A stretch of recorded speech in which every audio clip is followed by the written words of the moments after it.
Good morning. Good morning. How is everybody today? It is Tuesday morning. Feels like a Monday, but it's Tuesday. All right. And I have coffee this morning. Do you guys have your coffee this morning? Do you have your coffee this morning? I'm going to grab the stream for us for today. I'm hoping that today is a good day in court. And, okay, I see the feed, and I'm just going to get that situated.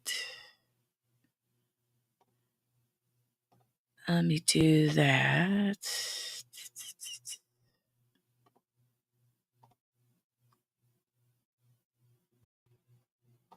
Okay.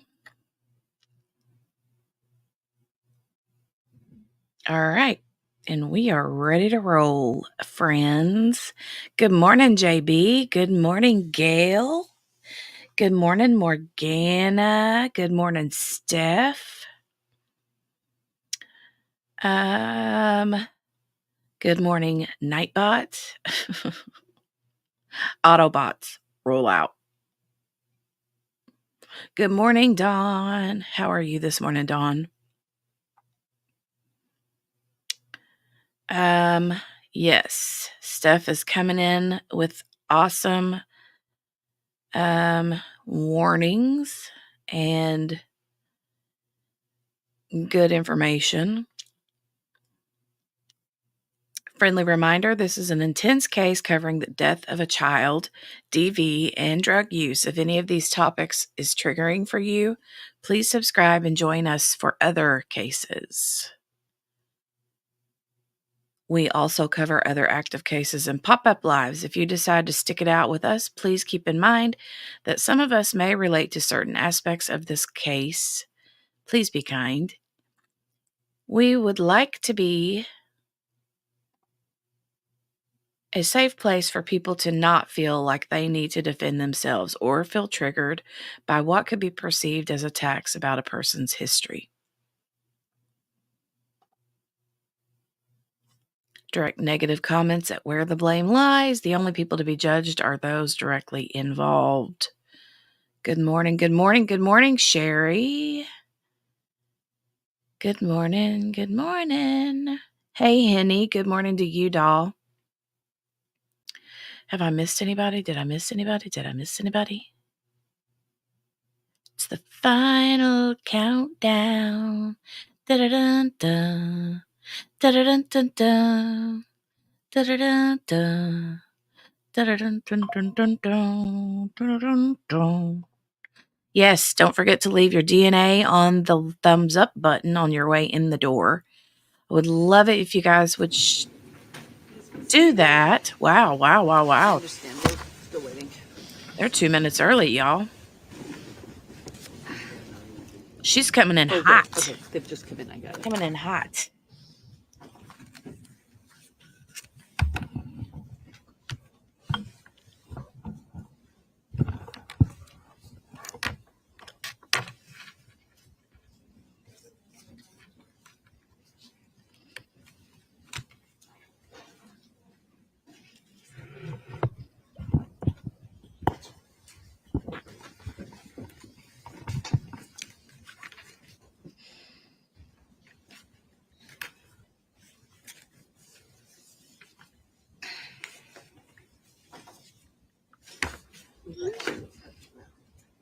Go for it. Yeah.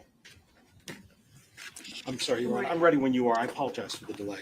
That's okay. I just understood that the defense needed to see the court, so I figured I would get ready. Certainly. So when you're ready. If I could just grab one quick file and right there. JB, I don't know where the prostitution is, but the prosecution, half of the team is right there. It's called Sex Works now. Sex Work Now, Googly. I love that. That was so funny.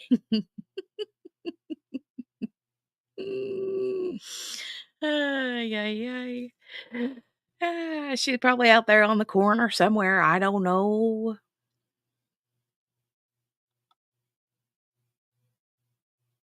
No idea. Autocorrect isn't your friend this day. I think it's a great start, Steph. I almost said TMI, Steph. Yeah, it's a great start to the morning. That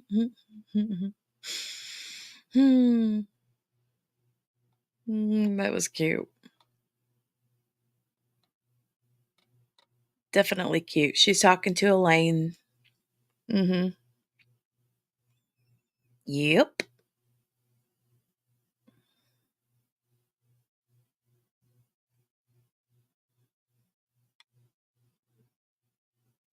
Empty chairs, empty chairs, empty chairs. It kind of makes me wonder what the jury thinks. I mean, I know what the jury thinks. I'm sure that the jury is like, yeah, thinks the same thing we do about him not being there. He's like being a coward. But I wonder if they're like happy he's not there or mad that he's not there or, I don't know.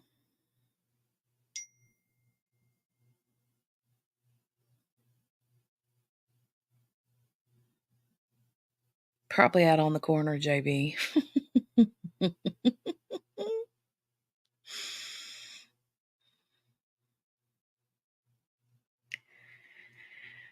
Steph, that is completely weird. Are you going to bling it out?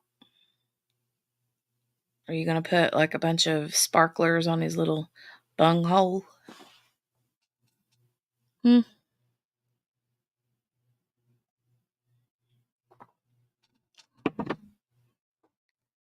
Oh my goodness. So, did you guys answer the poll? There is a poll in the chat this morning.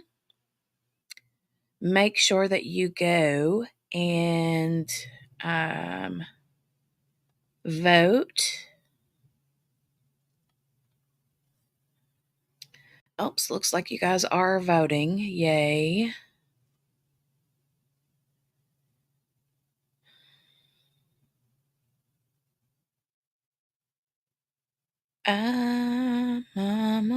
Mom. Looks like we got 6 votes only. Well, I'll leave it up for a little bit. Oh, hi, Maxine. Welcome to the chat. Good to see you. Morning, everyone. She says, watching with you all from the UK, trying to be a lurker. Well, I'm trying not to be a lurker. Well, good. Good to have you here. Good to have you join us. What do you think about this case? Have you been watching this case? Have you been staying up with this one?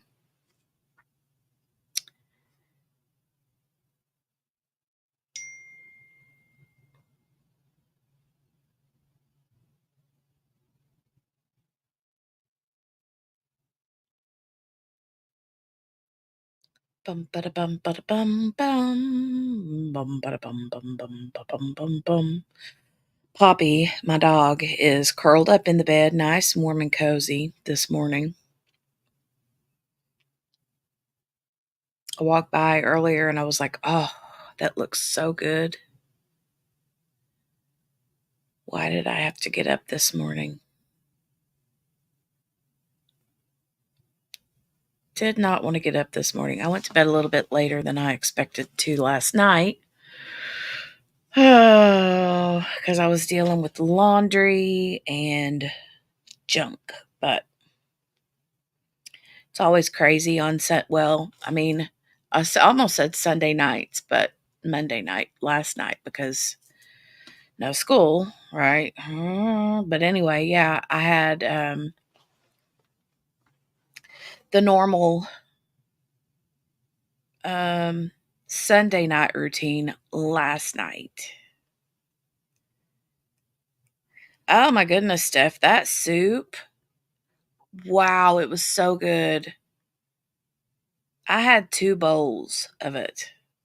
I did not need that second bowl, but I wanted the second bowl. And you were right, spot on with the sour cream. So Steph here gave me a recipe for this. I think it was called like bacon cheeseburger soup, but it's basically like a very, very, very, very dressed up version of potato soup. But oh my God, it was so good. It was so good, so good. Yes, get the link.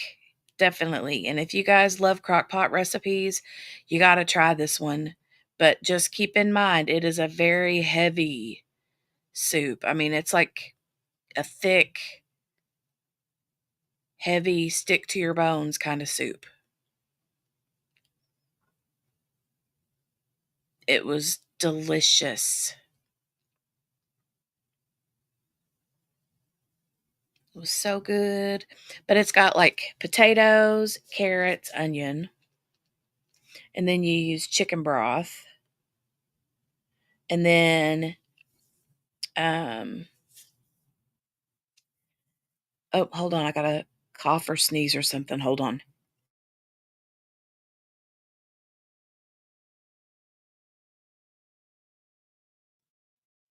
Okay. So anyway, slow cooker bacon cheeseburger soup. There you go. Steph's got it in the chat. Um but it's got the potatoes, carrots, onions, the chicken broth, and then you add in like a pound of ground beef, which I ended up using about half of the amount of ground beef that I put in the skillet. Um, and then bacon chopped, cheese. Is that it? Oh, you have to make a roux, like a mix flour and butter in a skillet, and then add milk to it to make a roux, and then put that in to make it thick and creamy, the soup. Seasonings, and then I think it was green onions for a garnish. That was it. I mean, it sounds like a lot, right? And it is a big, big recipe, but it's so good.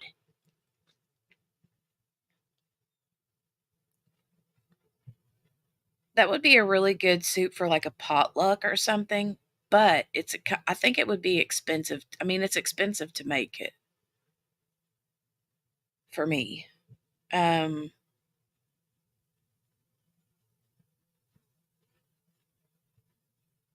but like if you were to make, excuse me for the yawns, you guys, if you were to make it like a large batch of that, yeah, that would be a pricey potluck soup, but super good, super yum.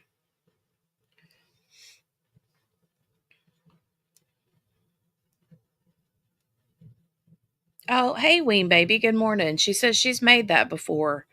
Yeah, we used venison too, Steph. My husband hunts, so um we have a lot of ground venison too. Um oh yeah, Ween Baby, I know. Velveeta is expensive. We used the shredded cheddar cheese. That's what I put in mine. Oh, hey, SRB. Good morning. I've missed you, dear. I have missed you. How have you been?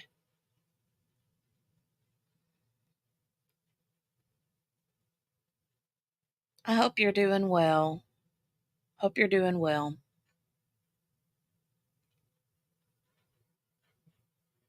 Oh, and a side note, I just was thinking about this too. Today, I need to look and see what time. Um, but uh,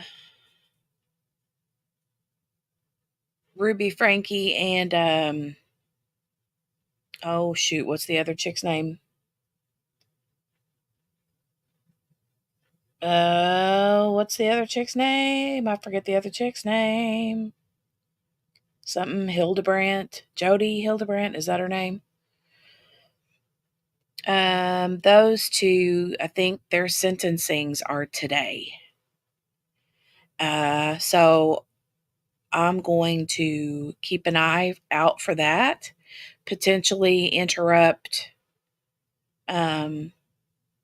today's trial. And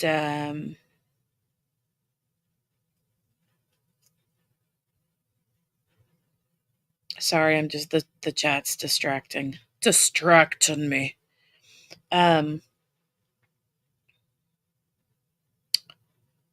But their sentencing is today, so I'd like to stream that at some point. SRB says, I've been bouncing around trying to listen on replay. Missed you guys. We missed you too. We missed you too. We missed you too. Ween Baby, I know I'm not sure about a surprise witness. On Friday when they were leaving, there was something going on. They brought up an issue about a witness, something about somebody watching the trial on YouTube, a sequestration order. I think there was some kind of a motion that was being filed. So I'm not positive who or what this is in regards to, but I did hear them use the word she or her, like in reference to that person. Like apparently the witness was the one watching the trial on YouTube, or something like that. So I'm not positive. I mean, I could be like mixing up a couple of different issues, like two separate issues, mixing those together into one big issue. I don't know. But in the poll, whenever I mentioned about Adam's mom and a friend of Kayla's, Council approach?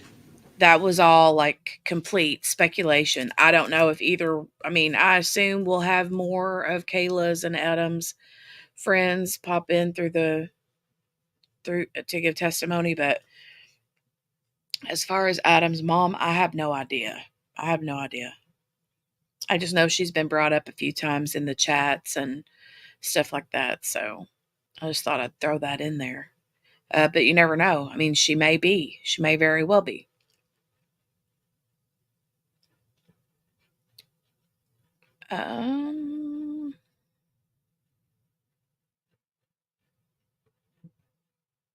SRB says, Steph, I love your new name. Yeah, I bestowed it upon her.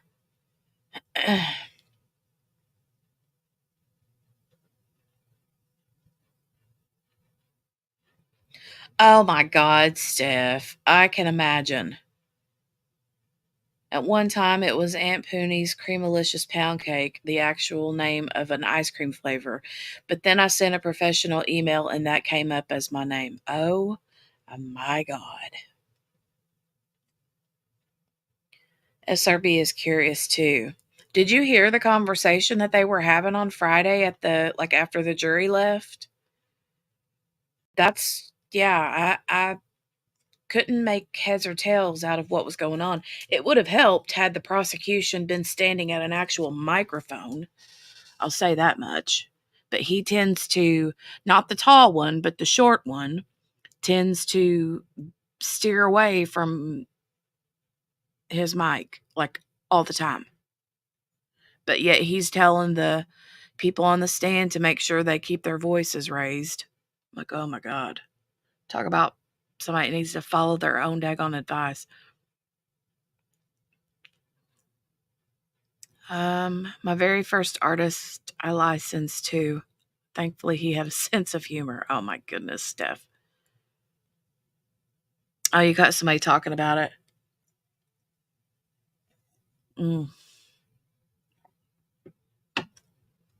Yeah.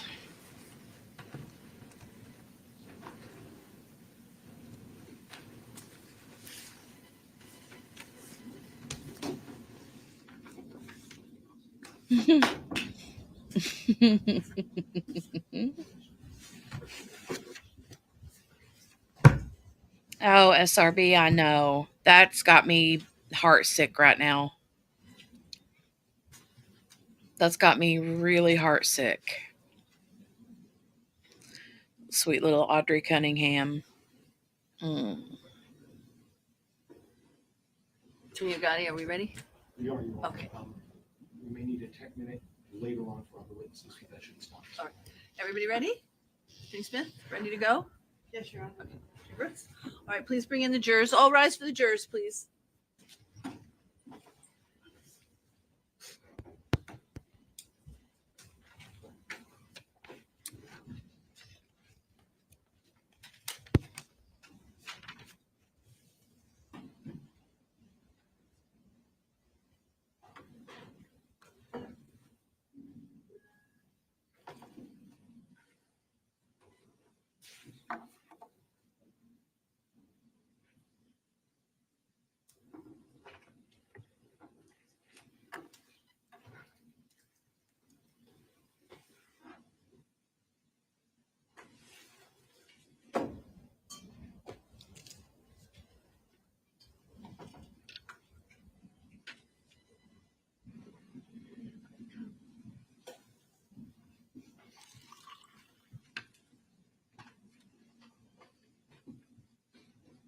Good morning, ladies and gentlemen. You may be seated. Statement calls next witness. Your Honor, the state calls Douglas Small.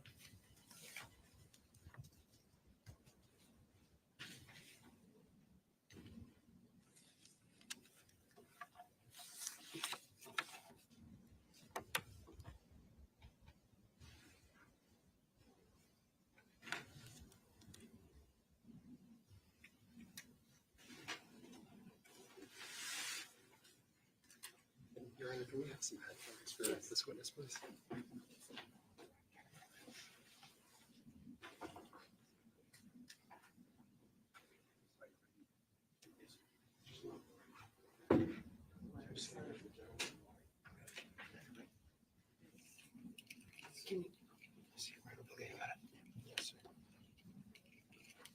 Oh, right here. You just watch your step, Mr. Small.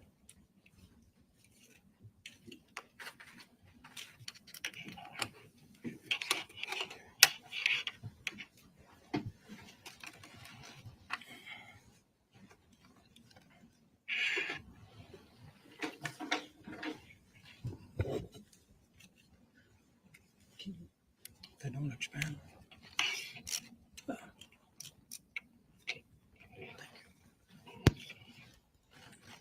You need to be in front of the microphone. Mr. Small, Yes, can you hear? yes. Okay. Please remain in front of the microphone. Yes, Your Honor. Mr. Small, if you could stand and raise your right hand, I'm going to administer an oath. Are you able to hear me clearly? Reasonably, Okay. Do you swear that the testimony that you're about to provide this jury will be the truth and the whole truth under the pains and penalties of perjury? I do. Thank you. You can have a seat and you can make yourself comfortable, sir. When you're ready, if you can start by stating and spelling your full name for the record. My name is Douglas Small, Douglas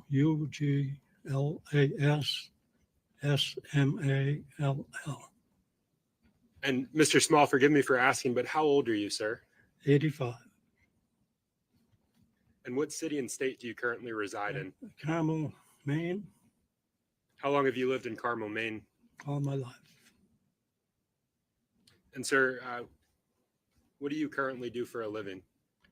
Well, I'm semi-retired, but I have rental houses and I maintain those. And you maintain them. Do you do roofing on those houses? And siding, anything that needs to be done. At 85. That's right. What I are don't other? do it all myself. Okay. What are other positions that you've held in the past in terms of employment? Boy, I had just about everything going. I learned at a young age, if you're going to live in the state of Maine, you've got to do just about everything, unless you have an education.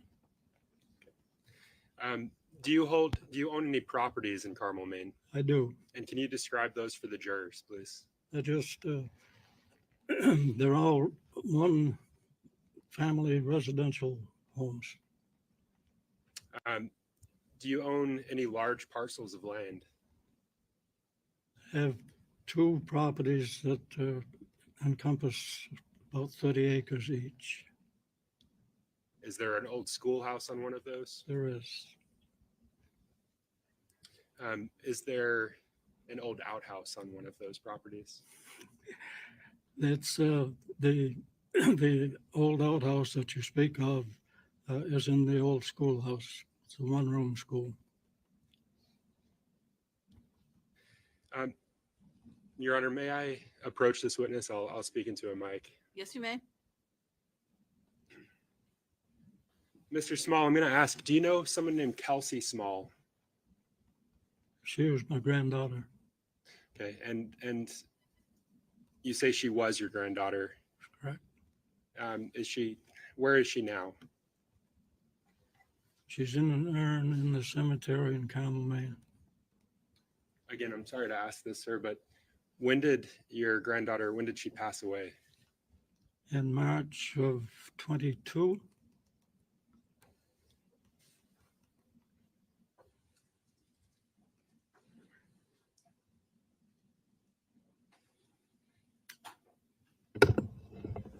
So, Mr. Small, I'm showing you what's been marked as State's Exhibit 65.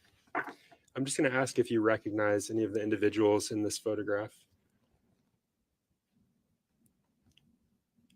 It looks like Adam Montgomery in the rear, but I honestly couldn't state that to be a fact. Okay. And if I can have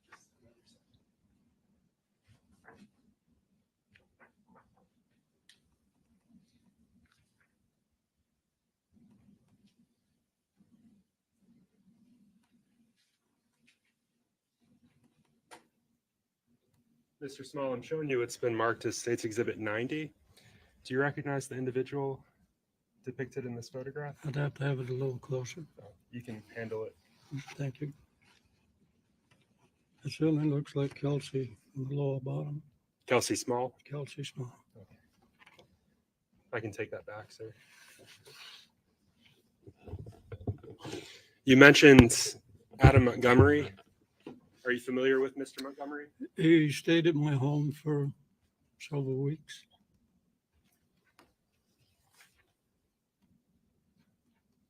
Your Honor, may I approach you? Yes, you may. So, Mr. Small, I'm showing you it's been marked as State's Exhibit 101. Do you recognize the individual depicted in this? It looks like Adam. Adam Montgomery?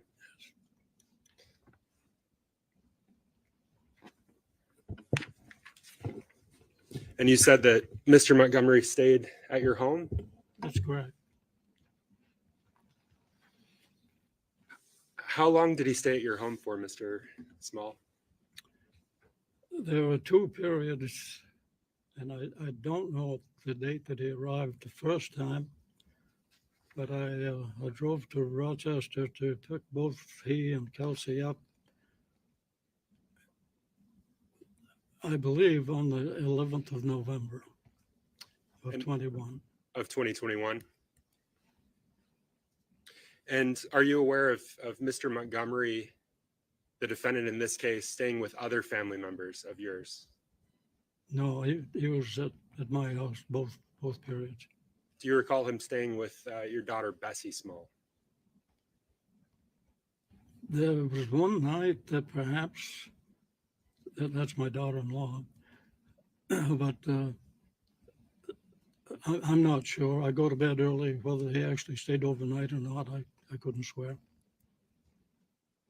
Mr. Small, did you ever loan the defendant one of your vehicles? No, And how about your granddaughter, Kelsey? I let her have my Pontiac.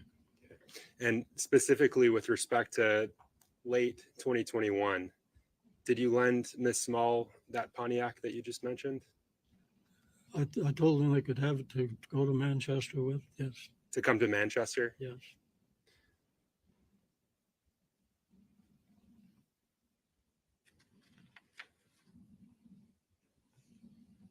And you mentioned that it's a Pontiac, but can you describe it for the jurors, the make, model, if you're able to? Yeah, it's an old one. It's an '06 Grand Prix. Do you know the color? I would call it gray.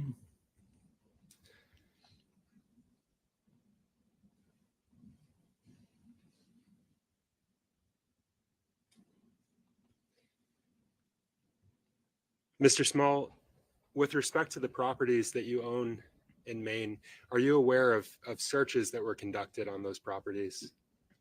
There was one day when a group of detectives, or at least police people, came and went through the old schoolhouse. Do you know what they were searching for? At the time, I didn't. Do you know now? I suspect that, no, I don't know. But Hold on, sir. Hold on one moment, please. There's an objection. Hearsay.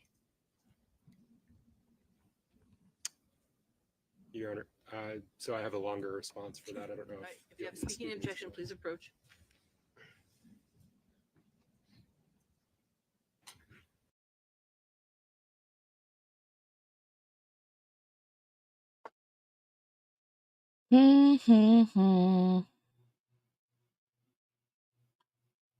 Wonder what that's about. Ween Baby's talking about the. She says, I have a neighbor who's outliving his own kids. He's drunk all the time, so I guess his insides are pickled. My husband's grandfather was like 95 or something, and that man could not sit still. He tinkered with stuff 24/7. Ugh. Plus, he drank Manhattans like water.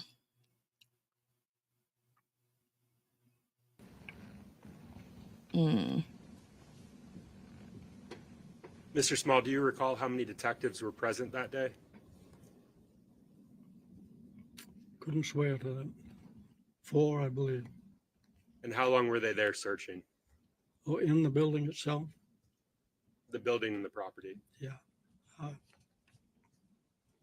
I'd guess that a half hour. Thank you, Mr. Small. No additional questions for you, sir. Good morning, Mr. Small. I do not have any questions. Your Honor, I'd ask this. Without objection. All right, sir, you may be excused, so I'll ask you just remove your headphones, please. You can just leave them there. We'll take care of them. Thank you. Be careful of the wires.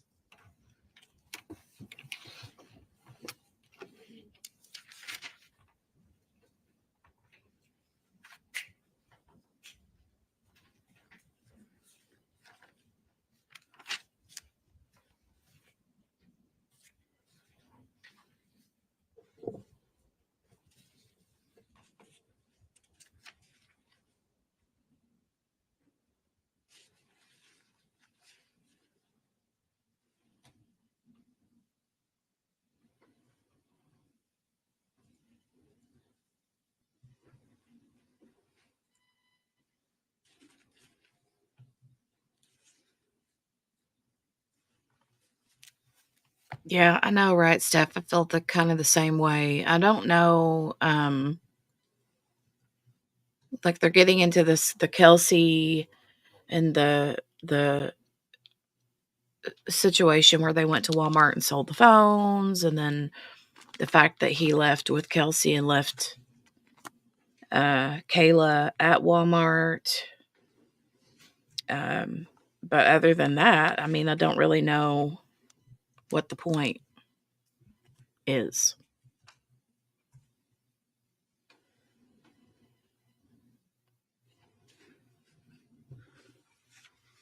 Oh, good morning, Margaret.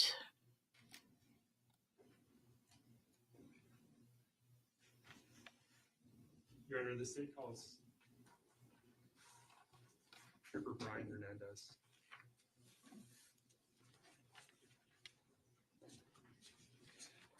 Oh, do you, Margaret? Do you like it? The diamond painting? Yay! Trooper Hernandez, if you would remain standing and just raise your right hand. Do you swear that the testimony that you're about to provide this jury will be the truth, the whole truth under the pains and penalties of perjury? I do. We did.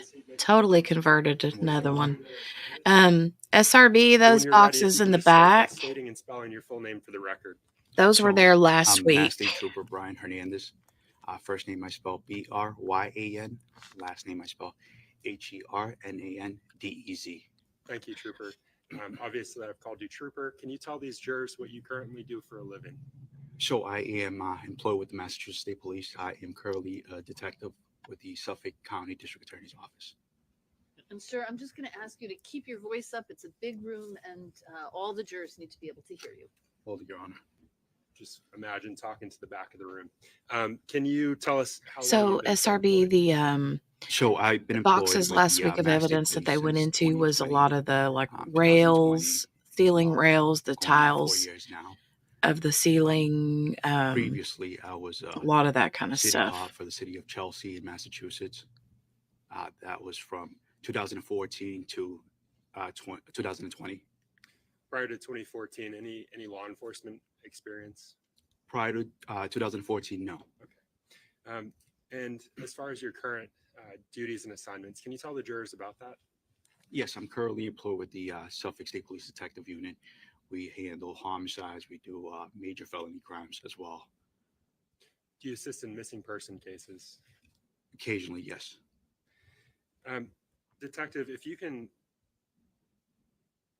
So during the course of your career as a detective with the Mass State Police, did you become involved in the investigation into the disappearance and murder of Harmony Montgomery?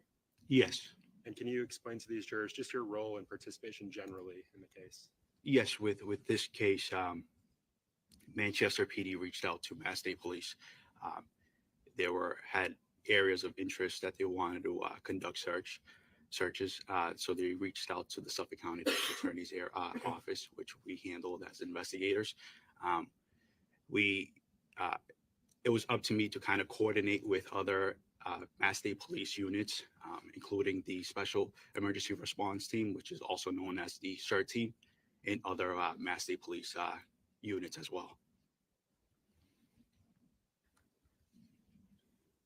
Did you act as a liaison between the Mass State Police and the Manchester Police Department? And Attorney Knowles, I'm going to ask you as well to please keep your voice up. Thank you. Yes.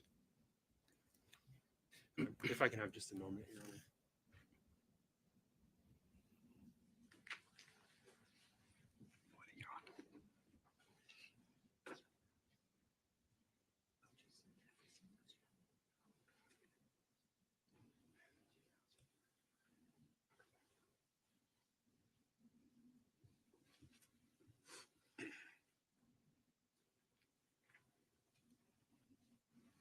And Trooper, if you can just tell us, when did your involvement in this matter begin? It began early September 2022.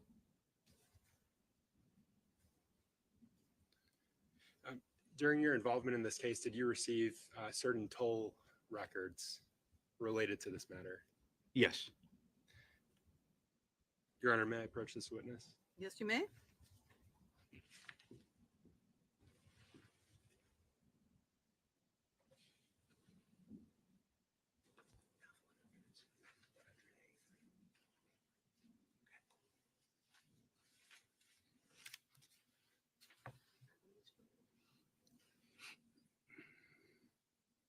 She should be like, yeah, you may, but make sure to keep your voice up. Oh no, cold remedies. The state's exhibits 100A through 100U. And I'm just going to ask that you look at each of those in turn and look up when you're done.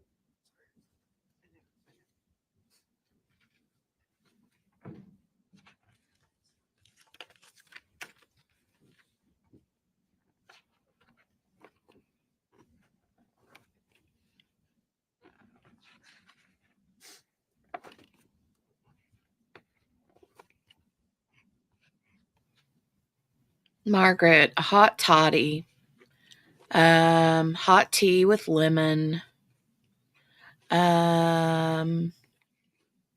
plenty of sleep, Good morning, Kel. Good morning. I'm the same wean baby. I could sleep for 28 hours and still be tired too, honey. 100%. Yep, vapor rub. Hey, Blunts and Gems. Good morning to you. How are you? Hello, hello.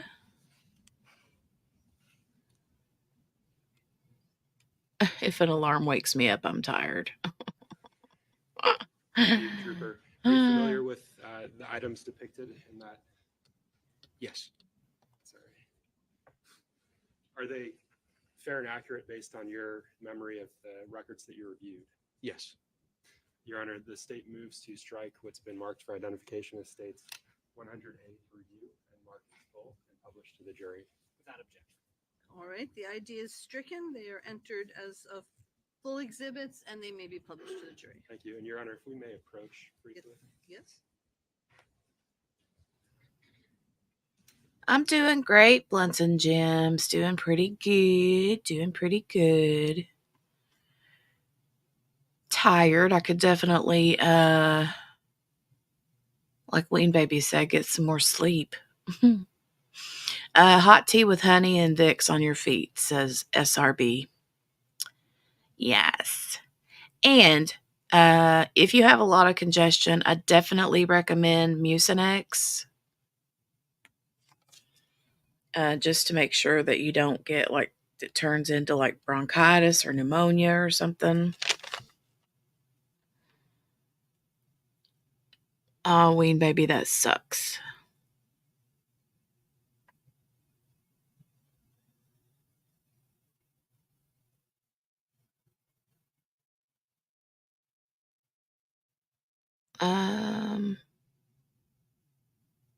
Yeah, chronic iron deficiencies like and that it's not good. I had to take high dose of iron for a while. And I found what was it called? There was a certain kind of iron that I took. I think it was called chelated. Chelated, which it's still iron. It's just whatever it is about that doesn't cause like bathroom issues, if you know what I mean.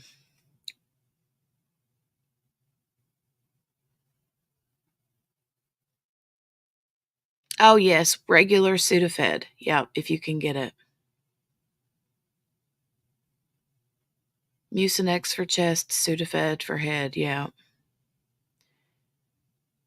The regular ones, I don't think that you have to ask for, but the other kind, you do have to get behind the counter.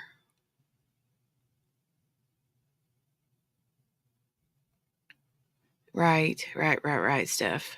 It's crazy, right?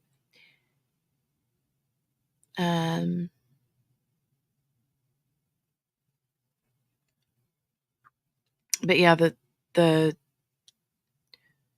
kind that I took didn't make me like constipated. TMI, sorry, but it didn't, so that's good. Yeah, the one behind the counter does, but I feel like isn't that the one that you have to be careful if you have high blood pressure? The one that the Sudafed that's behind the counter. It's not the PE. The PE one, yeah, the PE is out on the sales floor, but it doesn't work as well. Agreed. The other one though, the one that's behind the counter, I think, if I'm not mistaken, that's the one that makes me like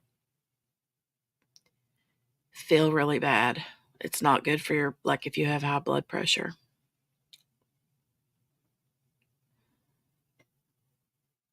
Margaret got some regular Sudafed. It does work, yeah.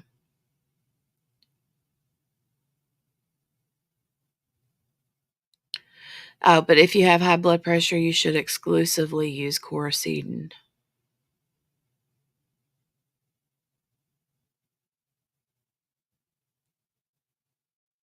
Wait, Attorney Smith. Well, that was wonky. Coracetin, Coracetin. Da da da da da da dum. Is there a cure for crankiness too? Yeah, it's called diamond painting, Margaret.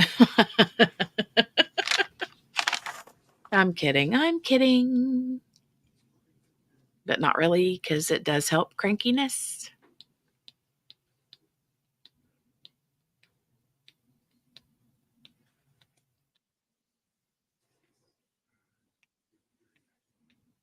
Unconsciousness. That helps crankiness as well. Yes, I can agree with that as well. Ooh, Morgana says sunshine.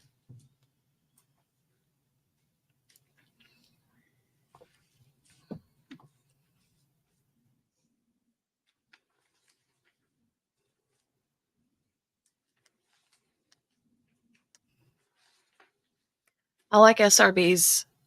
Sleep and alcohol. Yes. For crankiness. Absolutely.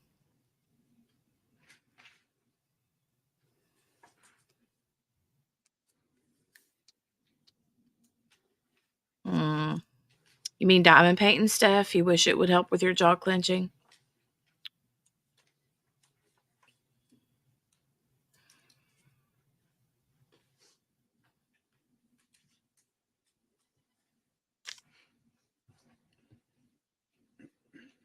Why are they being in such slow mode today, man?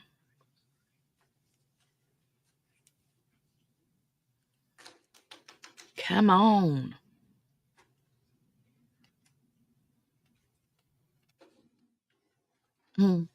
We call it the numb it and forget it.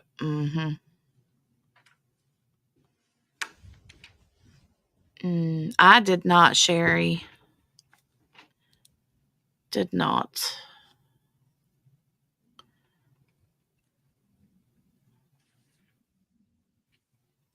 Apologies, Trooper. Would using maps to discuss these locations that you searched, the toll information, would that assist these jurors in understanding the locations that you're describing? Okay. Do you believe that maps would assist? Yes. Your Honor, may I approach? Yes, you may. So, Trooper Hernandez, I'm showing you what's been marked for identification as States Exhibits 145 through 155. If you could just review each of those.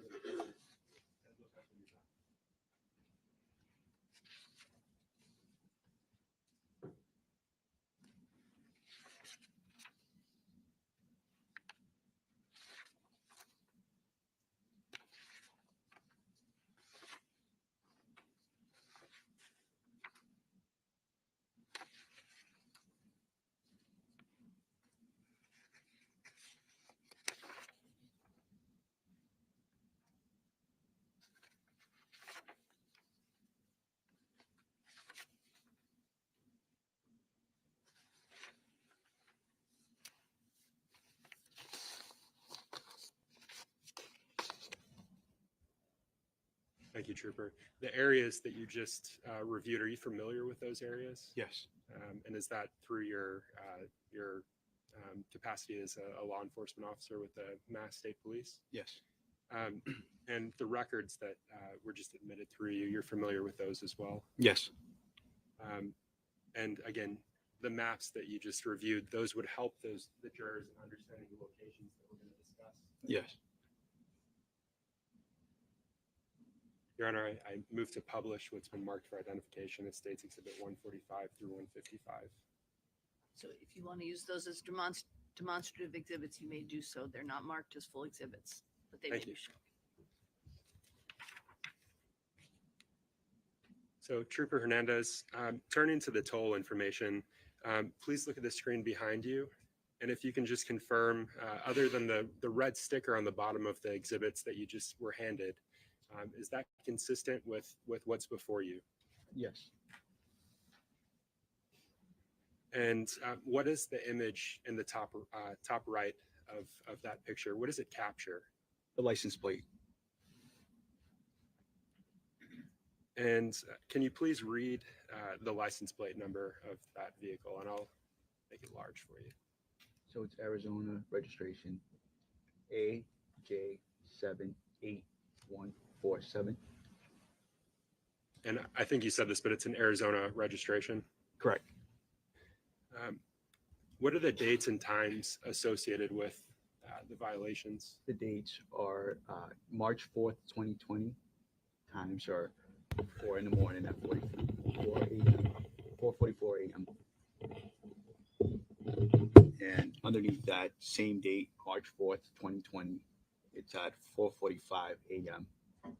The one underneath that one is March 4th, 2020 at 5:25 a.m. And what are the exit plazas associated with the toll violations? Tobin Bridge. And any specific directions associated with the tolls? So Tobin Bridge local north, Tobin Bridge local south, Tobin Bridge local north. So you've testified that the maps would assist jurors in understanding these specific locations. And I'm going to place a map on the screen behind you. If you could look at that for a moment. And that should be consistent with State's Exhibit, what's marked as State's Exhibit 145 for identification. Do you recognize the area depicted in this image? Yes. And if you could just describe what the jurors are seeing in this image. So it's the Tobin Bridge. That's where would you like for me to point? Yeah, if you don't mind, just and you can get up if you need to. If you can point out the Tobin Bridge area. Tobin Bridge is in this vicinity right here. And for those unfamiliar, how would you describe the Tobin Bridge area? Tobin Bridge is it has tolls, easy pass tolls where it documents when a vehicle goes by it. It's a high traveled highway bridge that leads into like the Boston area, into Chelsea. And you said it leads into the Boston area and Chelsea? Correct. Would you say that the Tobin Bridge area is suspended over water, ground, both? Over water. Do you know how long it is? Not sure. So let's look at the area associated with the tolls. And the zoomed in area. Can you describe what's depicted in this image? That's where the Easy Pass readers are located. In this vicinity right here. And that image is associated with which toll area? Tobin Bridge. All right. And how about this image? That is also part of the Tobin Bridge as well. Okay. And if you don't mind just pointing to the Area. and the area that you just pointed to, is that a specific toll? Correct. And this one. Good morning, Mickey Jor. This is So what did I miss? I literally went to the bathroom and was gone for 2 seconds, and we have a map. Is this? So, Trooper, I'd like to discuss specific searches that your unit conducted related to this case, the search for the body of Harmony Montgomery. Why do they have that Can map you just up? discuss the Massachusetts Special Emergency Response Team, or CERT? You want me to? Could you just repeat that one more time? I'm sorry. Can you just discuss the CERT team, the CERT team for Massachusetts? So the CERT team, which is the Special Emergency Response Team, they specialize in conducting searches for all sorts of reasons. They assisted in this. They were a major part in this. They normally go out with they went out with us this time, and they were the ones that were tracking down locations where we were searching, essentially. Specifically with the CERT team, do they search a particular area, water, land, air, all? All. So they have access to airplanes, helicopters? Yes, some of the units that the CERT team uses are K9. They use Massachusetts Dive Team as well, the Mass State Police Air Wing Unit. And can you please describe for the jurors just the searches that were conducted by the CERT team, again, looking for the body of Harmony Montgomery? Would you like the locations? And I'll actually put them up on the screen behind you. So if you can discuss, beginning with Route 101 near the Tobin Bridge, and that search location. So the 107, Route 107, that was done, that was conducted from the area of Revere to the Saugus line. Both Revere is a city and town, and the Saugus as well. So that vicinity of 107 was conducted by the CERT team. And can you just point that area out on the map behind you, please? So this was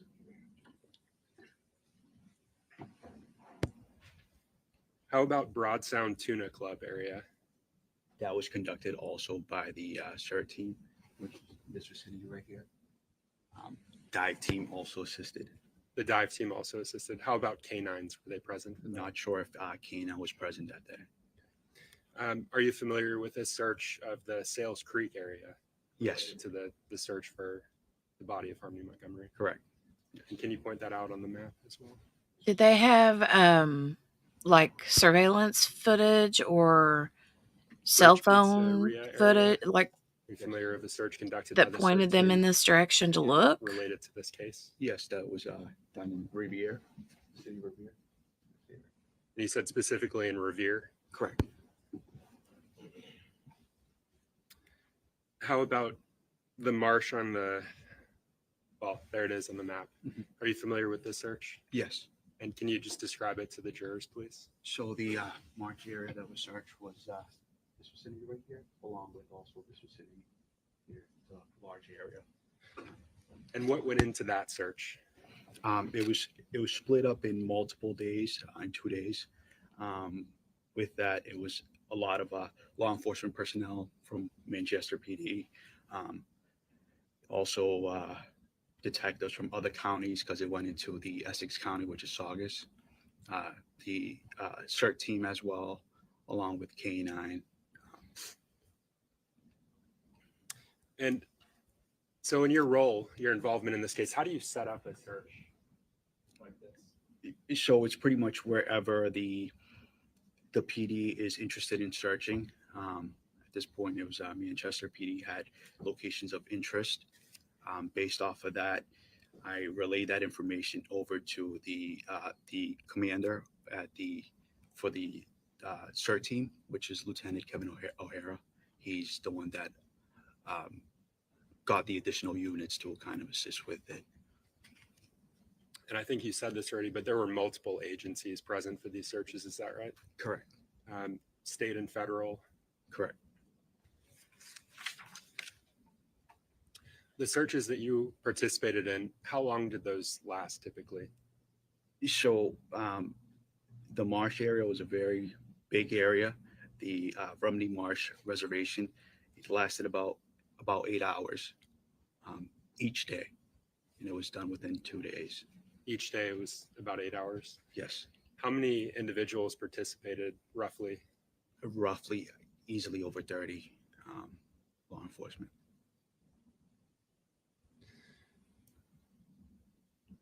Detective Hernandez, I want to turn your attention to a specific search in this case. That's the area of Rumney Marsh in Revere. Are you familiar with the search of that location? Yes. And can you tell the jurors about the search of that specific location? Yeah, Rumney Marsh is wetland. There's a lot of grass, tall grass there.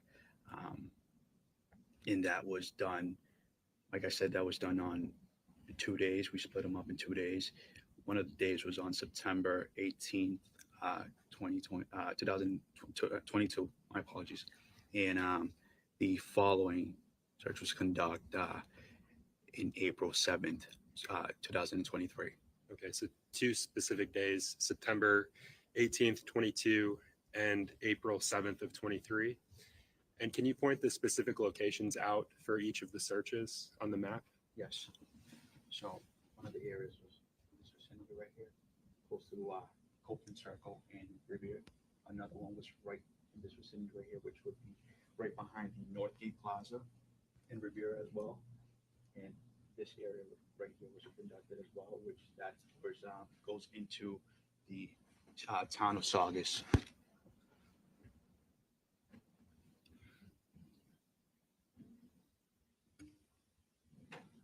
And Trooper Hernandez, can you just describe the towns that are bordering that area, that are surrounding the areas of those searches? The areas, so it's the city of Revere, borders was one of the areas where it's conducted the searches, and also the town of Saugus. You mentioned the Tobin letting out or leading to Chelsea. Yes. How far is Chelsea from the Revere area? Chelsea is about 10 minutes away from Revere. 10, 15 minutes away from Revere.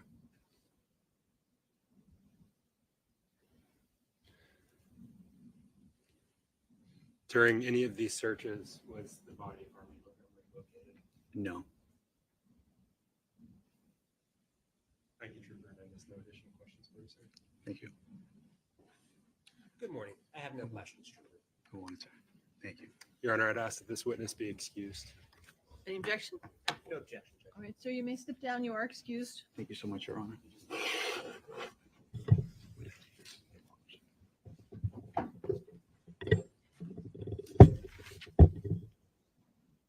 Honor, if we could approach on the next witness, please. Yes. Thank you.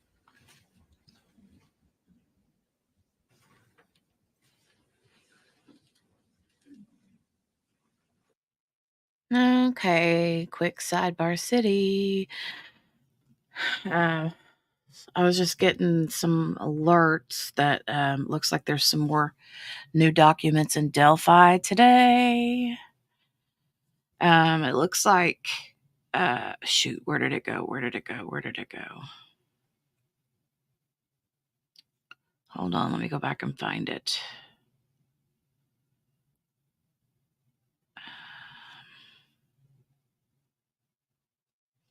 Let me go back and find the Delphi.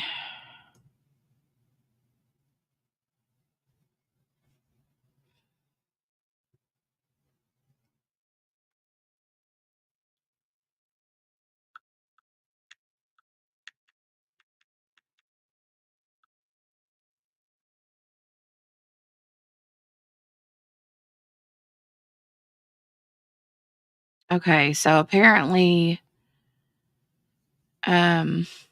Richard Allen's attorney. Gentlemen, it looks like we're going to have to take a short recess. We will bring you in as soon as we can. Don't discuss the case with each other or with anybody else. Don't do any independent research. Don't look up any locations on the maps. And as I say, we will bring you back as soon as we can. Thank you. All rise for the jury. Okay, so it says that Richard Allen's attorneys have filed the below response to the state's motion to compel discovery. Due to the late and voluminous tendering of discovery by the state, defense is asking for an extension of time in providing its witness list to the state until 3/25. All right, counsel, approach for just.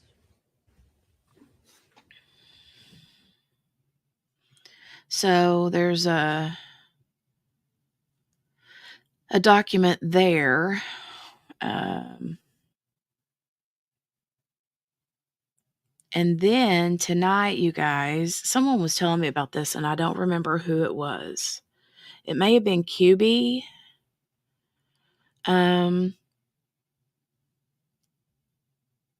But if you have the CW channel,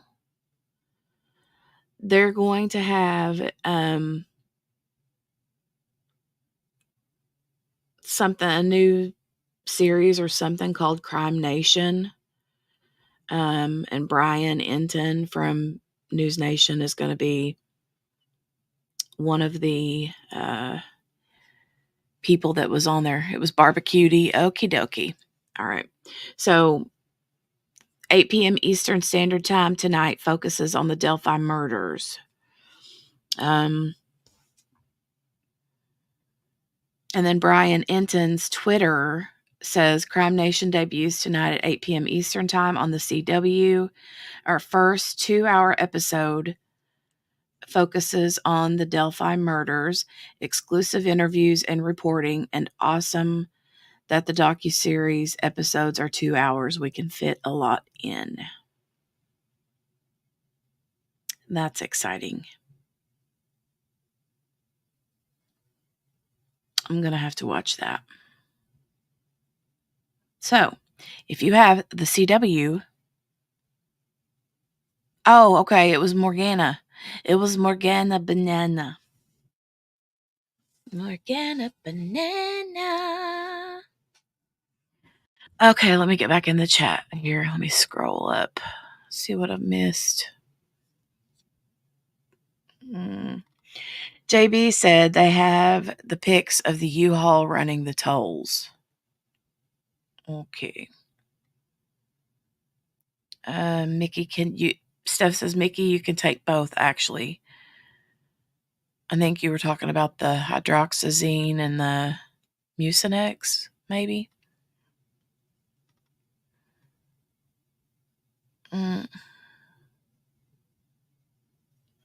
There went Crystal Sorey out of the courtroom.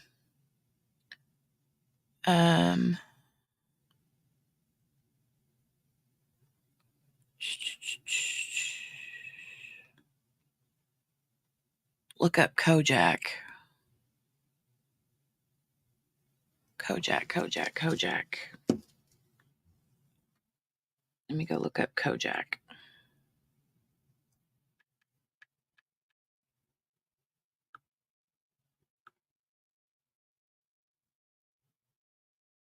Oh, okay. Yeah. I never watched that. I don't remember. I didn't see that. I mean, I know what it is and I've heard of Kojak, but I don't know anything about that. I never watched that one. I never watched it. But instantly, the first two pictures that pops up, he's got a sucker in his mouth.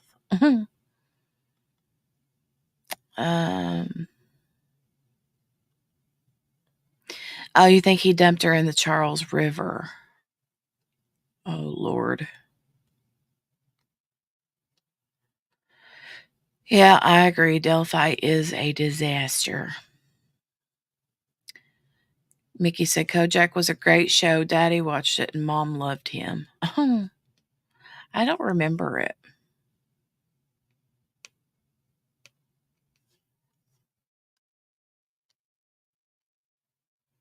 Steph says, yes, it was barbecuedy, and Morgana's like, it was me. It was me. It was me. Not barbecuedy. It was me. CW is a channel, Mickey. It's like it's just the channel is called the CW. It's got a lot of like some of the shows that Chance watches, like he can find it for you. Oh, they have their own app. You should have it, Ween Baby. I know when we had YouTube TV, you could get it, the CW. Oh, we have a guest. We have a guest. Guest, I hope you're ready. I'm going to click the button in 5, 4, 3, 2, 1. Hi. Hi. How are you? I'm good. How is everybody else? Doing good. Hey. How's your dad? Much, much, much better. Yay. Yes. Yay. Yep. I'm glad. Had a rough few days there, didn't he? Yes. Very much so. But we're better. And that's a plus. Yeah. Well, I'm glad that he's home. I know it's hard on him and you when he's not home, you know? Very much. Very much. Steph says, what about Crystal? I saw her get up and walk out of the courtroom. So I don't know if they were just like going to go take a quick little break or what. But hey, Brenda. Good morning, Brenda. Margaret said she was little when Kojak was on.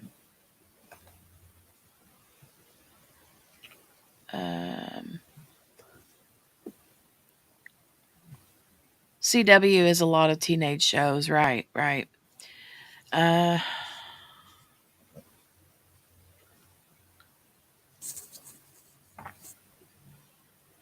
let me see. I know that the CW has a lot of things too, like supernatural. A lot of like, um, oh, Supergirl, like a lot of like superhero kind of like movies or TV shows, series, whatever. Superman, all that kind of stuff. Queen Baby says Richard Allen will never get a fair trial. I don't think he will either. Mm-mm. I really don't. Nope. Unfortunately. Yeah, Gail, Supernatural's last episode was on on the CW after they left Fox, yeah. And now I'm wanting to sing Carry On My Wayward Son all of a sudden.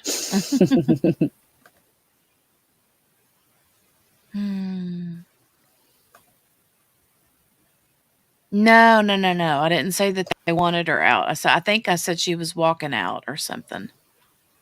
Yeah. Or maybe I said she was wanting out of the courtroom. Like, in my mind, I think maybe I was thinking they were talking about something and she just wasn't interested or wanted to go out for a break or something. Y'all are gonna hear my phone. Sorry. Oh, it's okay. Oh no, Brenda. Feel better. Aw. She's got cellulitis. She's got cellulitis back in her legs. Aw. Helping the antibiotics take care of it before they send me to the hospital for an IV. I'm holding my breath and scared out of my mind. Well, don't be scared. Mm-mm. Don't be scared. You're going to be fine.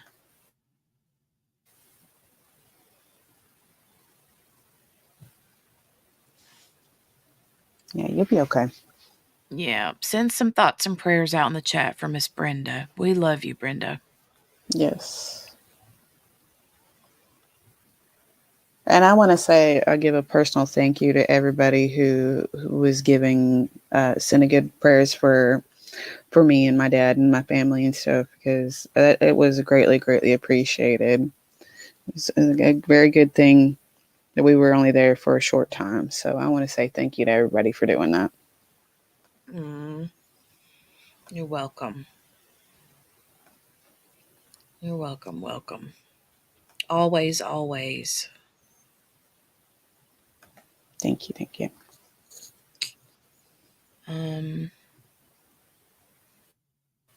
Ween Baby says, I remember when Animal Planet had a true crime show. Are you for real? I don't remember that. You're welcome, Steph. Steph said, thanks for that earworm. Yep.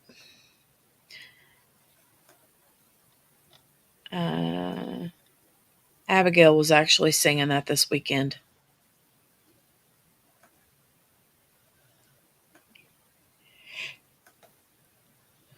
Oh, goodness gracious.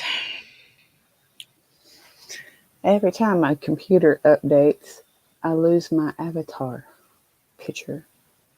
Oh. So I've been trying to get my avatar picture back. Doggone it. I know. There we go. It's back. It's back. I see it. Yes. Oh, I know, Brenda. It seems like you were in there forever back then.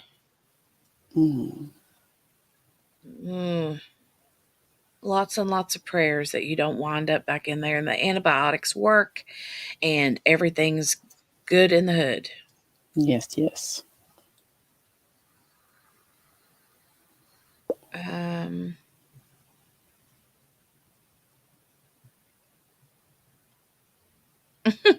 Steph. Killer armadillos tonight at 8 p.m. Eastern Standard Time, right here on the Animal Planet. Now, back to this giraffe trying to procreate with an elephant. Oh, Lord have mercy. I swear, Steph had sent, I think it was Steph, somebody had sent the Snoop Dogg doing Yep. the narration of the Animal Animal Planet. Planet, Yep. and I thought I was going to die. I was the same way. I was like, this is hilarious. Yeah, Absolutely hilarious. he kept saying stuff like, you know how he talks, but he kept saying stuff like, "Oh no, cuz, oh that's cold, cuz that's cold blooded."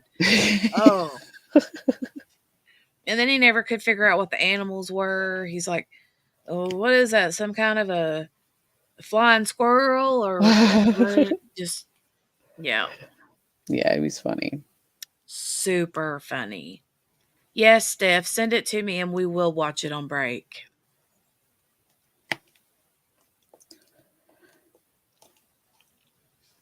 Because I'm afraid I won't be able to find it again. Oh yeah, you'd have to scroll way up on that one.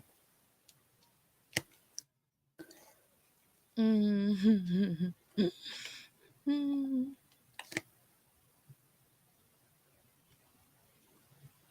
wonder what this is about. I wonder what they're talking about. I wonder if it has anything to do with what happened on Friday. Friday. Yeah, I'm really nervous and anticipating for them to talk more about whatever it was that happened on Friday. Yeah. Yeah. Yep. Oh my gosh, Morgana, I know, right? Snoop is hilarious. Oh, have you followed him on Twitter or Instagram? Oh, on Instagram, he's hilarious on Instagram. He posts the funniest videos on Instagram. I haven't. I have not. Oh my god, Ween Baby says the Animal Planet one. At the Animal Planet show, there was one where a girl injected her mother with Drano. What? Whoever this next witness is, yeah. I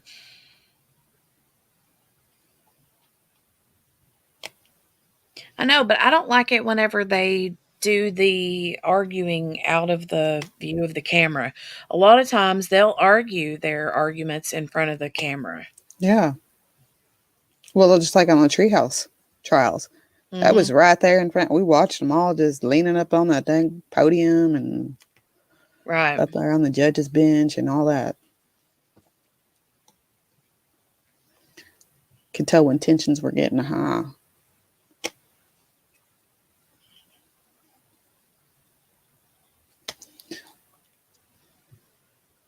Okay.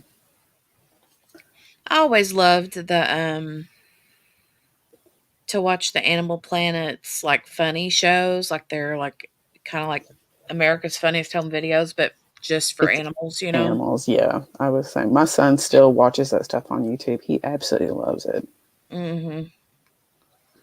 Loves watching the funny videos. And I got my little nieces doing the same thing. Right. They love them. I've got one.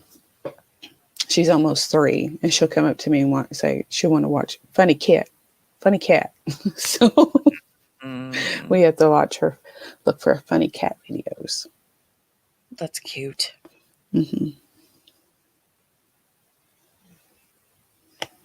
Okay, so you said that they had photos of the U-Haul. Yeah, running the tolls. And that's what narrowed down to that area being a search area because he was seen in that area. So when it came down to it, that's why they started searching that area. Okay. Well, I literally got up to go use the bathroom. And I was like, I'll be right back. And then I went, used the potty, and came straight back. And then all of a sudden, there's the map with all these things. And I'm like, wait. And she's like, what is this? So I'm like envisioning in my mind that I missed a bunch of pictures of him No, in this U-Haul, no. We're just showing where the tolls were, where the cameras were, Mm-hmm. in basically the areas that they were searching. And I'm assuming it was because of the fact that he ran the tolls. Mm-hmm. So, and being that's over waterways and things like that, that's why they went to that area. So, I mean, taking off in the middle of the night with a U-Haul, and then a bag's not around anymore, by supposed witnesses, according to witnesses. So, that's how I'm figuring that one.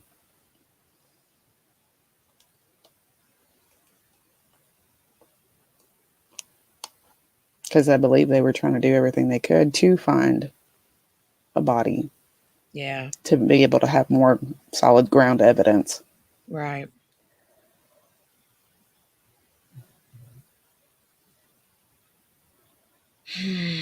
But What about the sweet Audrey Cunningham? I don't know. That is just, it's heartbreaking on that case because it's like Ellie, no, they know she's not with us anymore. Mm-hmm. But it's trying to piece it all together. And in the press release they did yesterday, or the presser they did yesterday, they were basically just trying to gather a timeline and get any kind of video footage of anywhere where that guy went. And yeah, it just, they said that he was kind of cooperating, but not cooperating, Mm-hmm. Mm-hmm. and that's frustrating because it's sad. I hope she's still with us, but the likelihood right now is it's real slim. Yeah, I know. I feel the same way. I kind of hope that, all of a sudden she's found. Oh, looks like they're back. But I hope that she's like found in some kind of outbuilding somewhere, it's like safe. I would love that. That would be the best news, right? Yeah, it really would.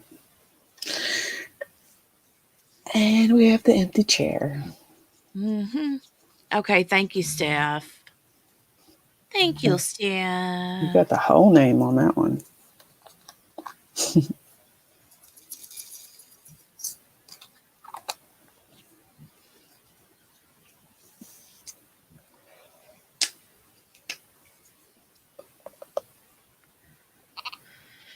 Cha cha cha cha cha cha cha. Mm-hmm. I'm still trying to keep up with the Audrey Cunningham case too. Watch it to see what's going on with there. So Yeah, I keep like a Twitter feed up, yeah, I got and one then that's following refresh that. it. What is it? That Hashtag. KAOH news channel that's down there. They've been covering it real strong. Mm-hmm. And what's her name? The one independent YouTuber / Facebooker. Oh, the Grizzy Hood News. Yeah, Grizzy Hood News. I'm following her too. Mm-hmm. She's been doing a lot down She there. has. She's Been amazing. She's got some really good stuff too. Yes, SRB. Grizzy.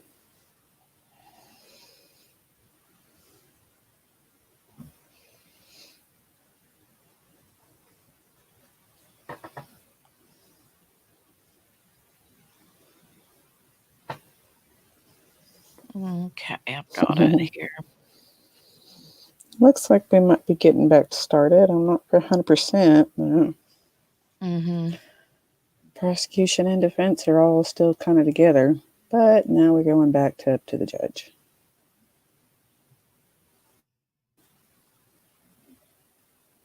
Oh, Ween Bailey. She said she found it's called Animal Witness.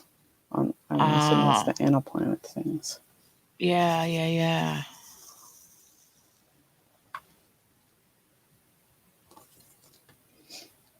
Thank you, Steph. I got it. I got it up and ready for when we hit break. We'll watch it. That'll be fun. Some bunnies.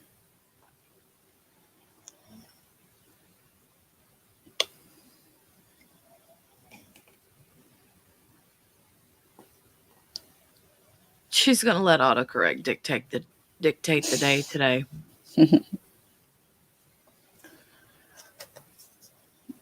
Oh, it looks like Crystal's there today.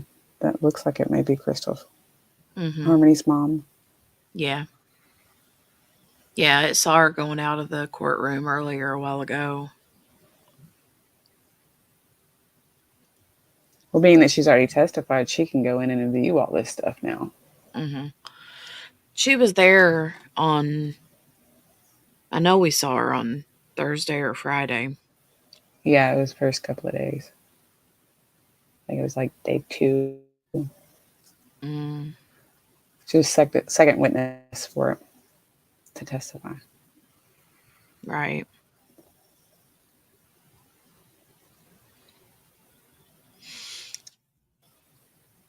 Mm-hmm. Oh, let me go see what the poll is doing. We got Yeah. 21 votes. Awesome sauce. I'll go ahead and end it. Oh, wait a minute, y'all. We got 23 people watching and only 13 likes. Come on. Let's help Jenny out. Give her some more thumbs ups. Thank you. Mm-hmm. Let me go see. Let me refresh the page.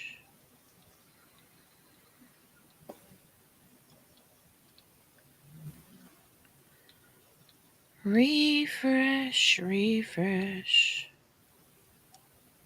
Yeah, you guys, give the video a thumbs up. Sometimes it'll like say one thing and then when you go out and refresh it like increases it. Mm-hmm. Mm-hmm. But yeah. Mine says 12. Wow.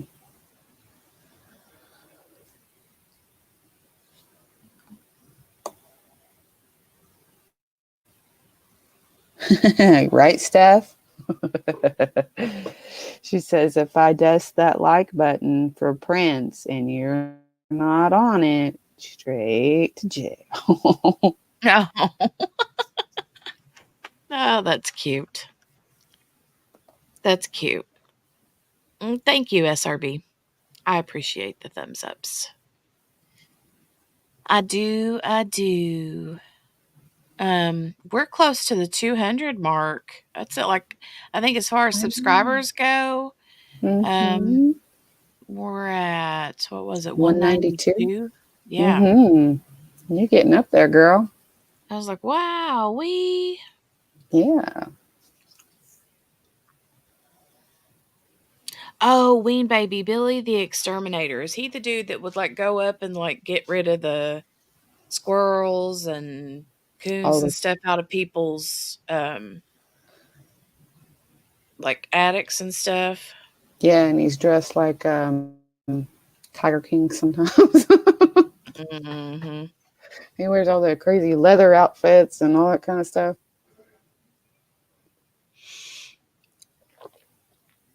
So funny. Mm-hmm. He is. Most definitely. Mm-hmm. Let me go back up here and see the. All right, so we do have 21 votes in the poll, and there are 24 people, it shows me in the chat. So if you have not voted, I'll give it a couple more minutes before I close it out and put up a new poll.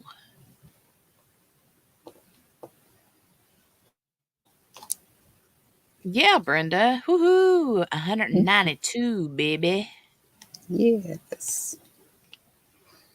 Almost at the 200 mark. Yeah. Doing great there, Jeannie. Thank you. Thank you.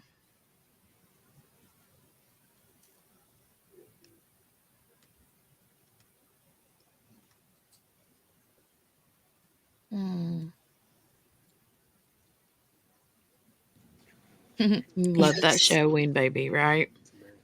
Yep. It's a marathon for sure.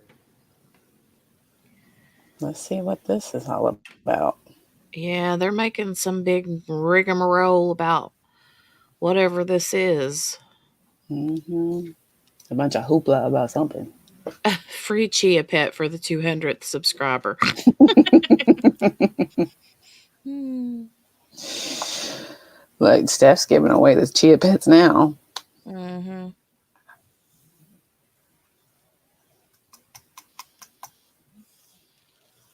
Yeah, SRB. I think you're right. She was around the 160-ish or so when you came in. That's kind of cool. Hmm. Yeah, I think so. You're right. It kind of like increased quite a bit there, Yeah. um, for a little bit, and that's exciting. It's always Yeah. exciting. You did like a little jump, little boost up there. You do, and it makes you feel good. It makes you feel like you're, doing some good stuff. Hmm. Cha cha cha chia.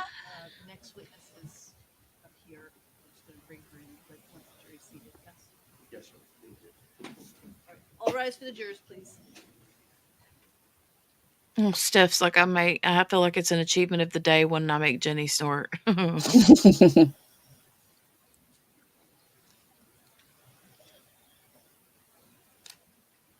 Ooh, Morgana, no, that's just Mm-mm. creepy. No, ma'am. No. Mm-mm. Mm-mm. No, ma'am.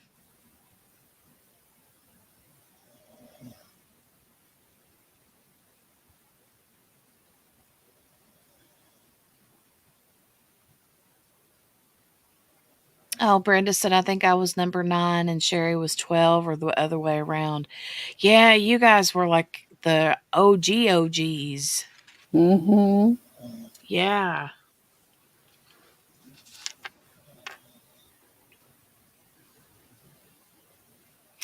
Right, Steph? Oh my God.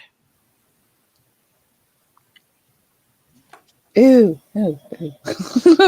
I just wrote. Please be seated. State may call its next witness. Thank you, Your Honor. At this time, the state would call Ms. Rebecca Maines to the stand, please. Rebecca Maines. Does that sound familiar to you? Yeah. Who is that? I don't know, but I remember reading. I think I remember reading that name on the witness list. Well, she's obviously incarcerated. Yeah.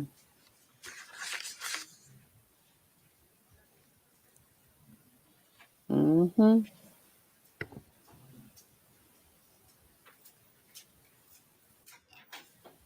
Who is this? Good morning, Ms. Maines. If you would go right over to where the bailiff is, please, and watch your step on the cords.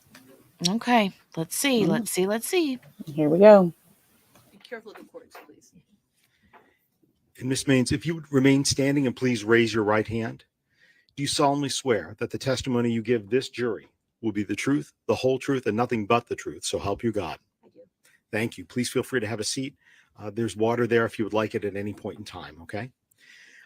Ms. Maines, because we're being recorded here today, would you please state your full name and spell both your first name and your last name for the record? Yeah, my name is Rebecca, Rebecca, and my last name is Maines, Maines. And Ms. Maines, you reside in New Hampshire, I correct? do. How long have you been a New Hampshire resident? 49 years. 49 years. Currently, it's my understanding that you're staying at the New Hampshire State Prison for Women. Is that correct? I am back on a parole violation, yes. Okay. And what is your anticipated release date? April 15th. And just to get this out of the way, with regards to previous convictions that you've had, it's my understanding you've had convictions for a series of theft by unauthorized takings and one count of credit card fraud, all between 2016 and 2019. Is that correct? That is correct. During that time period between 2016 and 2019, what were you battling with? I'm a heroin addict. And how long have you been in recovery? 10 months today. Congratulations on Thank that. you. With regards to your work history prior to using heroin, what sort of jobs did you hold? I was in the medical field. And what did you do in the medical field? I was a nurse. Do you know a person by the name of Adam Montgomery? I do. Oh, Lord, Um, Lord, Lord, Where did you Lord. first meet Adam Montgomery? I met him in Manchester in 2022. We were both part of the sober community. Sober community? Correct. So I'm going to show you what's Memory States Exhibit 101. I see that you're nodding your head. Do you It's recognize Adam. this person? It's Adam. That's Adam Montgomery. It is. And that did you meet him back in 2021? 21. Yes. I'm sorry. Yes. How would you describe your relationship? How much did you spend time together? Every day. Every day. I would have called him my best friend. Did you have a car at that time? I did. And what kind of car was it? It was a 2017 Ford Fusion. And do you know whether the defendant had a car at that time? He did not. You said that you were best friends. Would you ever travel together? We did. Okay. And what town did you grow up in? Portsmouth. Did you ever take him to Portsmouth? No, Hampton Hampton. was the furthest. Okay. And what town did he grow up in? I want to say Lynn, Massachusetts. I know it's down. It's Revere. I believe it's Revere. I know it's down in that area. Did you ever talk with him about his children, how many children he has? Yes. Okay. What, if anything, did he ever tell you about how many children he had? Well, I'm pretty sure I told you guys 5, but thinking about it, I know he had 4. You know he had 4? Correct. And when you say you guys, are you referring to When I investigators? spoke with the state, yes. Okay. With And- you and. About to say, this is not the first time you and I've met, is it? No, it is not. Okay. And where did we meet? At the New Hampshire State Prison for Women. And what did we talk about that day? We talked about my statement. Okay. And do you remember what you were told to do when you were testifying? Yes. Okay. What were the 3 rules of testifying that we talked about? Speak loud, Mhm. tell the truth. And I don't remember. Okay. Stare at you guys. Let's say, does it sound like one of the other things was to make sure you use your own words in whatever your Oh, testimony absolutely, is? yes. Sorry. All right. It's all right. At the time in 2021, did you ever talk with Adam Montgomery about a daughter named Harmony? I did. Where did he say she was living in 2021 when you talked with him? He told me that he dropped her off to her mother in 2019 at a rest area. What did he say about how often he was seeing her back in 2021? He said her mother would not allow him to see her and that he had been trying for some time. What, if anything, did he say to you about her having any sort of toilet problems or bathroom issues before she went to live with her mother? He said she was constantly wetting her pants or using the bathroom. He put her in the corner in her soiled pants. But that she would repeat it when she'd get in the car. She'd have an accident, but he said it was on purpose. On purpose? Yes. That's what he said. Correct. What did he say about why he decided to send Harmony back to her mother? Because she continually shit her pants. Sorry. That's okay. Are those his words? Yes. Okay. Then those are his words. Remember, one of the things is to make sure that you always tell the truth, correct? You just took an oath a moment ago to tell the truth. Absolutely.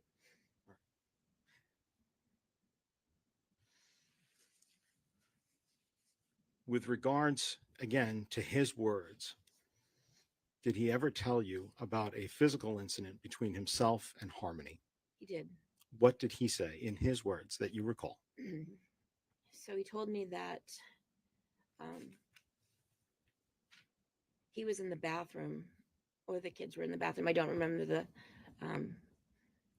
but he was in the bathroom and he had walked out to find Harmony with her hands over the baby's mouth and nose, and that the baby was not breathing and turning blue. And he said he saw red and he just backhanded her. So he told you that he backhanded her. Correct. And when she was holding her hand over, you said the baby's mouth, did he tell you which baby, which of his other children? You know what he did, but I don't remember. I want to say Declan, but I'm not 100% positive. Don't want you to guess. So if you remember, you remember. And if you don't, you don't. That's okay. Do you remember the name of the child that he was talking about, the baby? Yeah, I'm pretty sure it was Declan. Okay. And did he say where he was living when he hit Harmony in the mouth after seeing her cover this child's mouth? Probably. I don't recall. Don't recall. Okay. Did you say when it was? Specifically, when in the year? Spring, summer, No, fall, it was right winter? before he returned Harmony to her mother. Right before?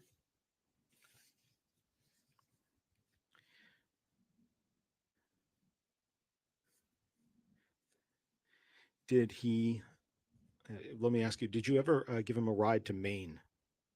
I did not give him a ride. Okay, so you did not give him a ride to Maine. No. All right. Do you know what state he was living in at the end of 2021? Yes, he was in Maine. Okay. Do you know who he was living with? He was living with Kelsey. Did you ever meet Kelsey? She again is one of my really good friends. Okay. And what was Kelsey's last name? Small.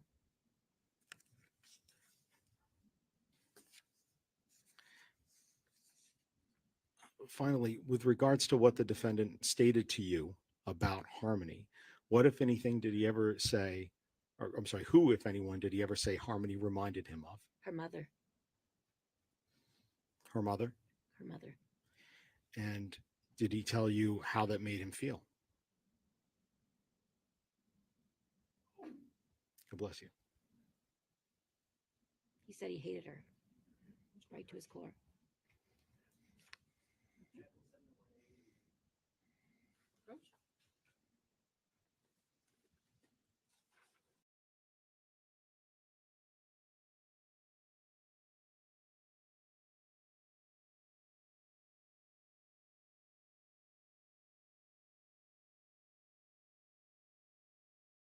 Hey, good morning. Good morning, Tammy. Yeah, I'm not sure about the mystery tip person. We do know that she was transported, the gal here on the stand. Yeah, she was the one Who, person that they had to have the transport request. They talked about that Friday. yeah. And she is a friend of Adam's. Or was. But good morning and welcome. Anybody new coming in this morning? Welcome, welcome. Love to see you guys here. Make sure to hit the thumbs up when you come in the door. I would appreciate it.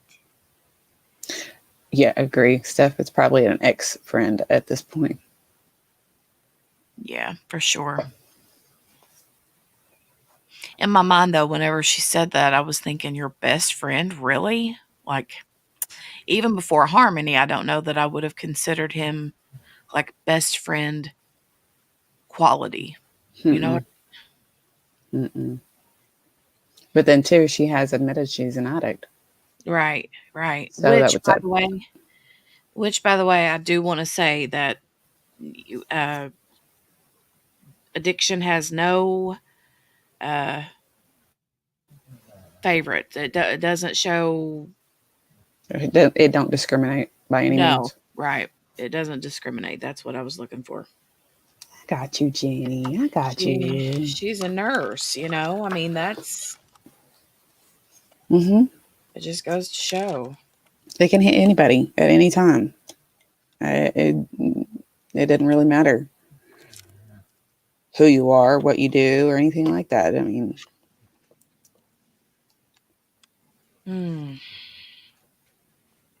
Ms. Means, you stated a moment ago that the defendant indicated or said to you that he hated Harmony's mother. Is that correct? No. Oh, who did he hate? Harmony. He hated Harmony. Yes.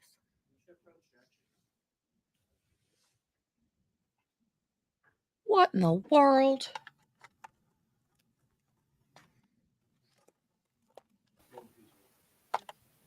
I don't see how you can hate your child. My goodness. No.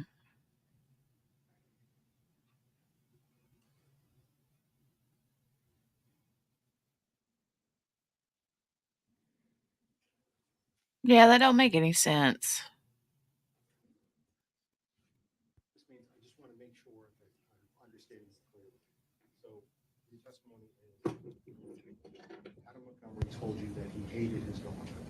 Did he say why? She reminded him of her mother. So not that. So your testimony isn't that he hated her mother; it's that he hated Harmony Correct. because she reminded him of Her mother. his mother.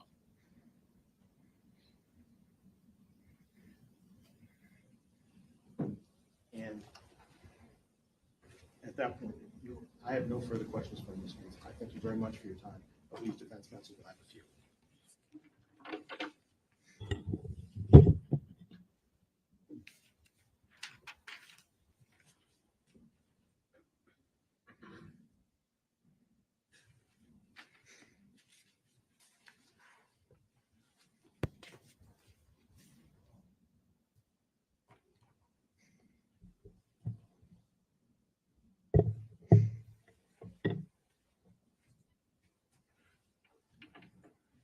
Good morning, Ms. Maines. Good morning.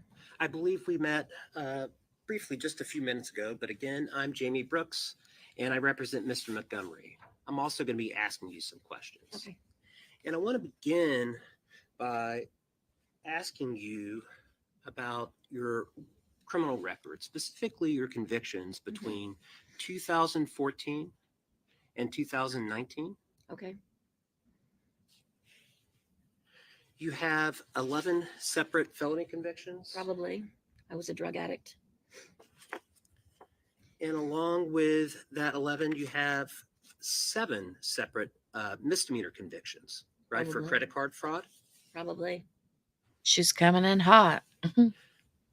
Specifically, just to dive into the details a bit, 2014 theft, Rockingham County, correct? Correct. I'm going to agree with you on all these charges. I don't know that we need to go through all of them. 2016 theft, I'm a criminal, sir. Yes. Rockingham County. Yeah. 2016 theft by deception, Rockingham County. If you say so. I am a criminal. 2016 3 separate convictions for felony level theft out of Merrimack County. If you say so. I don't have the documentation in front of me. I don't need it either. I am a criminal. I don't have a problem telling you that. 2017 theft, Hmm. Merrimack, right? Yeah. 2018 another theft felony level out of Merrimack. Yep. 2018 a theft out of Merrimack. I believe it was all the same incident, correct? Would you like to see the charges No. with different docket numbers? No. I'm telling you I'm a criminal. I don't know why that would make a difference. And you also have 2 theft convictions out of Rockingham County in 2019. Correct.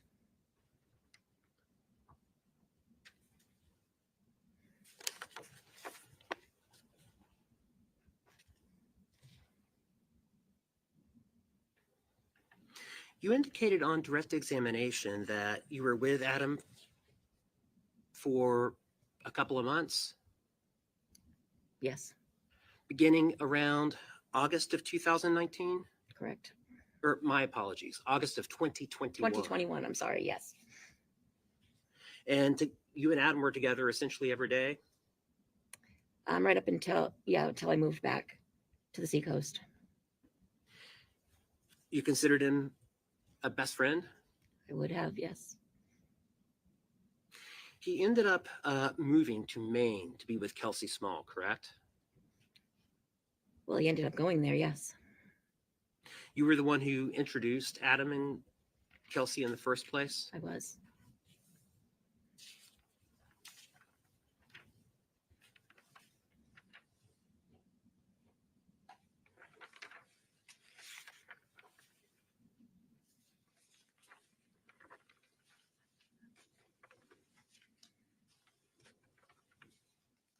I want to talk with you a bit about your current legal situation.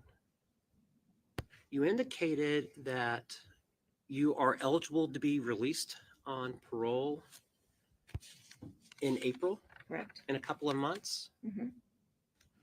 But it's also fair to say that that is not the extent of your legal troubles, correct? Correct.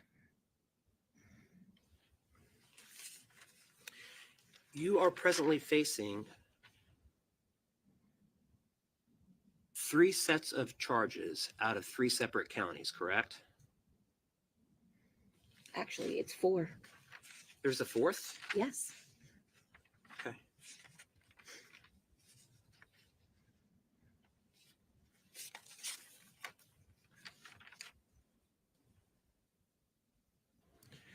Let's start with Merrimack County. I don't. None of these I've been convicted of, so they're none I would talk about. These I think I have the legal right to that. I'm not going to ask you about the specifics, but I am going to ask you about the fact that you are, in fact, presently being charged with. I'm not facing any more time, sir. I'm not doing any more time. Well, let's talk about that. You're facing a Class B felony offense out of Merrimack County, correct? I don't know if it's for possession of crack cocaine. I believe it's going to be a misdemeanor. You have 2 counts of possession I out do. of Merrimack County, correct? Do I? No, I don't believe so.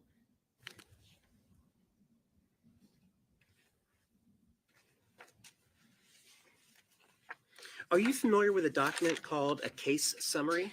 Yes. Would looking at that case summary assist you in knowing what you're charged with? Yeah. I actually.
Permission to approach, Your Honor? Yes, you may.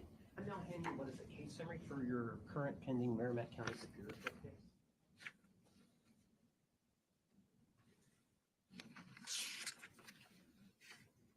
Okay. Having reviewed that, does that help refresh your recollection? No, I was only aware of 1. But you are in fact facing 2. Apparently you say so, yes. And those are 2, I'll be happy to take that back with you, unless you need to look at it. No, again. I don't need it. I don't have a problem telling you that. So in Merrimack County Okay. alone, you are still presently facing 2 charges carrying a maximum penalty of 3.5 to 7 years in prison. Yes. And there is a second court, correct? Yes. And that's Rockingham County Superior Court. Yes. And out of Rockingham County Superior Court, you're facing an A felony offense. I am. That carries a maximum penalty itself of 7.5 to 15 years. Yes. You also have a charge right here out of this very court, correct? I do. Itself a Class B felony. Mhm. Itself punishable by up to 3.5 to 7 years. It is. And you indicated that there's a fourth? I'm correct. Out of Bedford, I have possession of crack cocaine. When did that charge come about? I was arrested on August 12th of 2022. That would also be a felony level offense? It is a misdemeanor. Okay. Acts prohibited. Or no. And even though you're scheduled for release in April on the sentence you're presently serving, those charges are all still pending. They are still pending, yes. And there is an additional problem as well, right? In each of those 3 cases, you failed to appear for court. I did. And that's not a problem at all. I was in treatment, sir. You were on the lam, I was in treatment, sir. absconded from your parole. I was in, I mean, I was in treatment, sir. Yet your parole did not know you were in treatment and a warrant was issued. I believe I've answered that question. And they did know where I was. But thank you. And you would agree that failing to appear for court is itself also potentially a crime. It is a crime, yes. Bail jumping. I was not charged with bail jumping, sir. You haven't been charged with bail jumping yet since being arrested. I was in treatment, sir, and I'm pretty sure that I verified that through the courts, and each of them know. I want to change topics. My criminal bit. record. Adam fought for 4 years to get Harmony. Adam fought for 4 years? I mean, if you say so. You don't recall telling the police that? I didn't tell the police he fought for 4 years.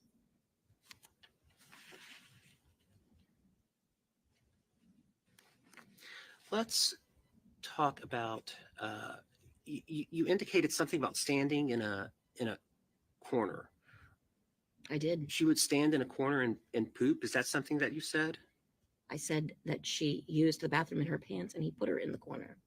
Okay, so we're not talking about the car. No, I'm not. I didn't say anything about the car. Okay, so this is something that would occur when they were living in a home or an apartment or something. Correct.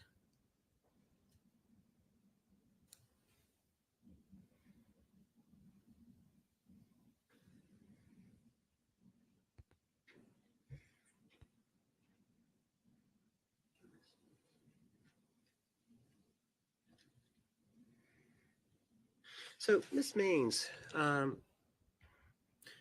direct examination, it was elicited that you have met with the state before, correct? I did, yes. And one of those times that you met with the state was when you were in prison. Yes, And that was January 4th of 2023. probably.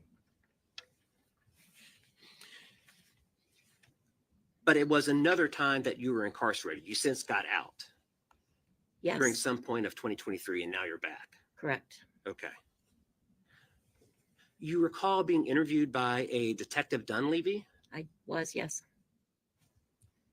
and you were wanting to get out of your situation, correct?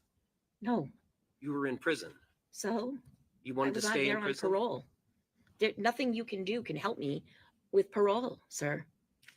Do you recall telling Detective Dunleavy that you wanted to have a recorded telephone conversation with Mr. Montgomery? No, that I wanted to have a recorded conversation? Absolutely not. Absolutely not. You never told Detective Dunleavy that. No, I actually told him I wanted to see him in person. Well, you did say that too. You wanted to go and visit Adam at Valley Street Jail, right? I have been in contact with him while he has been incarcerated, sir. At the time, Adam was at Valley Street Jail when you were at the Women's State Prison in January of 2023. Correct. And you told Detective Dunleavy, I would like to go and visit him at Valley Street. I did. Adam was a really good friend of mine. But you also told him that you couldn't do it by yourself, right? I will never see Adam again because I'm a criminal, sir, which means You I told- can't get into the jails or the prisons. You told Detective Dunleavy that you would like to go and visit Adam at the prison, but you needed their help to do so, right? No. I needed their needed- help? Absolutely not. Being incarcerated, you would agree that you would not be able to get to Valley Street on your own, right? Correct. You would have to be released with the assistance of the police. No, absolutely. I was on parole, sir. You don't get to be released just because the police said so. You told the police that you had nothing to lose. What? I want to see that because I'd never said that. While we're on the topic, at the very end of the conversation with Detective Dunleavy asked, is there any, do you have anything else for us? And your response was, I can tell you all about drugs, right? No, absolutely not. No doubt in your mind? I was there for one reason, sir. Fair to say that you wanted Actually, to I was there improve for your two legal reasons. situation. The second reason was a personal reason, but we never spoke. The drug issue was on a personal reason, but it had nothing to do with Adam, and it had nothing to do with, it had to do with a sexual assault. It had nothing to Sir. do with Adam, but it still had something to do with possibly improving your legal situation. It did not. Nothing will improve my legal situation but myself.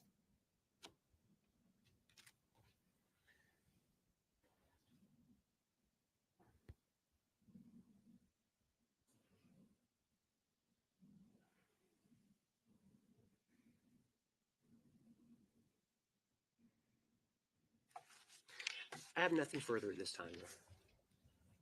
I could please, just to briefly clarify this. With regards to your testimony here today, Mhm. do you have any promises with the state about what's going to happen to your other charges based upon how you testified today? Not at all. Have you ever asked for any promises from the state in exchange for your testimony here today? I have not. You stated a moment ago on cross-examination that you said, I'm never going to be able to see him again. Can you please explain to the jury why, as somebody who's on parole or as a convicted felon, you're not going to be able to speak with him again? With somebody like him. Absolutely. Well, first of all, I could never go to Valley Street because I've been to Valley Street. I did some time there, and you are not allowed to go to a jail that you have been to.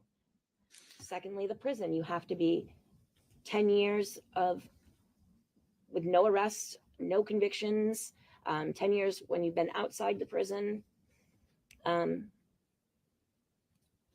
And at this time, I definitely can't say that I've done that. Let me ask you also, you were asked about meeting with the state, and then you were asked about a meeting in January 4th of 2023. On your meeting recently with the state, on that meeting, did you meet with myself and Attorney Knowles? I did. Okay. And was that recent, just before this trial began? It was, I think, 2, maybe 3 Fridays ago. Maybe 3 Fridays ago. So we put it in January of 2024. Is that right? That is right. And yet you were also asked about meeting with Detective Dunleavy. What year did that meeting take place? Well, that was in 2022. And actually, I didn't even know he was coming. I was scheduled to meet with Manchester PD's sexual assault. So that is a different matter, a different time, and a different meeting. Correct. So when counsel a moment ago said that you met with the state prior to trial, these are 2 different meetings with 2 different groups of people in 2 different agencies, aren't they? Absolutely. Finally, with regards to the criminal record that defense counsel went through, was the defendant aware of your criminal record? Absolutely. And you were still friends with him, right? I was still friends with him. I actually have not been charged with any new charges in quite some time for myself. I've been clean and sober and working on myself, which is what I plan to do when I get out. The same exact thing. Understandable. With regards to also when you were asked about the defendant talking about this pooping incident, that Harmony would do this on purpose. Mhm. I just want to clarify with regards to the timing. You were asked a moment ago whether that happened while Adam was in a car. Did We the were on our defendant? way back from Medway, Massachusetts. So that's what you meant by in the car, Correct. not that the incident occurred in the car. Correct. And correct me with regards to your testimony on direct. Didn't you say on direct that it was after these incidents and this backhand incident, that's when he decided to bring her back to her mother? It was the, I was told in the time of Thanksgiving 2019. Thanksgiving 2019. Correct. Okay. He put her in the car and met her mother, And who was it that told you that? Adam Montgomery. Thank you. No further questions at this time, Your Honor. Thank you, Ms. Maines. Thank you. Okay, my thoughts. Let's see if there's another recross. I really hope they don't, because they just made them look horrible. Mm-hmm.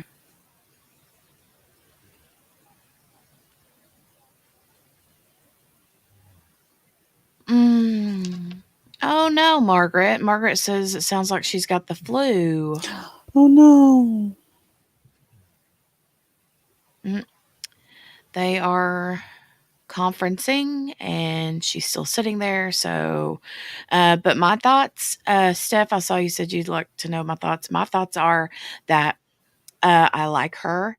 I feel like she's truthful. I wish that I could see him and her in a boxing match with actual boxing gloves on. Right? Right? That's what I would like to see. Yeah. I love the fact that she was correcting him, and she was like, well, I don't understand what relevance this has. I am this. I am a criminal. I was an addict. I'm clean. I'm 10 minutes sober. But this is what I heard him say. Mm-hmm. There was no need for any of that. Mm-mm. There was none. She was being open and honest about how her past, her current situation, and things along that line, and owning it that had nothing to do with this. Mm-hmm. Well, see, I know what he was trying to do. I mean, and I can appreciate what he was trying to do by, instead of like condensing all of her criminality into one big lump sum, it's a bigger bang for his buck to the jury. If he's like, oh, well, you were convicted of this year, and this year, and that year, and this year, stretching it out. I get that, right? But come on, she's not the one on trial here. Exactly. She admitted she's a criminal. She's admitted she's a drug addict. She admitted she's this, that, the third. So it was just kind of like maybe to the jury probably come off a little bit as he trying to beat somebody when they're down and trying to get up, But yeah, that's kind of how I felt. I think that she should be given a set of boxing gloves, go toe to toe. But I also love the fact that during the redirect, the prosecution came and said, you're not getting a deal with this. You're not getting anything for coming here today. Is that right? And she's like, no, I'm not. I'm not getting a doggone thing for coming here. But this is what I heard him say, and here you go. So to me, that shows credibility. Not only was she being open and honest about her situation and saying, I'm a criminal and I'm an addict, but this is what I'm here to say this, and I'm not getting anything out of it. That shows credibility to me. So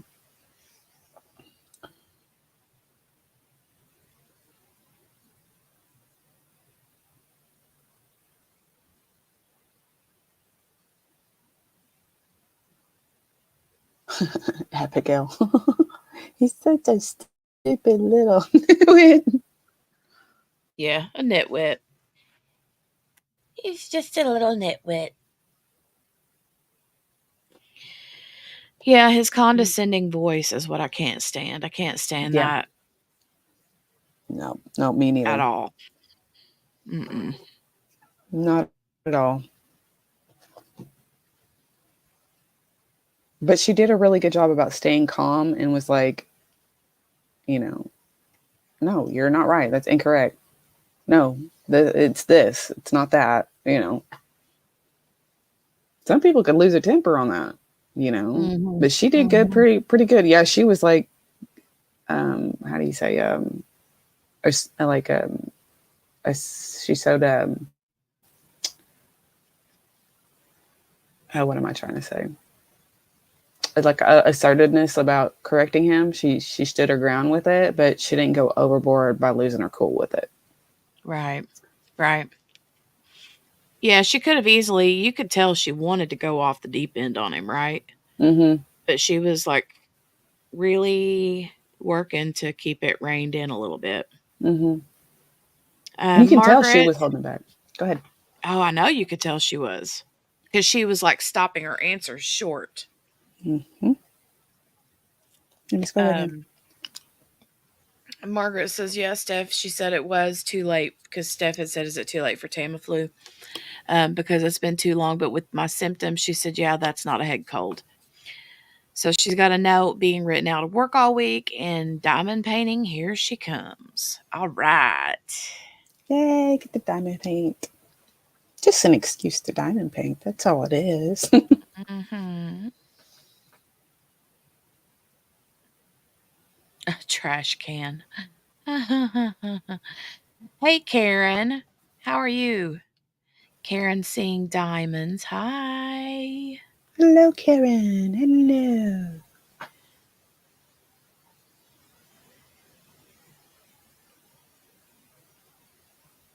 Uh, Let's see here. Oh, she said, Margaret said, my voice is so bad. Alexa isn't responding to me. What? oh. Oh.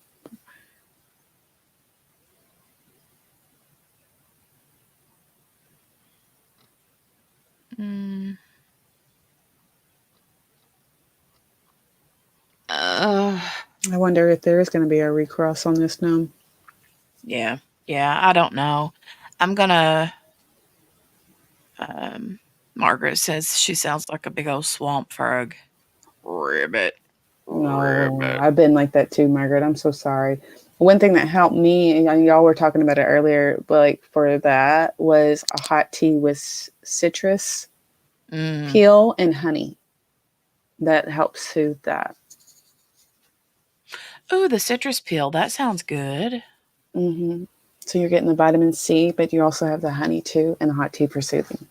Mm-hmm. Nice. I like that. Mm-hmm. I like that. Yep. That's one thing I get my son to drink when he has a sore throat. It's the hot tea with citrus and honey. Because we don't give him hot toddies. Right. Lord knows he don't need no hot toddy. No. Mm. Mhm.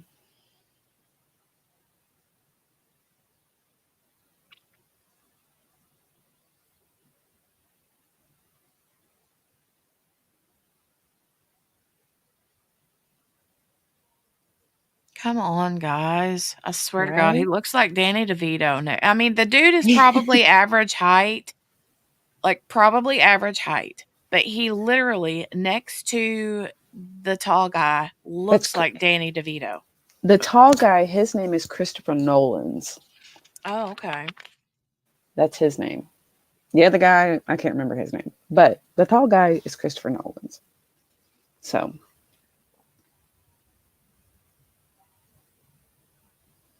Hmm.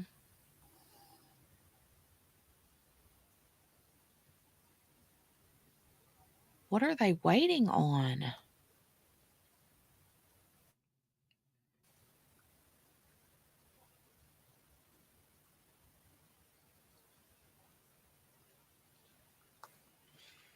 Hmm. OMG, Brenda, right? I know. right? There's no telling what all this discussion is about.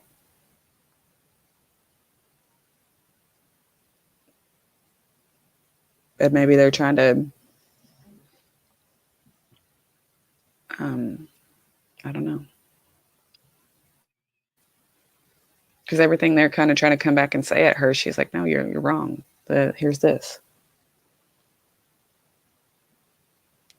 Here's this. They're obviously waiting on something to do with her, or else it looks like he's getting ready to do something. Mhm. So, Miss Maines, I do want to clarify. It's your testimony that when you met with Detective Dunleavy January of last year, 2023, you were not trying to offer new ways to try and get information from Adam so as to improve your situation and get out of prison? I was on a parole violation, sir. I got all of my time suspended. I didn't need your help to get out. All of my time was suspended upon entry into a program. At the time that you had this this interview with Detective Dunleavy, Mhm. there was your parole situation, but you were facing the very same 3 charges that you're Oh, facing now, correct? Yes, I was. Okay, and we don't need to rehash them all again, Yeah. but it was the Merrimack Actually, it was 4, charge. but That's right, out of Bedford. correct. Okay, so those charges were all still Sorry, pending then. just want to be honest. They are still pending. They were still pending then. Um, Okay, and again, what you're saying is that Adam told you that he had backhanded Harmony after she had her hand over, you think, Declan's mouth. he did, yes. And this was around Thanksgiving. No, he returned her to her mother around Thanksgiving of 2019. And that's what prompted her to do so, for him That- to do so. It was an incident that we had spoken about coming home from Medway, yes. And that's what prompted him to send her back to her mother.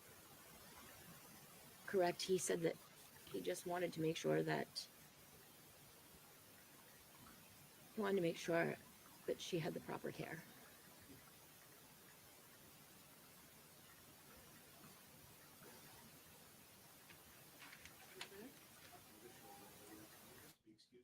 All right, ma'am, you are excused.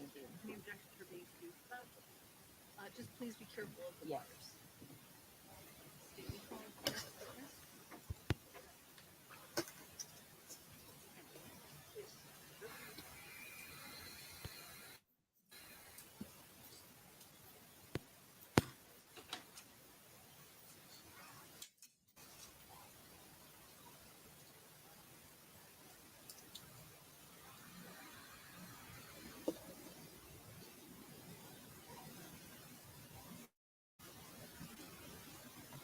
Okay, I'm wondering who's next. I'd say they'll probably have another. It's only 11:15. They haven't had their first morning break, so they may do that now, but There's a very good possibility I a don't. break will come. Yeah, that's kind of what I'm thinking.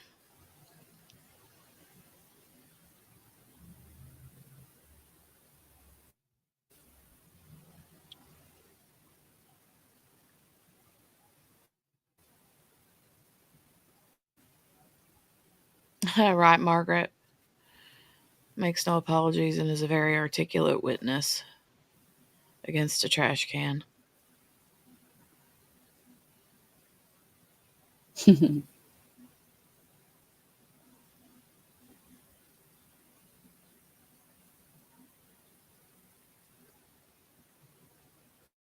Oh, Tammy, those things that Steph just said are for just general chat. She started out the live stream with those, so those aren't directed at any No, no, one no. person. If it's directed at one person, a model tags somebody. But she did that at the beginning. Those are things that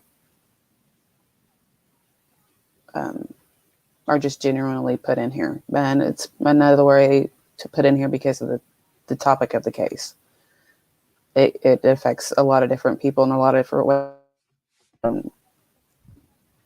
That's all.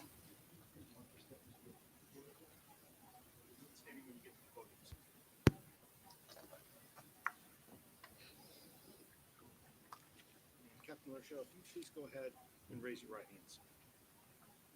You solemnly swear that the testimony you give this jury will be the truth, the whole truth, and nothing but the truth, so help you God. Yes, I do. Thank you, sir. Please feel free to have a seat. Is that who you were talking about last week, Margaret, Ms. when Mooney, you said, is that correct. Matt Correct. so and so? Please state your full name and spell both your first and your last name for the record. Sure. It's Matthew La Rochelle, Larochelle. First name is Matthew, Mattthew. And Captain LaRochelle, as we can probably guess from your title, where are you currently employed? I currently work for the Manchester Police Department. How long have you been working at the Manchester Police Department? Been with the Manchester PD for approximately 24 years. I was hired in the year 2000. In the year 2000? Yes. All right, thank you. I'm going to ask you to maybe scoot a little bit closer Sure. to that microphone if you don't mind, just so we can make sure we can all hear you there. With regards to your time in the Manchester Police Department, are you a full-time certified officer through the state of New Hampshire? Yes, I am. And did you graduate from a Police Standards and Training Academy class? Yes, I did. Do you remember your academy number? 123rd. 123rd. Could you please go ahead and explain what are some of the different units and duties that you've been? Okay. So Tammy, I saw the comment that you mentioned that she mentioned, and I think that she was just asking that as a general question to anyone that would have the comment that you had. It's not that people can't express their opinions here, but when you express opinions, if someone doesn't agree with that opinion, they're going to have a different opinion. So, that's kind of the way that works. You can absolutely express thoughts and opinions here as long as they're not harmful to other people. So that's the bottom line.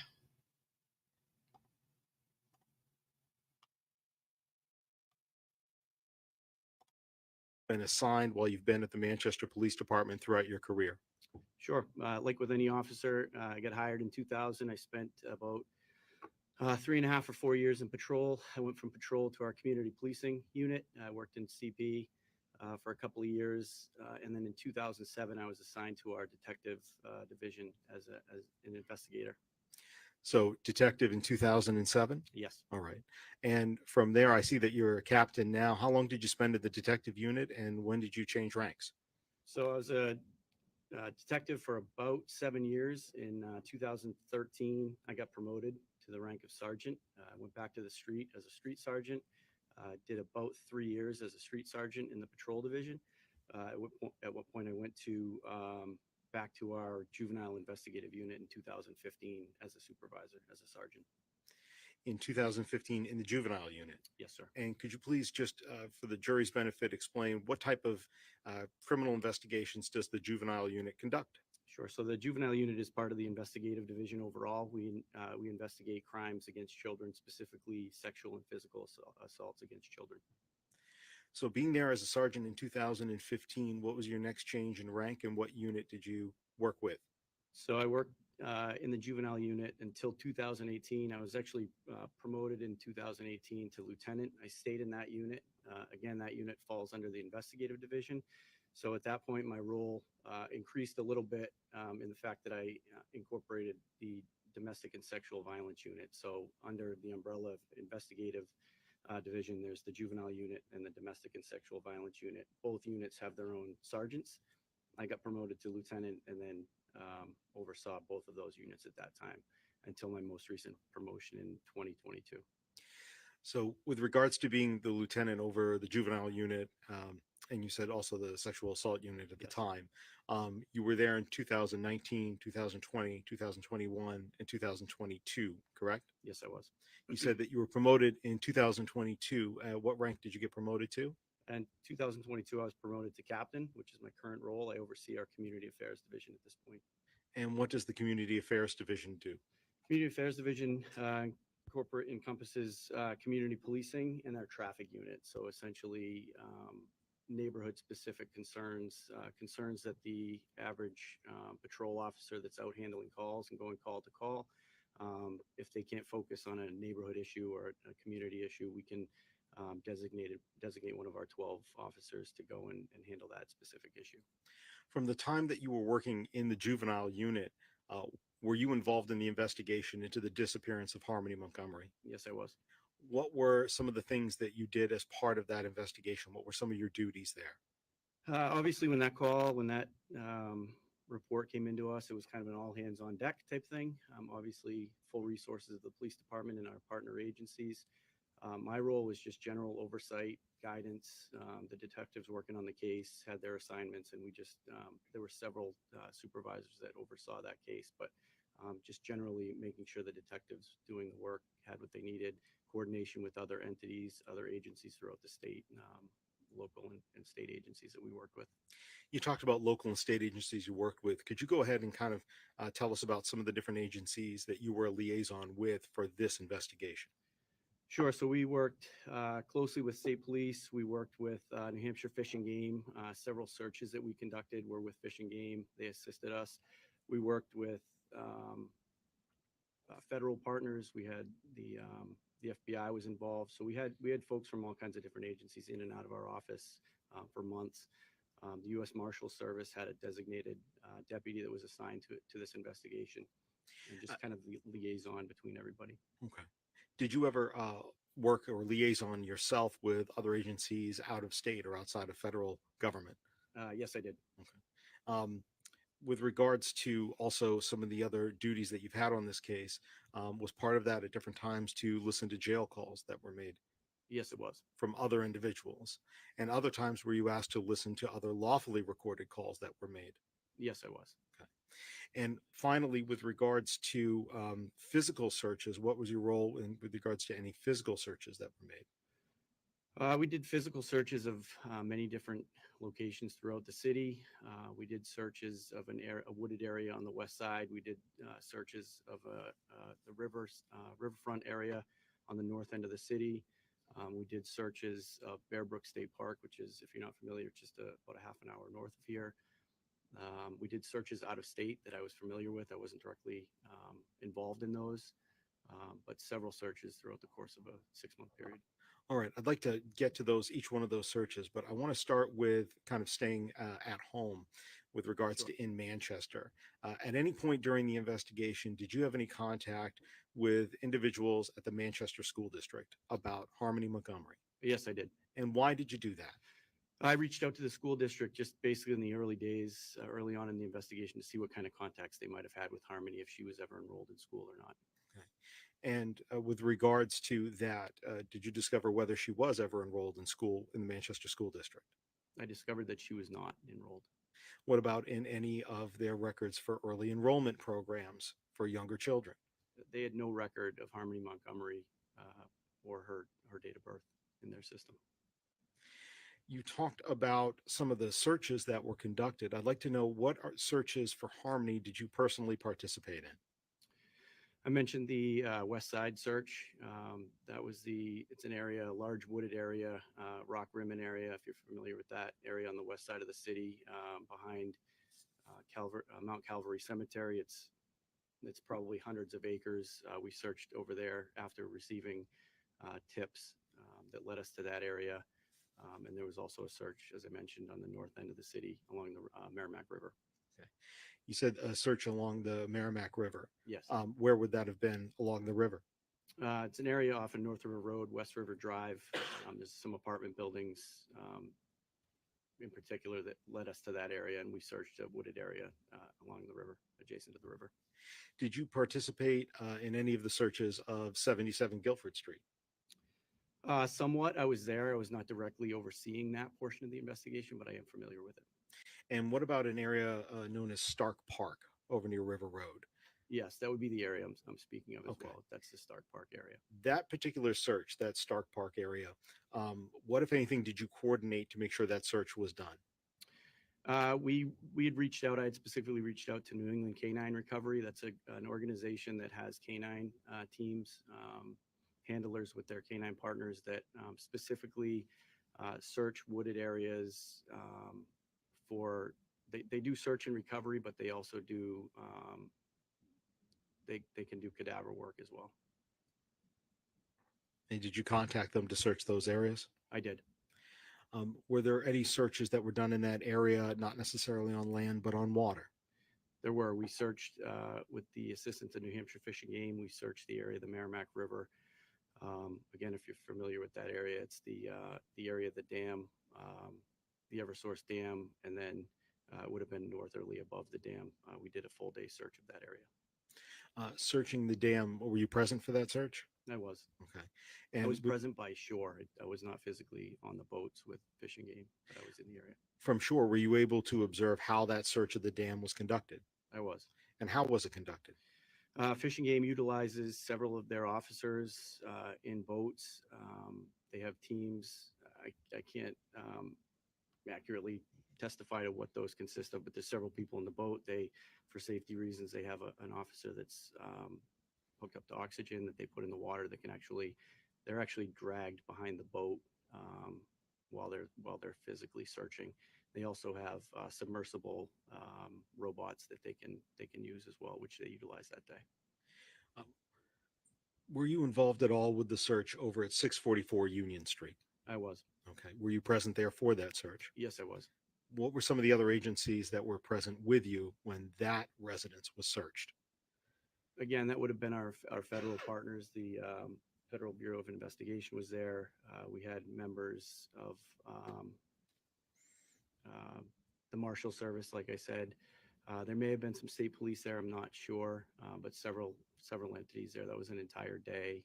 We pretty much took over the entire block. Just to clarify, was the Federal Bureau of Investigations, the FBI, part of that search as well? Yes, they were. I'd like to ask you, with your work in the juvenile unit, have you heard of an organization, sometimes also referred to as NCMEC or NECMEC? Yes, I have. And what is that, the NCMEC? What does that stand for? What is this organization? So NECMEC is the National Center for Missing and Exploited Children. They're a national organization that facilitates and organizes searches they assist law enforcement. We can call them with info. They can call us with info. I was basically the direct liaison between this investigation and that organization. I probably spent time on the phone with them at least once a week during this investigation. Had you worked with them before for children who were missing or believed to be exploited? I had. And what was some of the information that you provided to them as part of your work with them to try to find harmony? Specific to this case, yes, we basically provided them any photos that we had. We asked them to do the same. And at one point when a DNA profile was identified for Harmony, we provided that to them as well. Did you ever personally reach out to National Center for Missing and Exploited Children about tips that they had generated that needed follow-up? Yes, I did. And I want to ask you about some of those tips. Did you ever receive a tip that Harmony was alive in a place called Surprise, Arizona? Yes, we did. What did you do to follow up on that tip? So we got the information anonymously that Harmony was alive and attending a school in Surprise, Arizona. I personally reached out to that police department, tried to make contact with an officer. I think I spent 2 or 3 days working on that. Eventually, we were able to get an SRO, which is a school resource officer. School resource officers are typically assigned by municipalities to focus on schools. So they sent their school resource officer to that school to make contact with the person that we had a photo of and actually made an eyes-on identification. So even though it's a town nowhere near New Hampshire, it's in Arizona, you still followed up on that lead? Yes, I did. Why? We're working, again, it's an all hands on deck investigation. It's the most important investigation we've ever worked on, and we're dealing with a 7-year-old missing child. Zoom in. To show you Community Mark States Exhibit 101. Do you know this man? Yes, Who is it? it's Adam Montgomery. Have you seen him in person before? Yes, I have. Have you heard him speak before? Yes, I have. Have you heard him talk to other people before? Yes, I have. Can you recognize his voice in person? I can. And can you recognize his voice over the phone? Yes, Have you reviewed some lawfully recorded calls of his voice? I have. And with regards to those particular calls, I'm going to show you what's been marked States Exhibit 156 for identification. And to ask you whether or not you recognize that exhibit. Feel free to open up the envelope.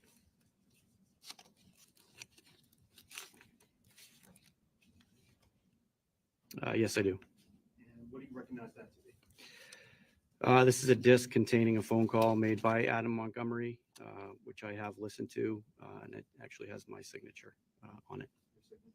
Yes. Now, let me ask you, with regards to that particular, it's got your signature on this disc itself? Yes, sir. Okay. Now, let me ask you, with regards to that particular call, is that an entire call or is that a portion of a lawfully recorded call that you listened to? I believe this is a portion of a call that's longer. It's an 8-minute call. I believe this is shorter than that. Have you heard all of the original recorded call? Yes, I have. With regards to what you listened to on that particular CD, is that accurate in terms of that portion of the call that you heard originally is unchanged for the part of it that's on that CD? That is accurate. Yes, So sir. that this is a small piece of the whole. Correct. Also, with regards to that call, separate from that, is there any sort of visual component to that call on that disc as you reviewed it? Basically, is there a transcript of what is said in the recording as you listen? Yes. Have you reviewed that transcript, the words that are on the page? Yes, I have. Is that accurate for that particular phone call? Yes, it is. Is it accurate for the identifying properly Adam Montgomery's voice? Yes. Is it accurate for identifying the generally that he was called another individual and that person's voice? Yes. This time, Your Honor, I'd ask the court to strike exhibit number 156 and be entered as a full exhibit. Any objection? Subject to the prior conference at the bench. All right, the ID is stricken and it's entered as a full exhibit.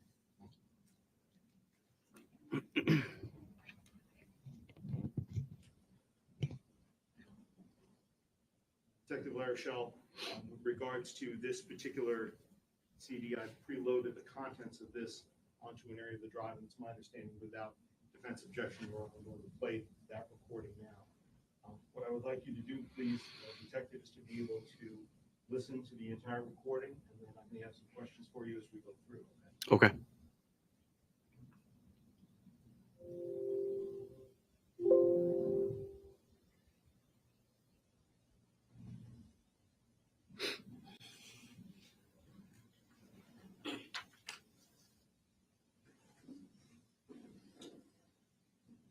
Detective, my eyes are failing me with regards to it. Is there a button on there for view to say full screen? About halfway down. One more, this it? Yeah. I believe so.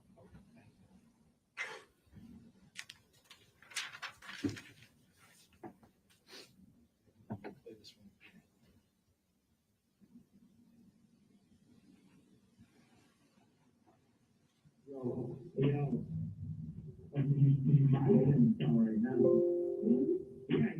You didn't see that you got the money yet? No, not yet. I just wasted this little bit of money. How much did you put on there? Don't tell me what thing you put money on there like that. Nah, I just put like $25. All right, yeah, that seems a little crazier than I was gonna pay you for, but all right. Yeah, so I'll stay on the phone right now with this and fucking, so I just had my lawyer, send me super guiding me with shit, bro, like, I got like 800 pages in December. I think they're up to like 5,000 pages now, something like that. And, she was like doing kind of roller coaster. Like, there are people, the shit you hear people come up with and some of the shit that these people make, Mel Doom was running through police, I was like, on the way, and Carrie was like, oh my God, it's like a roller coaster. She was like, oh my God. I was just thinking to do this, and then it turned out to be nothing, and then, oh my God, I'm thinking to do this, and then it turned out to be nothing. Like, you got something to do with like, he gave a report to the police and was like, oh, my friend, he passed away, but he was very cool with Adam.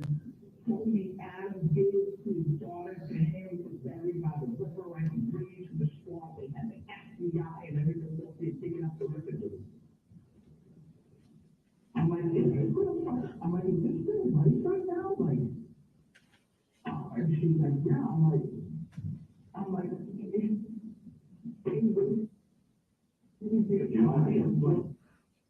Pause it right there for a minute. That voice just said, and was on that transcript, indicated with Adam saying that they wasted their time. Is that Adam Montgomery's voice? Yes, it is. With regards to the search by the river, I believe you just testified a moment ago on direct that there was a search by the river, correct? Yes, there was. And you also testified that there were searches involving the FBI. Is that also? Yes. Sure they have to, I'm sure they have to take everything that's said to them, no matter how outlandish seriously, and they have to do their due diligence.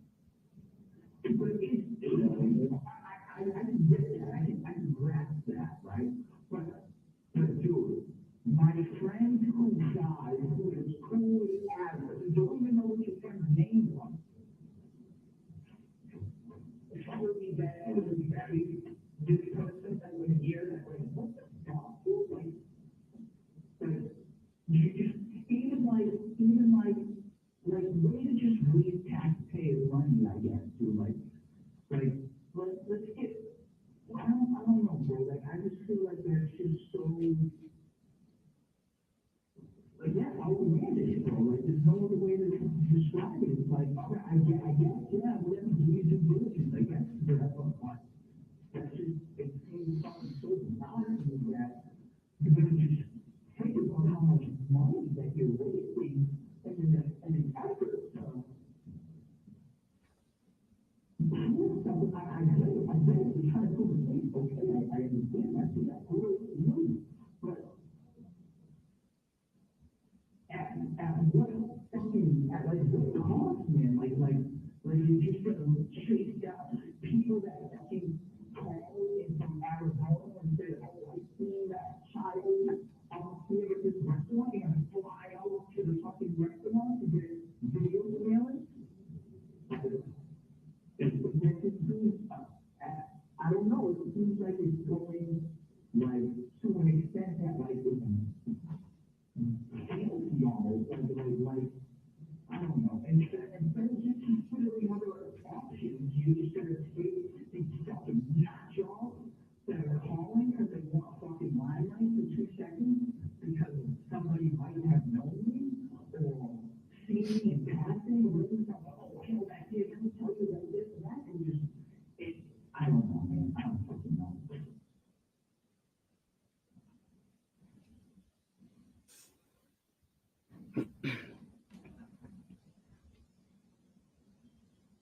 Captain Larry Shell.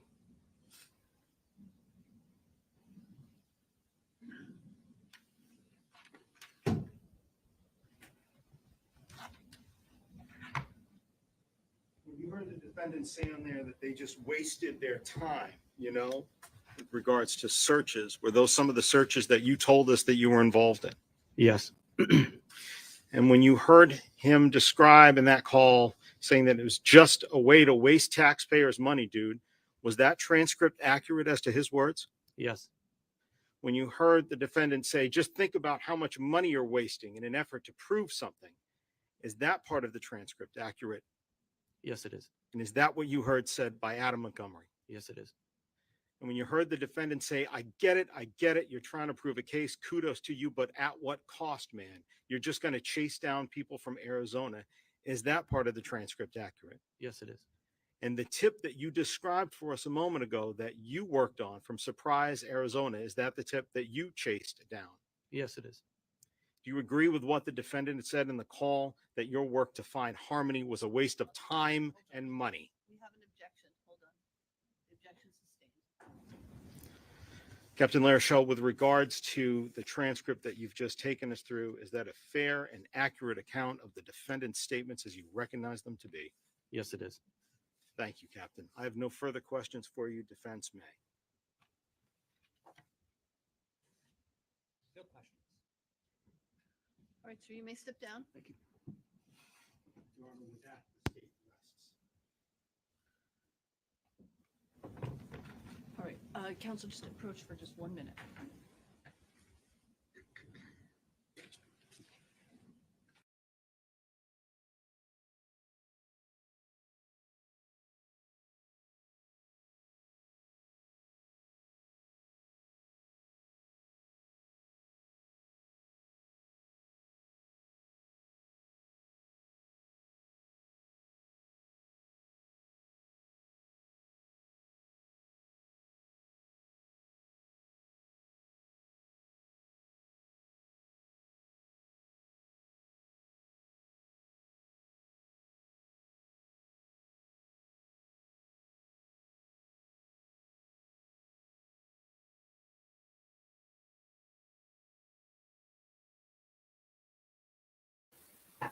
Sidebar City.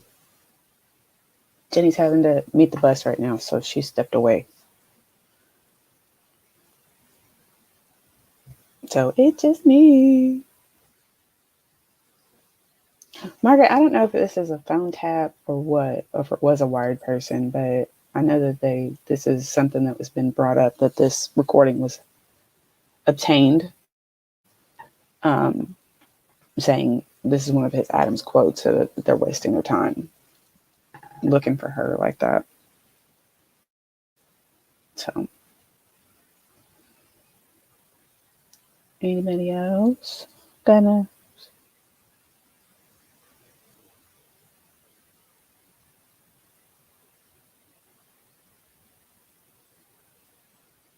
Oh no, Abigail, I ain't ready for all that. I'll get there, but I ain't there yet, girl.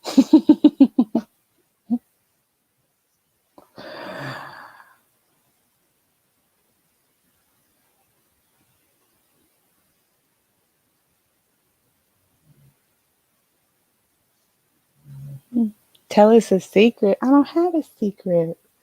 Really. Not really. I mean, I kind of do, but I don't. I ain't ready to be that all personnel with all the internets.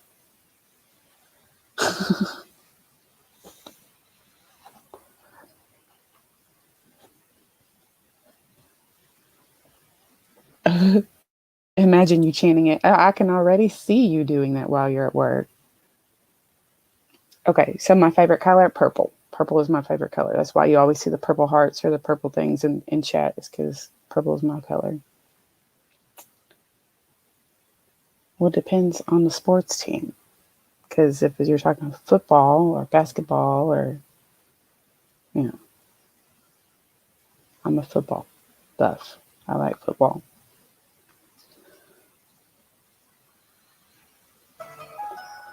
Look, Abigail is helping me out here. And I appreciate it, Abigail, because I'm not good with doing this stuff by myself. But it's okay. I'll handle it. Favorite food, of course, Mexican food. Come on now. I love me some Mexican food. Oh, and the Super Bowl, Kansas City. Kansas City. I grew up watching NASCAR, actually. My dad's been a big NASCAR fan. He's been a big racing fan. He used to race. Ladies and gentlemen, I know there have been a lot of They're back. stop and starts Ta-da. today, and part of what I was discussing with the lawyers at the bench is what's most prudent, so that we're respectful of your time as we can be. The state has now rested their case. So for tomorrow, there will be a determination as to whether or not the defense wishes to present any evidence. As I've already told you before, the defendant has no obligation to prove his innocence in this case. The burden is on the state to prove his guilt beyond a reasonable doubt. So if the defense wishes to, they may present evidence, but they may choose not to. That is their right. Then if should they decide that they wish to present evidence, that would happen tomorrow. We would begin there. And then beyond that, it would be time for closing arguments and final instructions. So that's where we are. So I'm going to release you for the day today, for the rest of the day. I'm going to have you come back tomorrow morning at 9:45. Okay, so we'll have a 10 a.m. start. I'll ask you to come back tomorrow at 9:45 a.m. a little bit later. I really want to try to see if we can make sure that we've done all the business that needs to be done, and that we're ready for you at 10 a.m. Once again, I cannot stress strongly enough, you are not to read anything about this case, not watch any news about the case, don't read anything in the papers or on social media, anywhere else on the internet. You're not to discuss the case with each other or with anyone else. Don't do any independent research. Don't drive by any of the locations. As has been the case throughout this trial. The lawyer's been instructed they're not to communicate with you. So please, once again, don't hold it against them if they pass you in the hallway without acknowledging your presence. Ladies and gentlemen, thank you so much. We will see you tomorrow morning at 9:45. All rise for the jurors, please.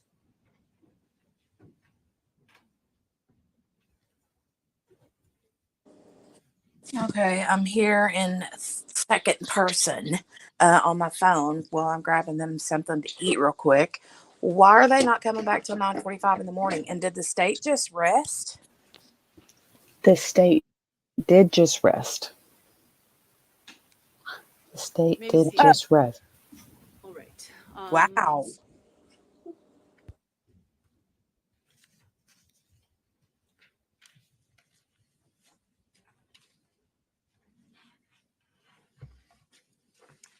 I'm sorry, I had to grab my indictments. That's okay. At this time, I'd like to make a motion to dismiss certain charges presented, charged against Adam Montgomery. The first comes to the second-degree assault. I recognize that the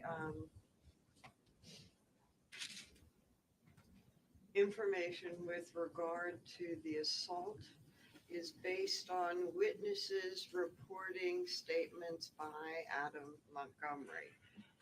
There is no eyewitness, including Kayla Montgomery herself, because we did know that Mr. Saros did speak with Ms. Montgomery, and as a result of that conversation did not come away with concerns with regard to a need to follow up on the allegation of assault by Kevin Montgomery. That no follow-up was deemed necessary. This allegation was investigated. Harmony was spoken to, witnesses were spoken to, and nothing happened as far as this investigation. And that the charges here occurred after, that were instituted after a search for Harmony Montgomery and determination that Adam Montgomery was at least a suspect in why Harmony was missing.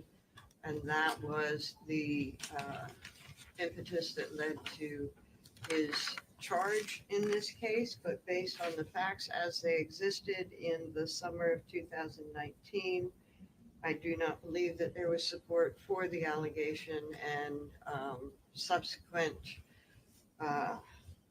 charges against Mr. Montgomery don't make what did not exist as a confirmation now to be confirmation. With regard to the second-degree murder, the only evidence with regard to how Harmony died or who killed Harmony is Kayla Montgomery's testimony. Kayla Montgomery is a convicted perjurer. She has also acknowledged 2 other instances of perjury other than what she was charged with. Her story itself went through various iterations, and quite frankly, I think were pretty ludicrous as far as a degree of violence that nobody could accomplish in public as she had described and not be seen by anyone. She was describing a degree of violence in the car at a time when people would be going perhaps to work at Colonial Village. She was describing assaults in the car outside of the clinic on Franklin Street. And you may recall the testimony that at one point prior to that, they there was testimony that they had to go into the clinic one at a time because at a prior visit while they were parked outside of the clinic, somebody noted that there was nobody in the car with the kids. And so that's why they changed their behavior to one person at a time. This was the regular hours of the clinic with people going in and out of the clinic. Very, very public area. The jury was at the scene. Obstructions for the car outside of the clinic didn't exist. Then there is allegations of at traffic lights from the clinic to Burger King, assaults. She claims at every traffic light. She claims that Mr. Montgomery was at those traffic lights leaning over and striking Harmony in the back seat several times through perhaps each traffic light, and that the last time was pulling into the Burger King parking lot. Again, the jury saw the Burger King parking lot, no obstructions, at a time when other people would be going in and out of the Burger King parking lot. And she described that based on that final assault, he became worried that something perhaps was wrong. And then she describes pulling into the drive-in, having communication and direct contact with a clerk who he is providing money to receive, or however it was paid. She thought cash, but couldn't say definitively. And then receiving the food as the clerk is handing it out to him while he is sitting in the car. I just think it defies logic, reason, and any sort of credibility. The changes that she went through with regard to those events, that although she started out saying that these assaults to the jury started at in the morning before going to the clinic, on cross-examination, said that they actually started between 2 and 3 in the morning, with about Harmony being struck about 15 times. Well, and one of the other things in the Burger King parking lot, that she thought the boys were asleep throughout this time. She wasn't sure. I think her credibility with regard to that information is just, she has no credibility, and therefore there is no evidence of how Harmony died and who caused her death. And I would move to dismiss the second-degree murder charge for insufficient evidence, even taking the evidence in the light most reasonable to the state. With regard to falsifying physical evidence, I have no motion. With regard to abuse of a corpse, I have no motion. With regard to tampering with the witness, Kayla testified that upon discovering Harmony's death, she and Adam spoke about what to do. They spoke together about concerns that DCYF would take the children, that was her concern as well, that they made plans together to hide the body, to not tell about Harmony's death. And her description on cross, because I understand on direct, it was different, but on cross, she acknowledged a plan and a communication as a partnership and conspirator, rather than being a victim of witness tampering. So I would move to dismiss that charge as insufficient evidence taken in the light most reasonable to the state.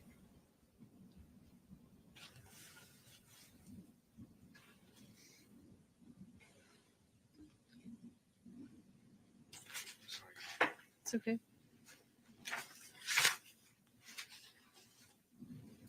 What defies logic, reason, and credibility is to argue that any evidence, taking the evidence in the light most favorable to the state, that this matter should not go on to the jury. So the defendant's motion to now should be dismissed.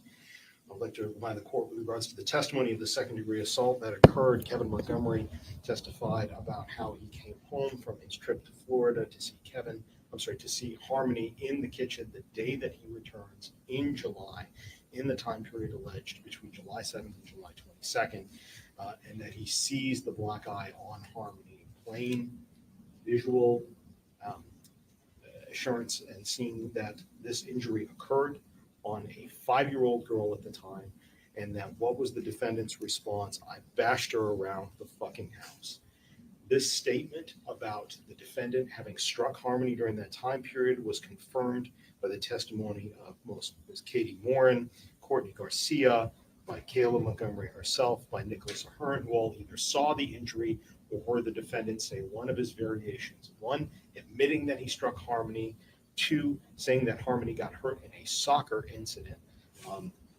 Or three, admitting that he struck Harmony and that he was angry at the time. Mr. Demetrius Saros, the DCYF investigator who responded, was able to get there over a week later after the defendant had spirited Harmony away at the time of the very first visit, and even he still saw the mark on Harmony's face weeks later.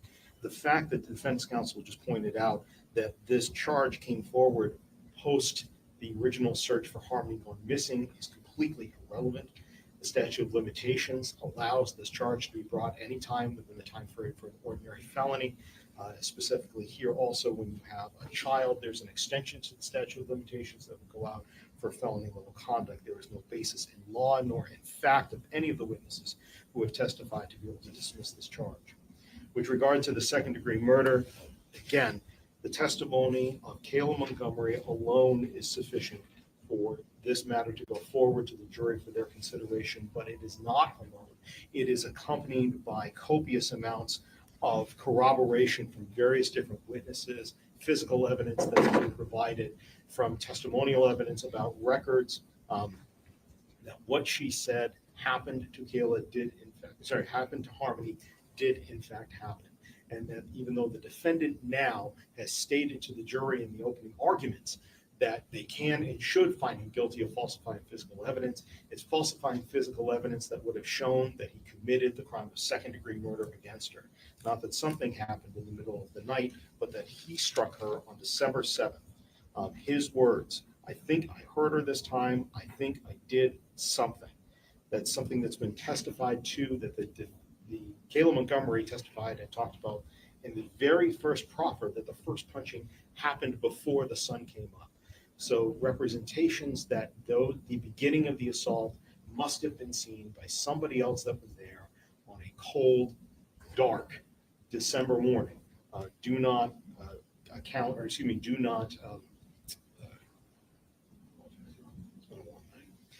they do not go ahead and meet with the facts of the case that have been presented on the situation that she was in. The description of violence that was made in public, it's very easy to be violent towards a 5-year-old who's laying down in a car seat, laying down in the car. And that is in fact the position that Kayla Montgomery puts Harmony in, which is behind her seat, behind the passenger seat, in the rear, down against the door.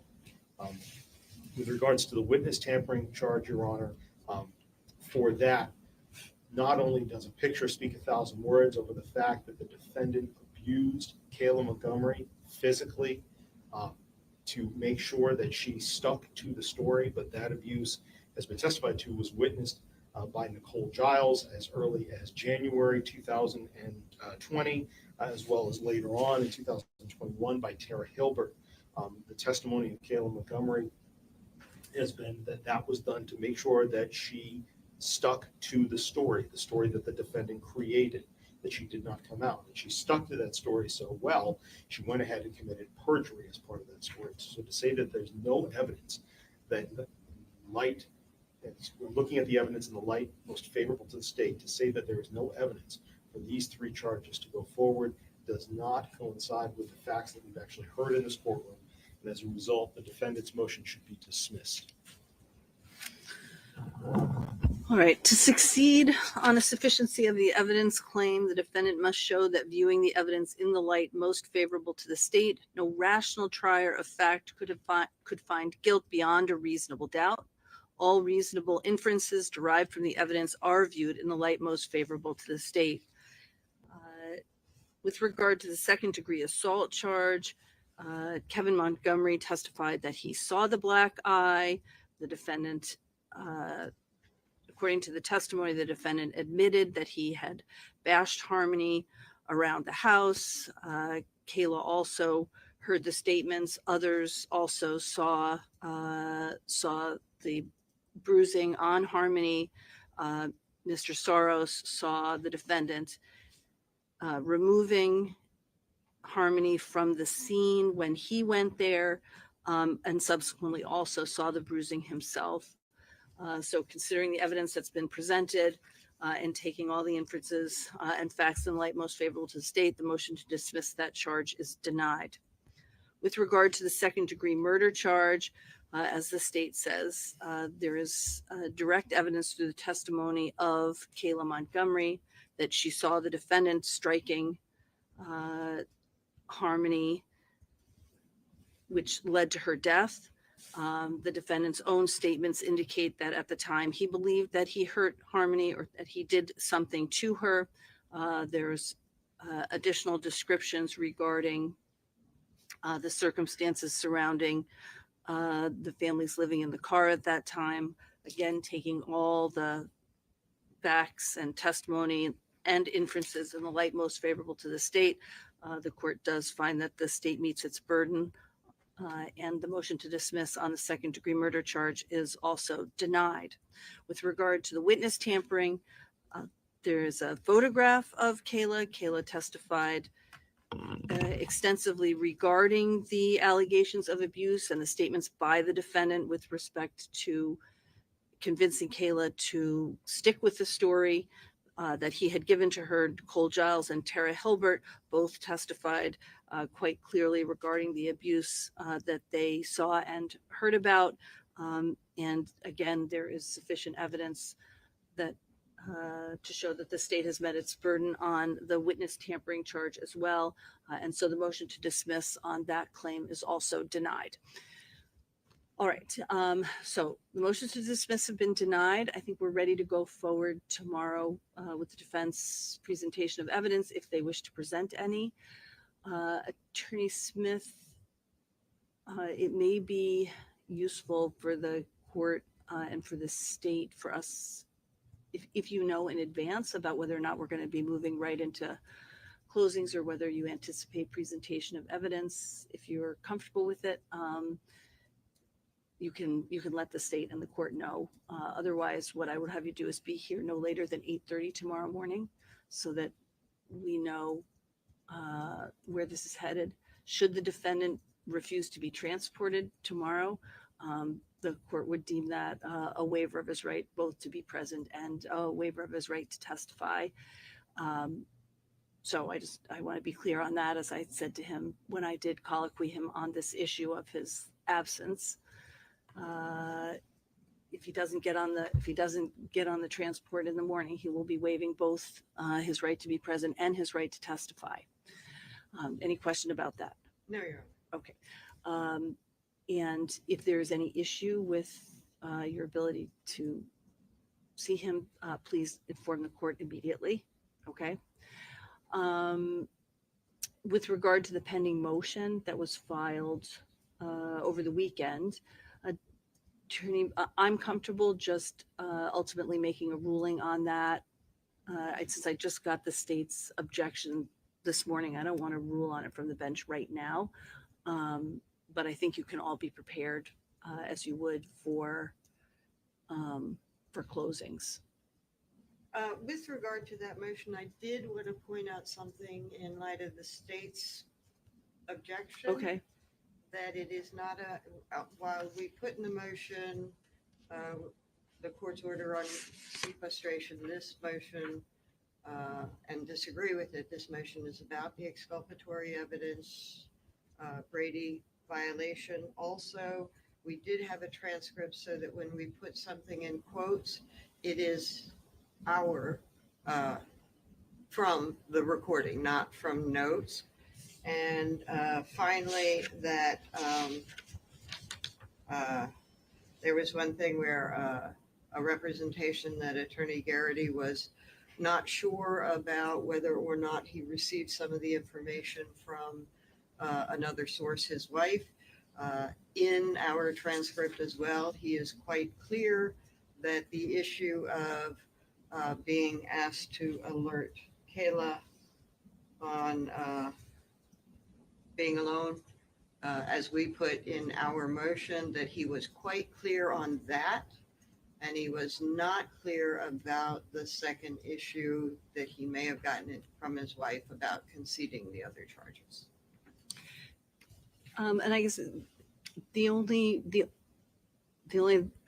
issue that I suppose I'll give you a chance to clarify now is your notion of what is exculpatory. Why don't you tell me in your own words rather than have me attempt to state it exactly what is exculpatory? The fact that she was specifically guided towards an area and so that she might prepare. And in fact, she did say that when she got the information, she used that information to. So the fact that she was informed by the state that you were going to, that essentially you were going to suggest that she was the one who killed Harmony. That's what you consider to be. We don't consider that to be new information to her. Right. However, that the specific direction was being alone in the car that night with the children. So essentially what you think is exculpatory is the preparation of a witness subsequent to opening statements. Yes. And not disclosing it, especially because the state prepared a question based on their own request to Attorney Garrity, and then said they were surprised at her answer, where it's clear that they anticipated that answer, and then failed to disclose that that guidance had actually been requested. Okay.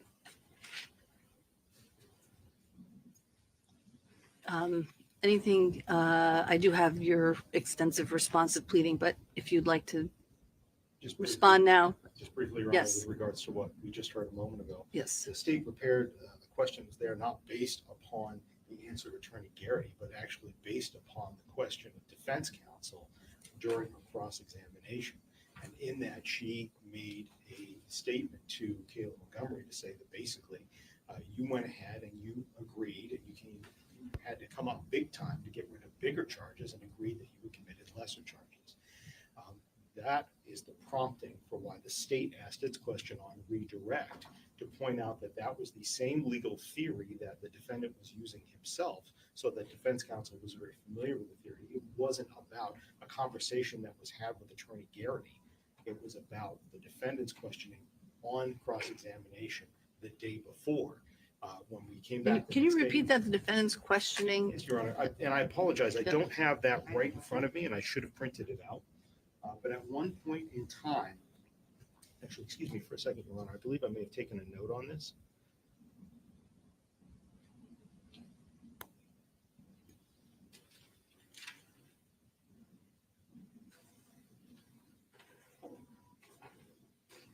Just for a minute.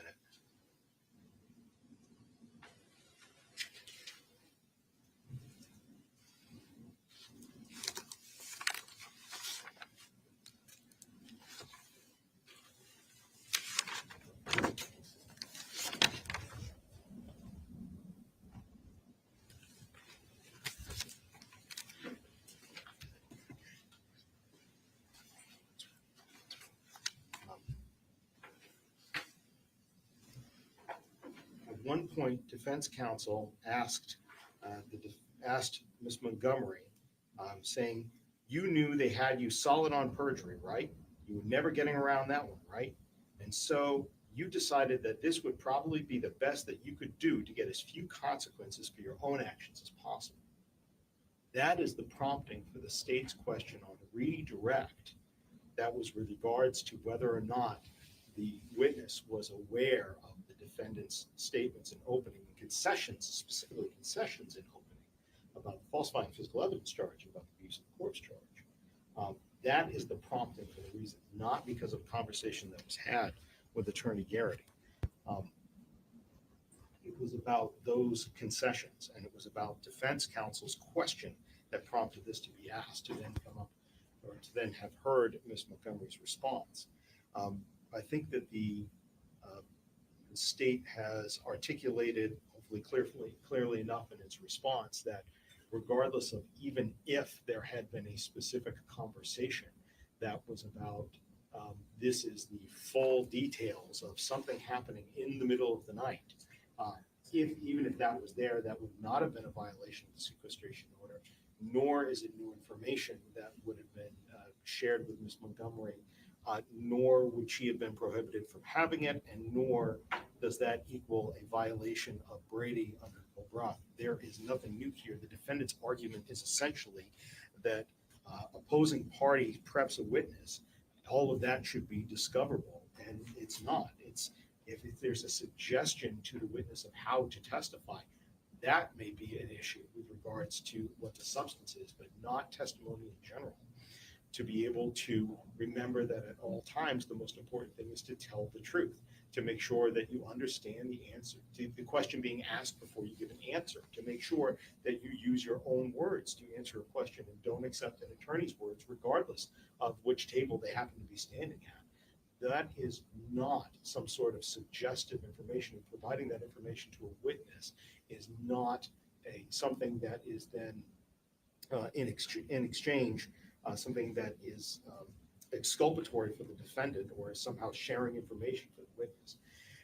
It's not a surprise to Kayla Montgomery that the defendant would be arguing that she's the one who killed Harmony, since those are some of the exact same questions that she was asked from investigators at the beginning, even back to the very first proffer, was about establishing that she's not the individual who had done this.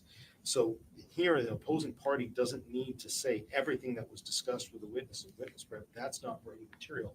And what the defendant's argument is to try to say that somehow a violation of a sequestration order, which did not happen, then generates exculpatory material in Brady. And I'm sorry, but that's not the case. That's not how Brady operates. That's not how the sequestration order operates. All right, thank you. And again, I think it might be on there, but there is a point where Attorney Knowles said, I don't believe I asked anything of Attorney Garrity. And Attorney Garrity, in fact, said, I was contacted to and requested to apprise Kayla. Right. I heard him to say, though, that he wasn't requesting information from Attorney Garrity. And Attorney Garrity testified that he just spoke to her when she was here that morning. So in any event, I don't think there was no apprising of testimony. I hear what you're saying. I've read your motion. I'll reread it. I'll reread the state's responsive pleading. Thank you. Okay. Anything else on that, Attorney Smith? No, Your Honor. Okay. Okay. I know you have another commitment. Attorney Brooks, did you have some language you wanted to give me for the proposed instructions that I gave to you regarding the defendant's absence, or I wasn't sure whether you were just saying. I have not drafted anything myself, Your Honor. It's something beyond the standard instruction about if the defendant chooses not to testify. Oh, you want something specific to his his absenting himself throughout the trial? No role in the jury's consideration. That itself does not constitute evidence, and the jury should not speculate.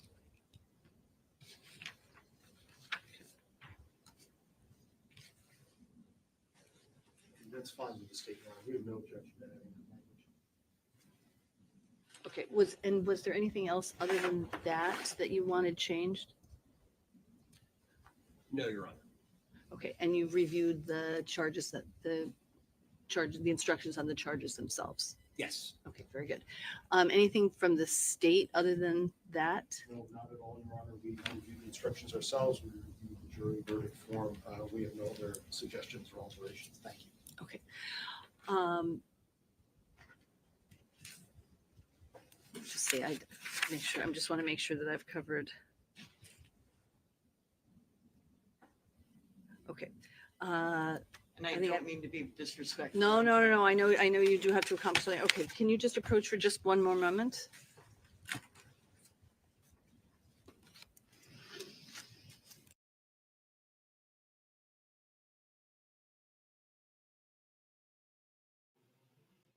I wonder what her other appointment is for today.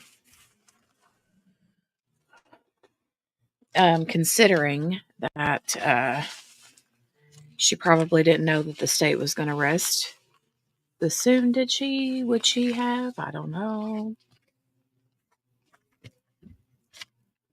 But hey, Joanna, how are you, my dear? Yeah, I got Eli off the bus and then had to get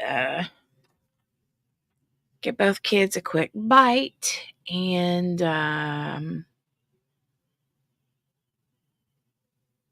came in here and sat down and was listening. And I was shocked to see that the state had already. I expected them to go the rest of the week. I really, really did.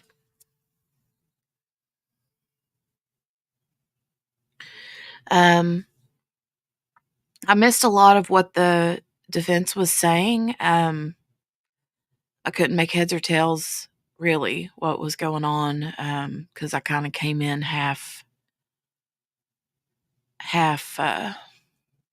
listening, but yeah, I'm not sure. Not sure. Oh yeah, that's true, Brenda. Didn't think about that. An appointment on our lunch break. Yes. Good call on that one. Yes. Right. Yeah. Okay. Thank you. All right.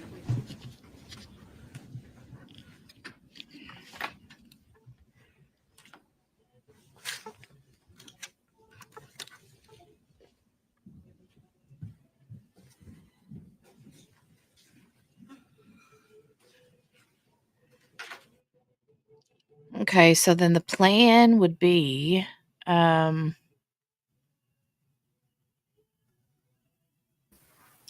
Meow. Sorry, I had to run away for a second. oh, that's okay. Did you catch much of what the defense said? Because I missed a lot of that. Okay, so are you talking about for when after the jury was dismissed and they said that the state rested? Yeah, I didn't know that the state was resting, but I did hear them going the dismissal, Yeah, all yeah, that, random nonsense, and then I yeah, heard her deny all of those. yes. But I didn't know, did they say that they were going to have much of a defense or not? That part I actually kind of missed, so I'm sorry Okay. because I had to Yeah. run with them. So Dad Yeah. was getting a call from one of the nurses, so I have to check in with that stuff. Right. But yeah, So we'll rewind it back real quick and listen, yeah, just so we can know for sure, because I missed a lot of that too. yes.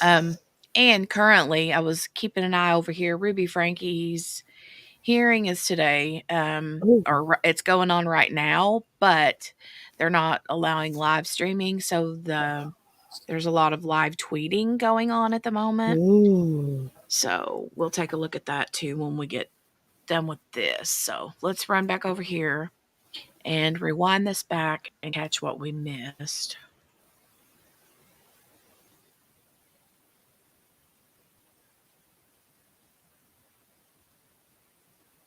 Agreed, you had to come up big time to get rid of bigger charges and agreed that you had committed lesser charges. That is the prompting for why the state asked its question on redirect, to point out that that was the same legal theory that the defendant was using himself So the defense counsel was very familiar with the theory. It wasn't about a conversation that was had with Attorney Garrity. It was about the defendant's questioning on cross-examination the day before. When we came back. Can you repeat that, the defendant's questioning? Yes, Your Honor. And I apologize. I don't have that right in front of me, and I should have printed it. No, this is where they were talking about the exculpatory evidence. Mhm. This is the part where I had to leave for a second. So everything at this point on, I don't know what happened. So I don't know Okay. about everybody else or anything like that, but that's where I'm at. This is the last part I saw. Okay. Okay. We'll go ahead. We'll go ahead and start it from here then. Okay. Now, but at one point in time, actually, excuse me for a second, Your Honor, I believe I may have taken a note on this.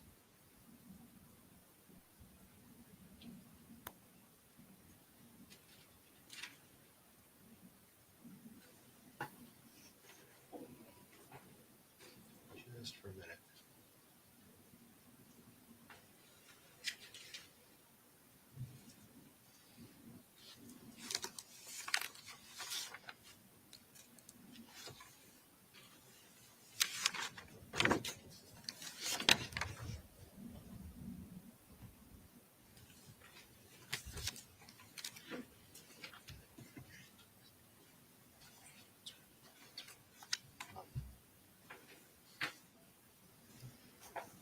At one point, defense counsel asked Ms. Montgomery, saying, "You knew they had you solid on perjury, right? You were never getting around that one, right? And so you decided that this would probably be the best that you could do to get as few consequences for your own actions as possible." That is the prompting for the state's question on the redirect. That was with regards to whether or not the witness was aware of the defendant's statements in opening, concessions, specifically concessions in opening, about the falsifying physical evidence charge, about the use of force charge. That is the prompting for the reason, not because of a conversation that was had with Attorney Garrity. It was about those concessions, and it was about defense counsel's question that prompted this to be asked, to then come up, or to then have heard Ms. Montgomery's response. I think that the state has articulated clearly enough in its response that regardless of even if there had been a specific conversation that was about this is the full details of something happening in the middle of the night, even if that was there, that would not have been a violation of the sequestration order, nor is it new information that would have been shared with Ms. Montgomery, nor would she have been prohibited from having it, and nor does that equal a violation of Brady under Colbreth. There is nothing new here. The defendant's argument is essentially that opposing party preps a witness. All of that should be discoverable, and it's not. It's if there's a suggestion to the witness of how to testify, that may be an issue with regards to what the substance is, but not testimony in general. To be able to remember that at all times, the most important thing is to tell the truth, to make sure that you understand the answer to the question being asked before you give an answer, to make sure that you use your own words to answer a question and don't accept an attorney's words, regardless of which table they happen to be standing at. That is not some sort of suggestive information, and providing that information to a witness is not something that is then in exchange, something that is exculpatory for the defendant or is somehow sharing information for the witness. It's not a surprise to Kayla Montgomery that the defendant would be arguing that she's the one who killed Harmony, since those are some of the exact same questions that she was asked from investigators at the beginning, even back to the very first proffer, was about establishing that she's not the individual who had done this. So here, the opposing party doesn't need to say everything that was discussed with the witness and witness prep. That's not Brady material. And what the defendant's argument is to try to say that somehow a violation of sequestration order, which did not happen, then generates exculpatory material in Brady. And I'm sorry, but that's not the case. That's not how Brady operates. That's not how the sequestration order operates. All right, thank you. And again, I think it might be on there, but there is a point where Attorney Knowles said, "I don't believe I asked anything of Attorney Garrity." And Attorney Garrity, in fact, said, I was contacted to and requested to apprise Kayla. Right. I heard him to say, though, that he wasn't requesting information from Attorney Garrity. And Attorney Garrity testified that he just spoke to her when she was here that morning. So in any event, I don't think there was no apprising of testimony. I hear what you're saying. I've read your motion. I'll reread it. I'll reread the state's responsive pleading. Thank you. Okay. Anything else on that, Attorney Smith? No, Your Honor. Okay. Okay. I know you have another commitment. Attorney Brooks, did you have some language you wanted to give me for the proposed instructions that I gave to you regarding the defendant's absence, or I wasn't sure whether you were just saying. I have not drafted anything myself, Your Honor. It's something beyond the standard instruction about if the defendant chooses not to testify. Oh, you want something specific to his his absenting himself throughout the trial? No role in the jury's consideration. That itself does not constitute evidence, and the jury should not speculate.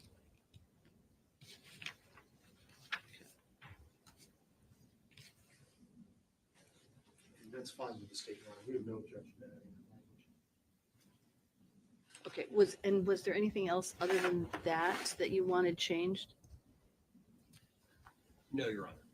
Okay. And you've reviewed the charges the instructions on the charges themselves? Yes. Okay, very good. Anything from the state other than that? No, not at all, Your Honor. We reviewed the instructions ourselves. We reviewed the jury verdict form. We have no other suggestions or alterations. Thank you. Okay.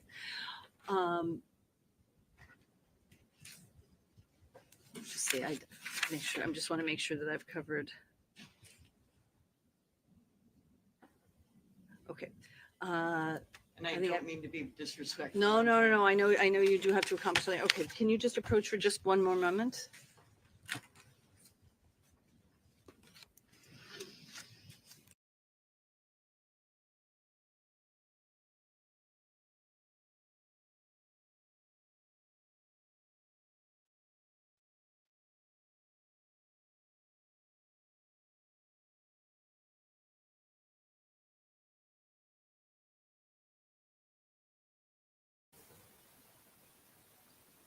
Okay, so that was kind of meh. Yeah. But I guess the trial will be resuming, and we'll find out if they're going to call very many or any witnesses tomorrow. And I know that she said something about them starting at 9:30 or 9:45. I can't remember which. Jury in at 9:45 to start at 10 a.m. Okay. I wrote it down. Okay. So yeah. Yes. Yeah. Yes. Kel says, so the jury should not speculate that he is a coward. Got it. It's very Exactly. true. Right. I know it. Yep. Good Oh. morning, Billy. Good morning. Good morning. All right. I am going to hold on just a second. Let me this one. We still need to see Steph's video. Oh, yeah. Just for a ha ha ha. For a ha ha ha. Do we We'll want to watch ha that. ha ha? We'll ha ha ha. We'll ha ha ha right before we head out for the day, I think. We'll do that in a few minutes. I wanted to start this. Okay. Because I want to see. Yeah, This because is she's the facing Ruby a Frankie. lot. Yeah, I know. But I'm going to start this from here. Okay.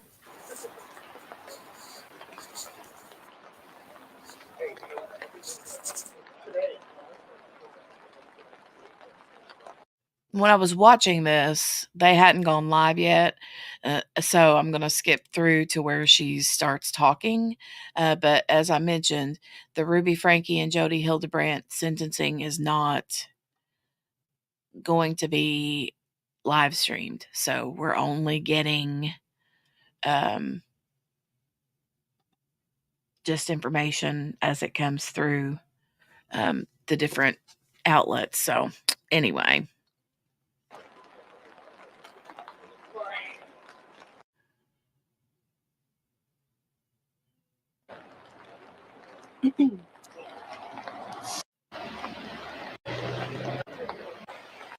This Well, Bob, today to put us up to speed. So, Sierra, welcome. What do you got for us? Well, Bob, today is Judgment Day for Ruby Frankie and her partner in business and crime, Jody Hildebrandt, here at the Washington County Courthouse in St. George, Utah.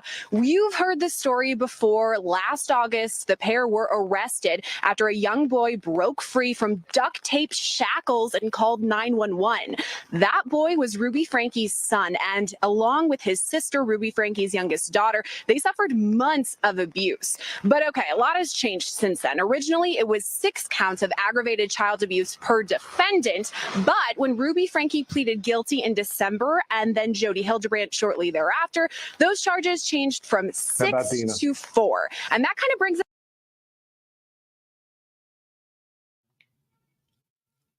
I just have to say and stop for a minute just to say, I saw a picture of her, of Ruby here on Twitter a few minutes ago. And she looked the same, like her hair looked done. Apparently there was someone in the gallery that took a photo. I don't know if they were supposed to, but I found it on Twitter. Anyway, Jody, however, I hear on Twitter that she looks very haggard, that she's looking very rough. So, yeah. I just sent you that photo, by the way. Sent On what? Twitter. I just sent you that photo from Twitter. Oh, that did has you? Ruby right. Oh, As you were good. saying that, I was like, oh, yeah, it's right here. I'm following. Oh, great minds, right? I'm telling you. Oh, my word. Okay. Let me play this back again. We'll look at those pictures here shortly. Yeah. us up to speed where we are today. That is what is going to happen here behind me at the courthouse. Actually, the sentencing hearing just began. Each woman has pleaded guilty to those multiple counts, and we're expecting to hear more information. But the big question we have on our hands is, how long will they spend behind bars? Well, we don't know. You heard that right. We don't know. Today, the judge is not going to give us an official number, anything like that. The big thing we'll learn today, though, is whether those sentences will run concurrently or consecutively, though we do expect to learn more details from inside the courtroom today. Yeah, I mean, this is like really. Wait, so we're not going to hear how many years today? I don't get that. Why? I don't understand that. I don't know. I mean, she said what we will find out is if they're going to run concurrently or consecutively. But, like, what? It's their sentencing. Exactly. Yeah, I don't know what that means, but okay. Here Right? we'll go back. Like a fascinating case, and I was talking to the producer about this before we went on air, and I think that you're there, you've got the feel of it. I think the reason why this has caught the nation's attention is both the backgrounds of these individuals, their seemingly normal life, the fact that Frankie in particular had a very successful YouTube channel where she's giving advice about how to raise your children. So there's such, I don't know if you use the word hypocrisy or just shock. What do you sense out there as the community's feeling? Is that why this case has caught people's attention, because of the things I'm mentioning, or something else? You know, Bob, I have spoken to multiple people here in St. George. It's kind of a tight-knit community. A lot of people here are LDS too, which is what both Ruby Franke and Jodi Hildebrandt practice. So, Okay, and just another side note, because I do need to stop every little bit for this particular video just because, you know, commentary. But anyway, you know, as a YouTube creator, not, you know, not just here, but on another channel, I'm like, okay, if you're going to be a mom vlogger, which is what she was, that's one thing, but it's a whole nother ball game whenever you are like abusing them, but not only that, but like letting people know that you're abusing them in a not so roundabout way. You know No, what I mean? it was openly put out there what she was doing. Right. I mean, she put out there, like, for example, saying that her son lost his bed Mm-hmm. and had to sleep on a beanbag in the living room For months. for months. And she openly put that out there on her YouTube page. Which what happens is that leads to speculation, and then people are like, but why was he in trouble? Why? And then they find out that they're LDS, they're this, they're that. Yep. Then, you know, she keeps like sharing all these little tidbits of information, which I understand being A public figure. well, being a influencer. public figure, being an influencer, but being like open. But there comes a point where, first of all, the amount of, I don't want to say publicity, but the amount that her kids were on camera and in weird situations and circumstances was just all kinds of weird on my particular, you know, Yeah. I can't, like the whole bra shopping thing. Yeah. For the little girl. She was like, it was a first bra, you Yeah, that's know? not something that you want to publicize. I mean, girls are embarrassed about that. They're little girls. They don't, you know. I haven't met a little girl yet that is about like all about wanting to publicize that kind of stuff. Mm-mm. No. No. Yeah, they did. Ween Baby, they sent him to a wilderness camp. Yes. Yep. And this wasn't just any wilderness camp. What I've heard is that there was a lot of like abuse that goes on at these camps that they send these kids to. Yeah. Like they're not just any normal, you know, bad child boot camp. Exposure, Dawn. That's the right word. That's the word I was looking for. Yeah. Yeah. All right. We'll start it back. We will continue.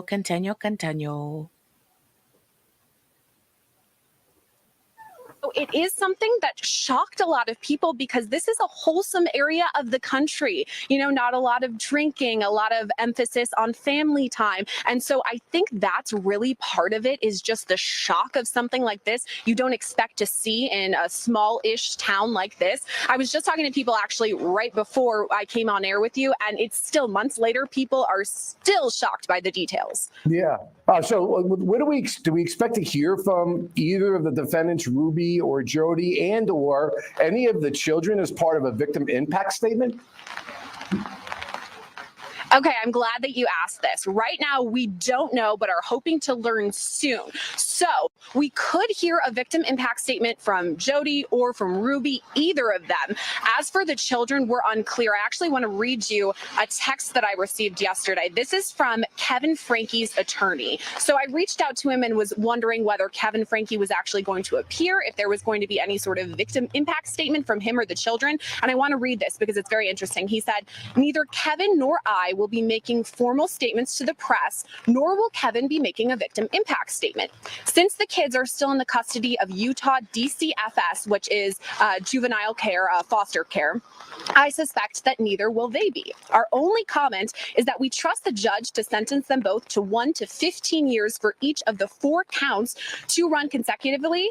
Then it will be up to the Utah State Board of Pardons to decide if that will be shortened or other conditions imposed. Now, here's the part that I really want you to pay attention to.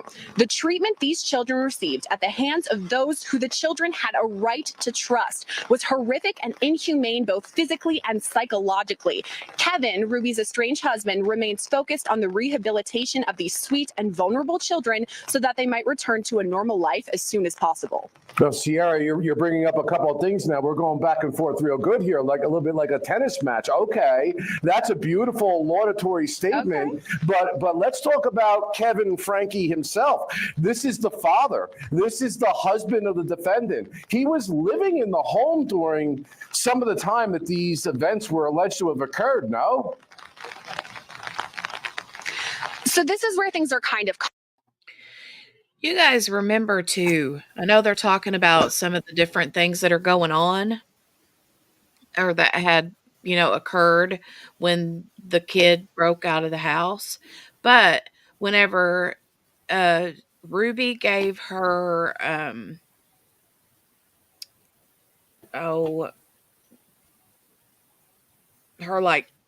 when she pled. Yeah.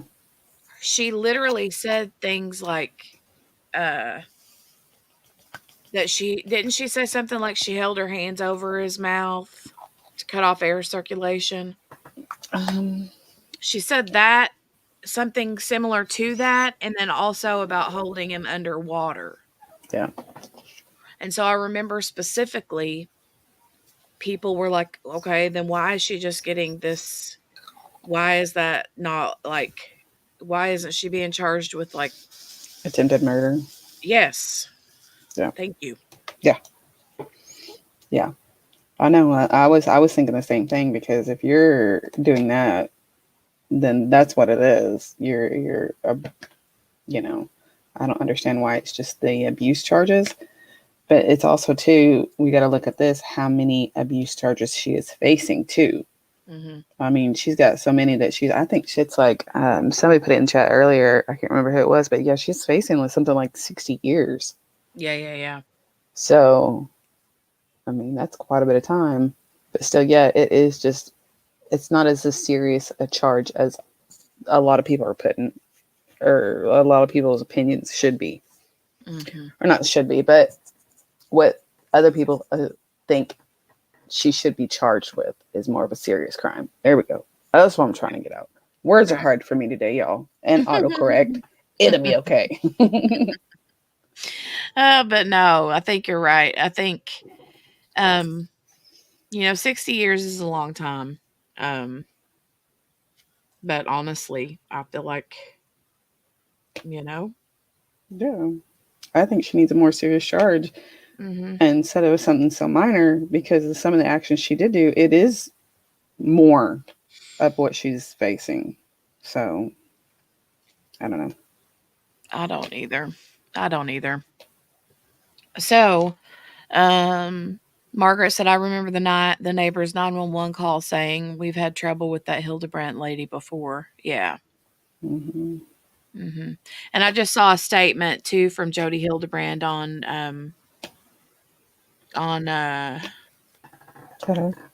Twitter. Yes, thank you. And she had apparently said, I think it was today, because both her and Ruby were allowed to make statements, which Ruby's, we'll talk about that in a minute, but Jody's, she said something like, I love those children, and that's the reason why I didn't want this to go to trial, was so they wouldn't have to relive this. Mm-hmm. I'm like, okay. If you love those children, they wouldn't have been escaped from your house in the manner that he was found in. And then the other one wouldn't have still been there, duct taped and starved to death. So Mm-hmm. Okay. We'll play this, and then I'm just going to go a little bit. I'm going to go ahead and scooch on past this. See if we can get to, that was her original guilty plea. I don't know what this, oh, that was a 911 call. Oh my gosh. Have you guys heard that? I don't know if they're going to play the whole thing, but it was hard. That was hard. I feel so bad for that guy. Mhm. QB! She's here today. Yay. All right, let's listen to this, you guys. This 911 call, this isn't all of it. I think this is just part of it, but trigger warning. Trigger warning. Hold on, let me just put Nightbot to work here for a quick second. There, put him up on the screen. Hey, QB, welcome back. Welcome back. Okay, let's listen to this real quick. 911 call that prompted these arrests. And again, remembering this is kind of like a really chilling scene that both this neighbor and the police encountered when this whole thing unraveled. 911, the address of your emergency. Tell me exactly what's happened. I just had a 12-year-old boy show up here at my front door asking for help. We know there's been problems at this neighbor's house. He's emaciated. He's got tape around his legs. He's hungry and he's thirsty. And he asked us to call the police. So he's very afraid. This kid has obviously been, I think he's been detained. He's obviously covered in wounds. We need the cops here as soon as possible. All right, well, there. Yeah, see, whenever you hear the full 911 audio, you actually hear the cops or the 911 dispatch ask him if there are any injuries. And he says, no, I don't think so. But then he starts taking a look at him, and that's when he witnesses the marks on him and how they were like deep and embedded. Yeah. And that's when he breaks down and starts crying and says, yeah, it's obvious he's been, and he can't hardly get the words out. Yeah, And then he gets very says, emotional. He says detained. Mm-hmm. But the boy was sitting there, and I think he was trying to not overreact and scare the kid. Yeah. Mm-hmm. So, I think he probably wanted to say that he'd been kidnapped or something, but that's why he said detained, because it was a little bit less stressful sounding. Yeah. But yeah, it was pretty sad. Pretty sad.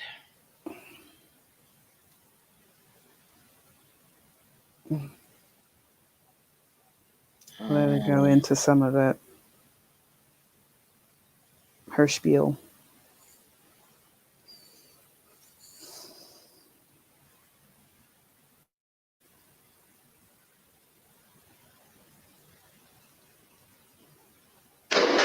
A few comments this morning, and the comments my client wishes to make in a few minutes.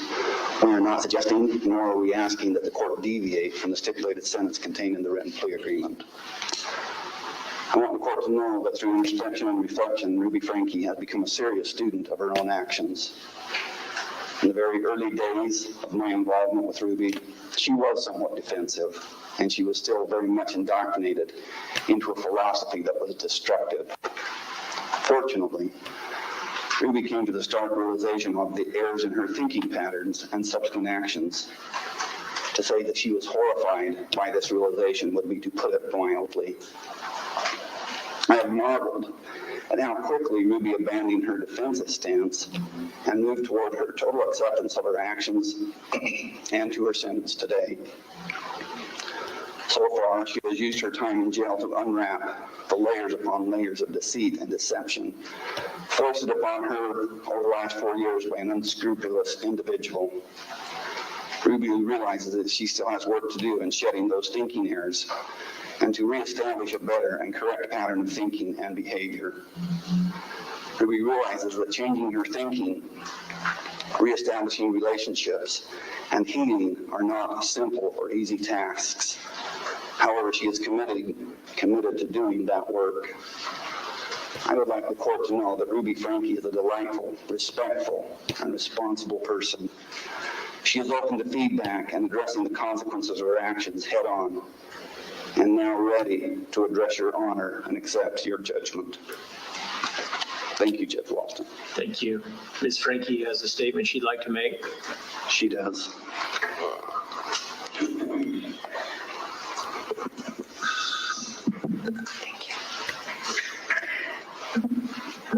Judge Walton. You don't have to bend down. Okay, thank you.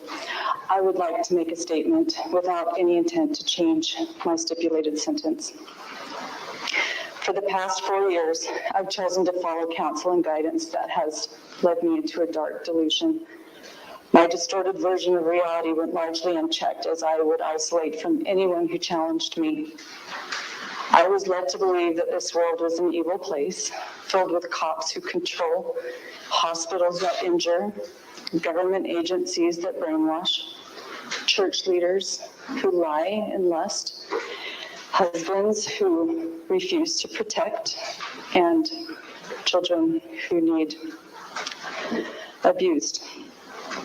My choice to believe and behave this paranoia culminated into criminal activity for which I stand before you today ready to take accountability.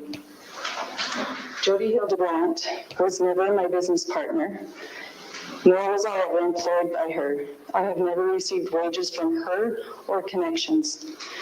Jody was employed as my son's counselor in 2019, and in 2020 I paid her to be my mentor. It is important to me to demonstrate my remorse and regret without blame. I take full accountability for my choices, and it is my preference that I serve a prison sentence. Thank you to the officers in Santa Clara and the Ivan City Police, Nick Hellman, Brian Palufo, Cy Pikuvit, Mike Pondoyo in Tobler, John Ward, Dee Lewis, and Chief Flowers. You were the angels who came and saved my children. I especially want to thank Detective Jay Bate.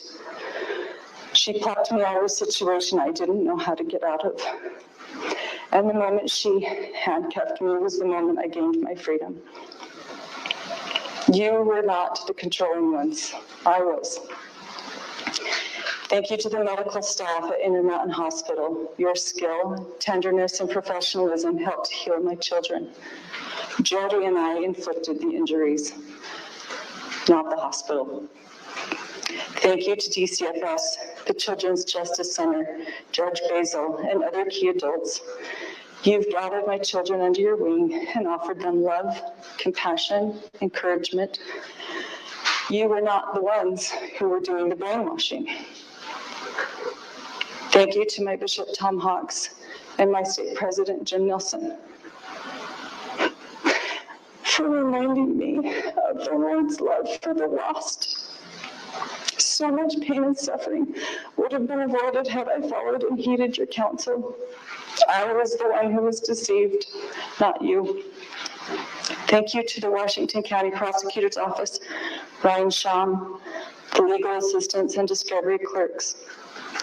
Eric Clark, you exemplified to me how justice and mercy are meant to coexist. My charges are just. They offer safety to my family, accountability to the public, and they did show mercy to me. Thank you to my attorney, Lamar Winward, and his staff. I would not be where I am today without them. Thank you to Randy Kester for your limitless energy in healing my family. My dear friends, Pam and Roy, I'm so sorry for letting you down. Because of your association with me, your innocence was called into question. My mother-in-law, father-in-law, Kevin's family, my cousins, aunts, uncles, nieces, nephews, and neighbors. You all saw the warning signs long before I did, and you did what you could. You wanted to help, but I pushed you away. My mother and father, I have been utterly wretched to you. You have offered me unconditional love, and for that I have offered you unconditional contempt. My siblings and their spouses, because of my decision to roll around in a pigsty, I have dragged your families through the mud in public. Yet, when I desired to return as a prodigal sister, unlike the prodigal's brother in the Bible, you synced step with my parents and ran out to greet me. Your capacity to love is unprecedented. Kevin, my husband of more than 23 years, you are the love of my life. I'm so sorry to leave to you to finish what we both started together. The ending of our marriage is a tragedy. It really wrapped around my heart. And now I'll never be able to undo. To my babies, my 6 little chicks, you were part of me. I was the mama duck who was consistently watering you to safety. I can see now over the past 4 years, I was in a deep undercurrent that led us to danger. I remember launching into darkness knowingly. I was so disoriented that I believed dark was light and light was wrong. I would do anything in this world for you. My willingness to sacrifice all for you was masterfully manipulated into something very ugly. I took from you all that was soft and safe and good. I took from you your mother. How terrifying this must have been for you. And I'm still crying for hurting your tender souls. You're so precious to me. I'm sorry. My choice to live in fear of the world has created a great vulnerability and a blind spot for me, where I have broken hearts and I've caused people to suffer and I have betrayed sacred trust.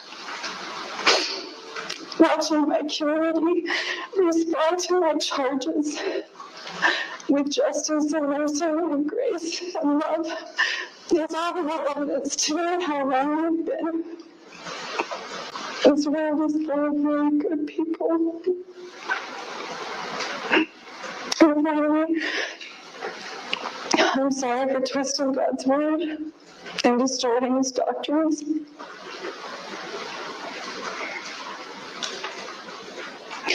My greatest desire is to stand in his court someday spotless and confident.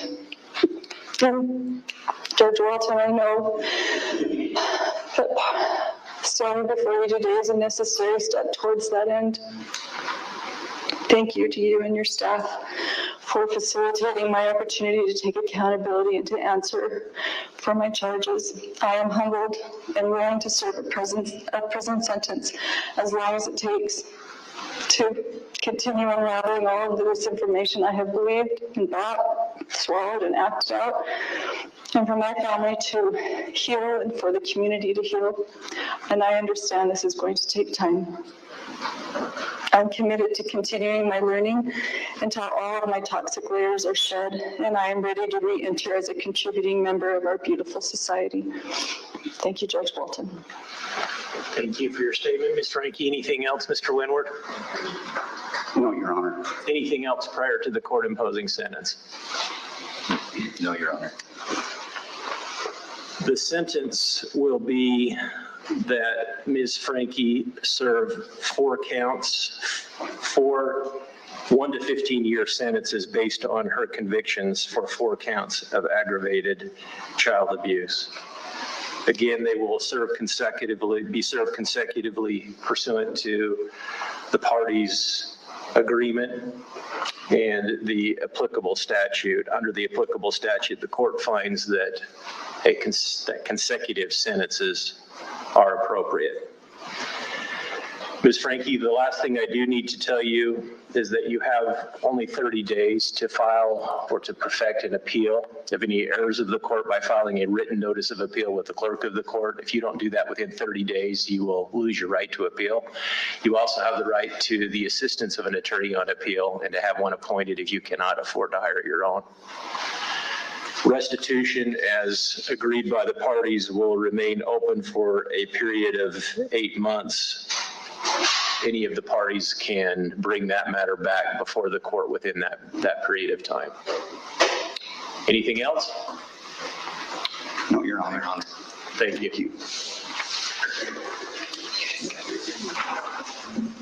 The next matter before the court is State of Utah versus Hildebrandt, case 231501763.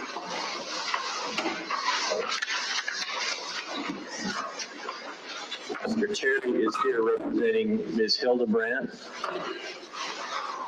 Mr. Shum and Mr. Clark are here representing the state.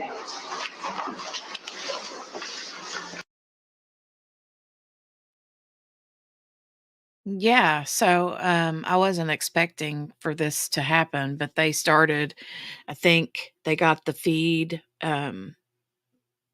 like afterwards. It wasn't live, but they got it like directly afterwards and started playing it. So it's behind, right? But It's a delay, yeah. what was I gonna say? Oh yeah, 60 years at least, up to 60 years, 4 to 15 years per count. Yeah. And there were 4 counts. So, yeah, I don't know, Patricia. I don't understand why they're doing that. I don't either. I don't have a clue. I don't understand that, but let's see what happens with Miss Jody Hildebrandt. Kind of anxious about that one too. I want to see how haggard she looks. I heard she looked pretty rough. She's getting ready to come in if she's not already there. So.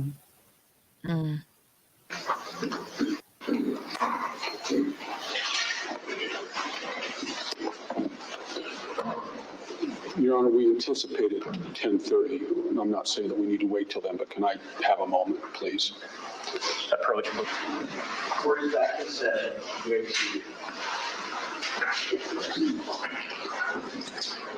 Yes.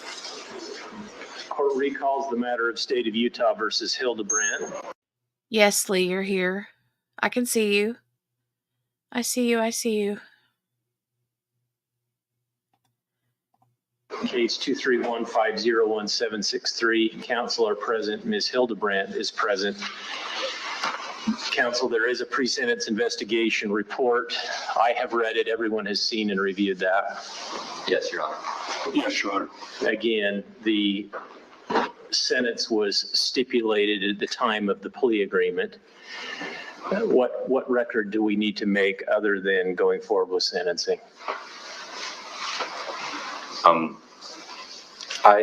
Your Honor, it would be repetitive. I had the same statement just with the last few paragraphs where I was differentiating between Ms. Frankie and Ms. Hildebrandt. Okay, let's talk about housekeeping matters first. What about restitution? We've stipulated to keep that open for 8 months. It is appropriate, Your Honor, since we don't have any evidence with respect to restitution, and that's because it is still in the process of being gathered by the county attorney's office. It's completely appropriate for the court to make no orders with respect to restitution other than to reserve all issues regarding restitution, and we have no issue with the eight-month time frame. And the injunction that was previously issued by the court will remain in effect? It will. At least until that time? It will remain in effect until further order of this court. All right. Mr. Clark? Thanks, Your Honor. The state of Utah respectfully requests that the court sentence Ms. Hildebrandt to consecutive prison terms for each of the 4 counts of aggravated child abuse to which she has pleaded guilty. The sentence was agreed to her in her plea agreement and is also recommended by adult probation and parole. Ms. Hildebrandt committed awful acts of child abuse. From May to August 2023, she and her business partner held 2 children, ages 9 and 11, turning 12, in a concentration camp-like setting in her house in Ivan City. The children were regularly denied food, water, beds to sleep in, and virtually all forms of entertainment.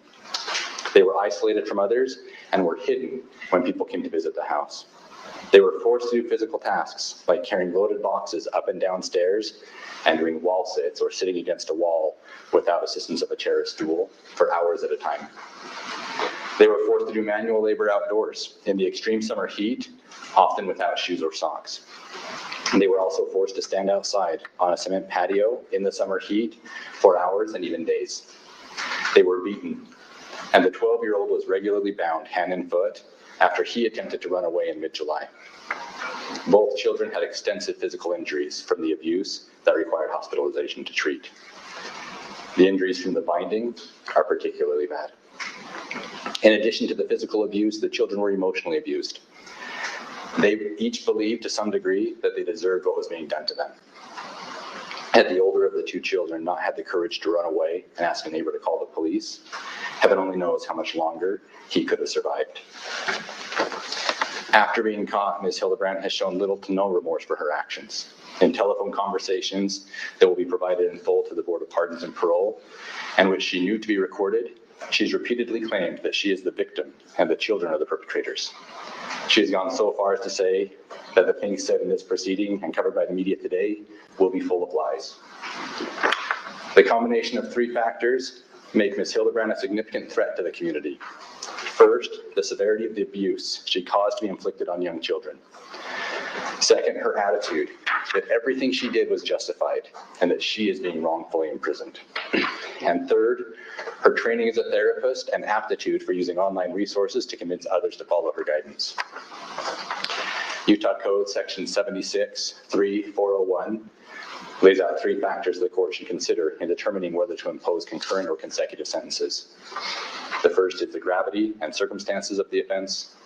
The second is the number of victims. And the third is the history, character, and rehabilitative need of the defendant. As agreed to in the plea agreement and as recommended by adult probation and parole, consecutive sentences are appropriate here. This is due to the severity of the abuse to the 2 victims and the extreme need for Ms. Hildebrandt to be rehabilitated so that she no longer will present a risk to the community. The state respectfully requests that she be sentenced to 4 consecutive terms. Thank you, Mr. Clark. Mr. Terry? Thank you, Your Honor.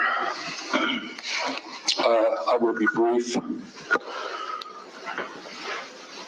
As is always the case in cases that come before courts, there are 2 sides to every case. And and even in a case like this, that remains the case. There are many allegations regarding these 2 individuals, Ms. Frankie and my client, Ms. Hildebrandt. The only facts in this case that are adjudicated facts are those set forth in the plea agreement that she entered into freely and knowingly and voluntarily. Those facts, those adjudicated facts, are significant. They certainly provide a basis for the pleas and provide a basis for the stipulated sentence in this case. My experience with Ms. Hildebrandt is that she is not the person that she has been portrayed to be. But having said that, she has accepted responsibility in this case. She has entered into this plea agreement with a stipulated sentence of 4 consecutive sentences. She did that at the time she entered into the plea agreement, knowing that that would be the court's order. She is before the court today, knowing that that will be the court's order, and she fully accepts that. She accepts responsibility and she accepts the consequences for her conduct. And we will submit it to the court on the stipulated agreement.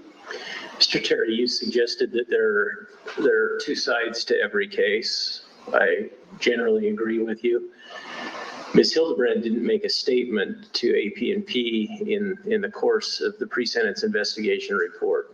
Correct. Why did she not make a statement? She wanted to reserve her right to make a statement before the court today, and she has a brief statement that she wants to read, Your Honor. Okay. And all right. Ms. Hildebrand?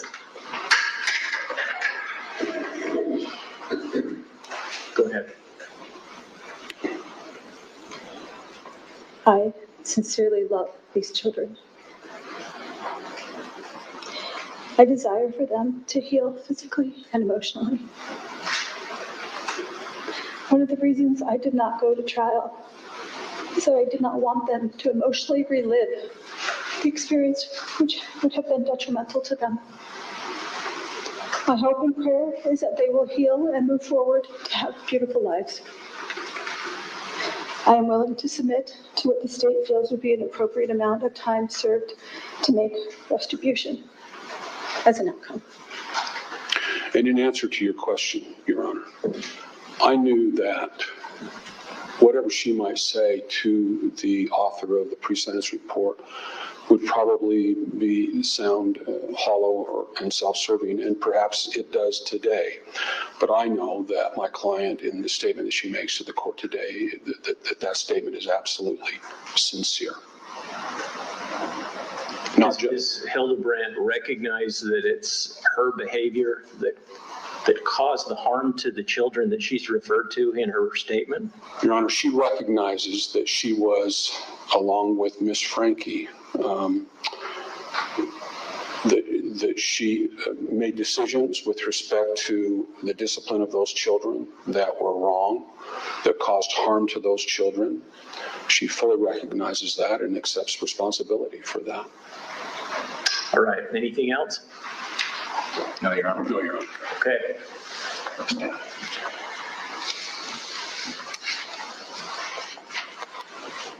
Ms. Hildebrand, this circumstance is tragic.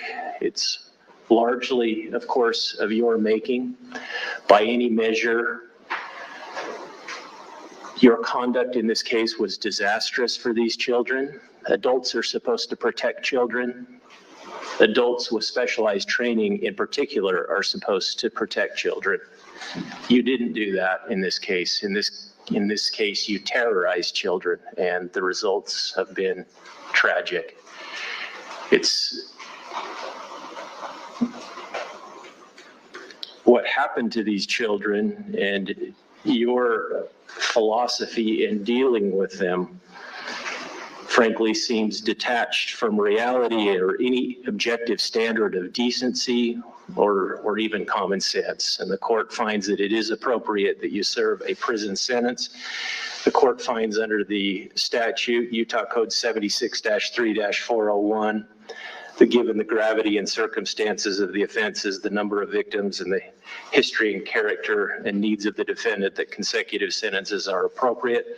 The court imposes 4 1 to 15-year sentences to be, again, served consecutively for each of the 4 counts of aggravated child abuse.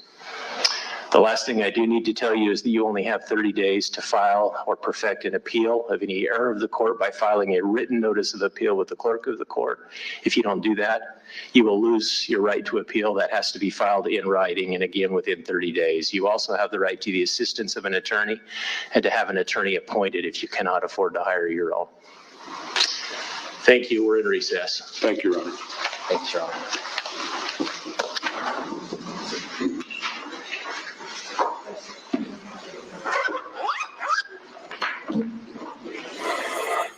Wow, I don't know about you folks, but I found that those 2 sentencings to be extraordinary. I have another guest that we're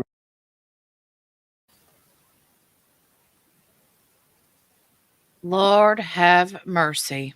Wow. She stood there like dumbfounded. She was like, wait, what just happened? Yeah. Did the judge say anything like that to Ruby, or did I miss that? I don't think he said something along that lines. I mean, he basically was like, "No, you didn't love them kids. You hurt them kids, and it's despicable what you just did. You done. Yeah, yeah. Adults are supposed to protect kids, and she didn't do that." Right. And he's like, and you have specialized training, and so you know even more so that that's not how you treat these kids. Exactly. You didn't love them, you tortured them. That's exactly what I said. That's Wow. exactly what I said. Because that's what she did. Yeah, he didn't like her statement. No. Nope. No, when she said first thing out of her mouth was, "I love those children." No, you didn't. Okay. What you do? Okay. I'm going to scroll through this and see if there's anything else worthwhile. Mm-hmm. A press conference. Is that a presser? Looks like it.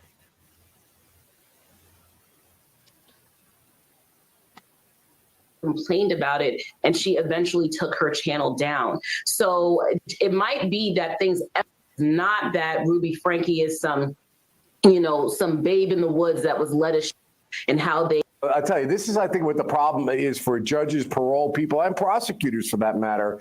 The statement was heartfelt. Now, I'm being told right now that there is actually a press conference by the prosecutor. Let's go to it. Actively hiding things, and because the abuse was horrific, and it would have been apparent to anybody that would have seen the kids that something was wrong here. Is this some of the worst child abuse you've seen in your career?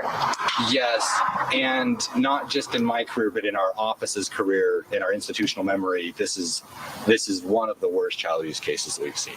Do you consider this precedent setting? Can you? In terms of the actual sentences they end up serving? No, because I think the board takes everything into account so specifically. You think Jody's going to end up serving more? I hope so. I hope that Jody does serve more. I think that would only be fair. I think that Ruby should serve.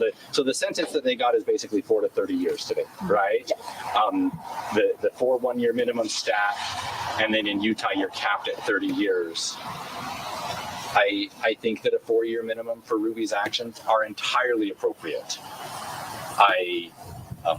I hope that Jody serves more time than that, and I hope that she isn't out of prison until everybody is completely confident that she's no longer a risk. And to get there, she's going to have to acknowledge that she has done wrong, and that you can't use religion as a means to justify your crazy behavior. Do you think I'm just trying to understand, why would the mother, in your opinion, deserve less time when she's torturing her kids versus a stranger? Wouldn't you hold a parent more accountable? And again, so they both got the same deal, right? Like we didn't give her a less of a minimum time.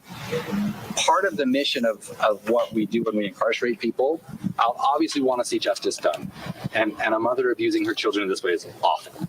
Awful. And people should go to prison for that. Something that is really important is that people shouldn't be released from prison unless they've hit the maximum amount of time they should be in, or they've done enough that justice is served, and it's clear that they're no longer a risk to the community. And I'm super concerned that Jody, if she were released today, is a significant risk to gather followers. Ruby was essentially a follower of Jody. And if she's gathering people and then convincing them to do this kind of thing, that's a huge risk. And those type of people shouldn't be walking the streets when they've committed these kind of crimes. There was some back and forth with the restitution piece of this. Can you explain where you are with that? So there were a couple of motions filed over the course of the last month about that, and we anticipate a restitution claim coming in that will cover ongoing therapy and physical care, physical recovery if needed, of the victims of these crimes. The state hasn't submitted a claim for restitution yet, and we want to make sure that there's plenty of time for all of that to be kind of analyzed and brought in before we close out restitution. And that should be the same for both defendants, right? Like both of them will end up with restitution orders against them, I assume. Thank you. Yep, I have a written statement that kind of recapitulates some of what I said in there and just talks a little bit about this. You guys are welcome to have that. We'll email that out also. Thank you. And thanks, you guys. Thank you. This week we kind of did you mention 30?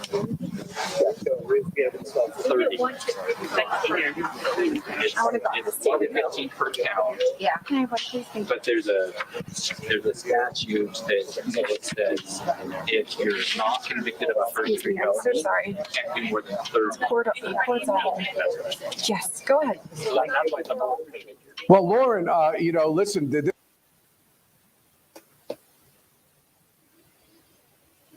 she did for being arrested. Oh, sorry. I was talking and forgot I was muted. It looks like the defense is getting ready to answer a few questions as well.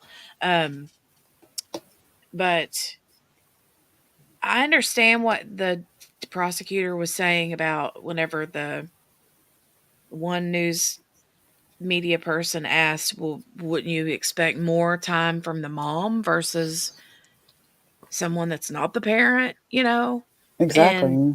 And I understand his reasoning because he said that she was basically a follower and that he feels like Jody is more dangerous. But Ruby was abusive to her children long before Jody came along. Yeah. Yeah, I agree too, QB. I don't think 4 years is nearly enough. Mm-mm. No. Mm-mm. I really don't. Nope. But is it a concurrent or is it continuous? Because I thought he said, no, he said continuous on the other lady, not Ruby, but the other lady. Jody. So I wonder if Ruby's was continuous or concurrent. Yeah. I don't remember what they said. Consecutive. Thank you. Hold on, let me look.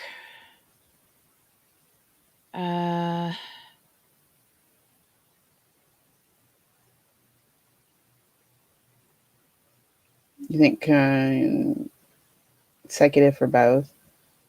QB thinks it's consecutive for both.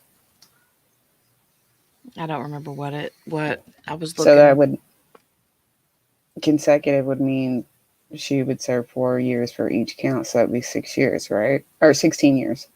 Mm-hmm. So Brenda said she thinks both were consecutive too. Yeah, I know Jody said he said consecutive on that. So okay, I did hear him say that. But all right, yeah. All right. Well, I'm gonna go over here and see what the other dude has to say. Mm-hmm. Willing to accept her sentence, knowing she had to go to jail, thanking the police, thanking the prosecutors, apologizing to her parents at a certain point in time and said, you show me unadulterated love and I've showed you nothing but of life. We have to ask. It was in Lauren. The coach going to mom have insight on a long crime is the one definitely issue of this, and then is there and do over many years. Mike. With many layers that happened over many years. It is not one that can be adequately told in one setting, let alone at a press conference. At Windward Law, we know the sorrow our client feels and the remorse she carries We know of her commitment to heal and provide healing for her family. We give thanks to all who have provided support during this very difficult process. Thank you. She addressed her. So the judge talked very differently to defendant Hildebrand versus your client. Do you have any comment on that? I'll just leave it at what Judge Walton said. I think he was very accurate. She addressed her husband and children in her statement, yet she never turned around to look at them, not even when she left. What do you know about their communication levels at this point? I don't,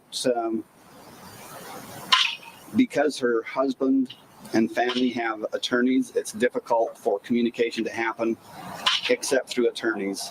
That's an unfortunate consequence sometimes of our legal system in domestic cases. But she didn't even turn around and look at him. That's probably by design. We're addressing the court in that proceeding, even though we address family. What do you expect for the future of her relationship with her children? I'm hoping that that healing will happen, and that not just physically, but emotionally and family-wise, that will be a source of positive in the future. Has she had any family visitors in her time while she's been incarcerated? Different family members have reached out through the local jail and have communicated with her, yes. But not Kevin? Not to my knowledge. Are her children that are older and above 18? Not to my knowledge. Thank you all. What do you think a fair sentence for her is, ultimately, the time served? I have to leave that to the Board of Pardons because that is their entire province, and mine would be a pure guess. How does that complicate things based on today? Pardon? How does that complicate things based on today? I mean, you hear a sentencing, it's very similar to what was already described in court. How does the Board of Pardons and Parole fit into this entire nuance here and kind of drag out a process a little bit? They ultimately have the ultimate decision-making to determine what is the adequate sentence after periods of time have elapsed. The prosecution said this is the worst child abuse case their office has ever seen. What's it like on the other side of that? I don't think it's the worst. It's bad, but it's not the worst. Thank you all.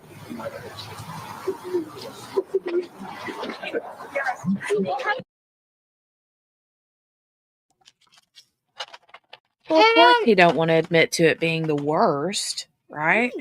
No, you don't want to put it out there at all. No, he wants it to seem like it's super, He did also say, though, that because she asked, or one of the questions asked was, what did you think about the judge's comments? And he just said, I will just agree with the judge. I'm like, yeah, you will, because he was bad-mouthing Jody to high heavens.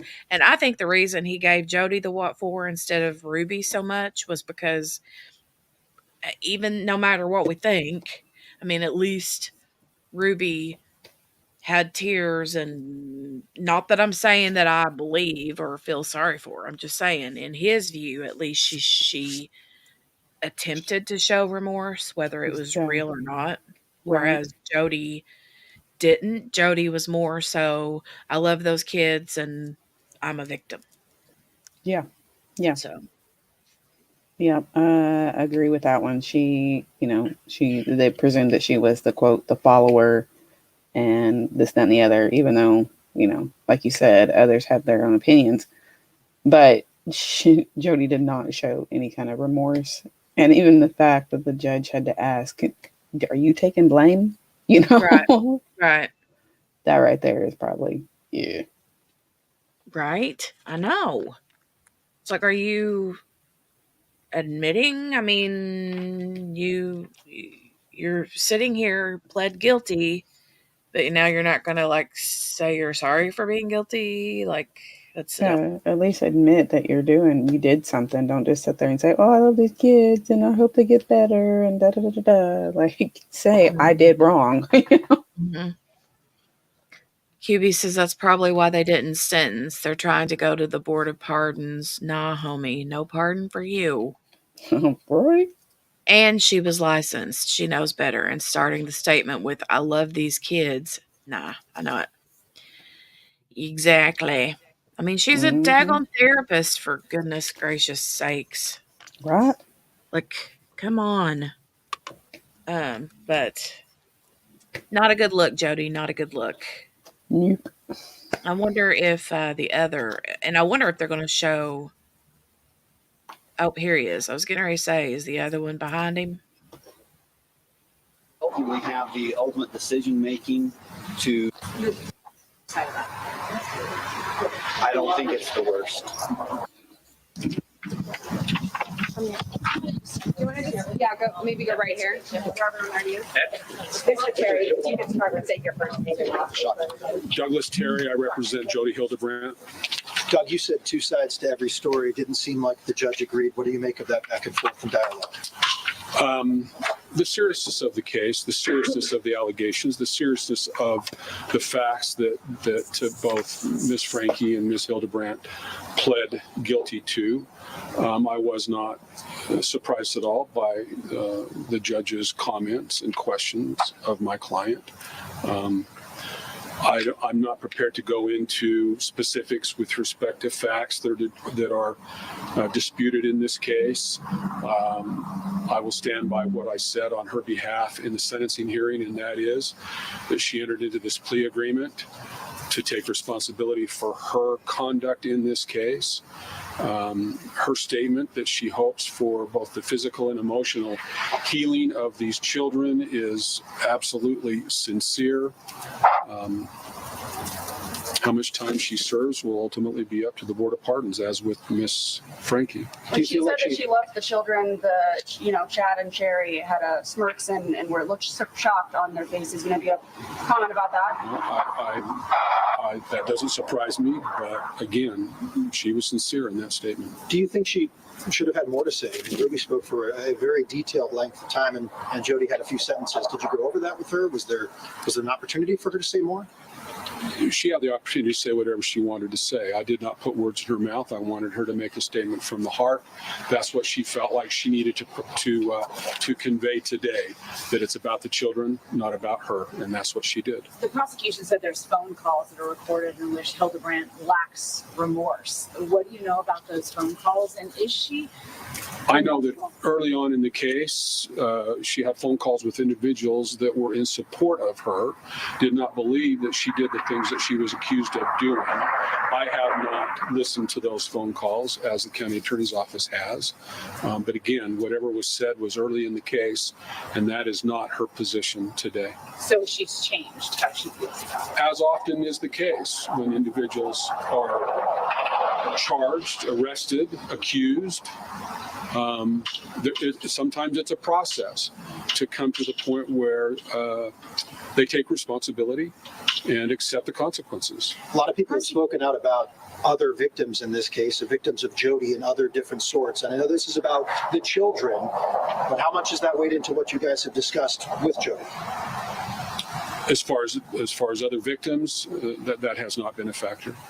Well, the prosecutors are saying that they're hoping that Jody gets a lengthier, heavier sentence. They feel that she's kind of the ringleader in this whole situation. That's the prosecution's position. It has been from the beginning.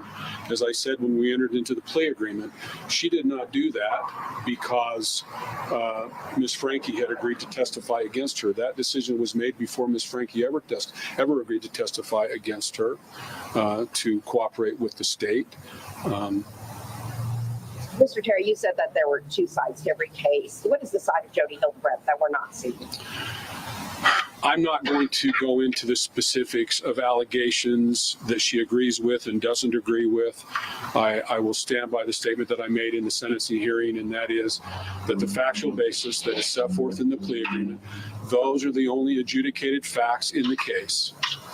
She admitted to those facts. She takes responsibility for those facts. She's been sentenced on those facts.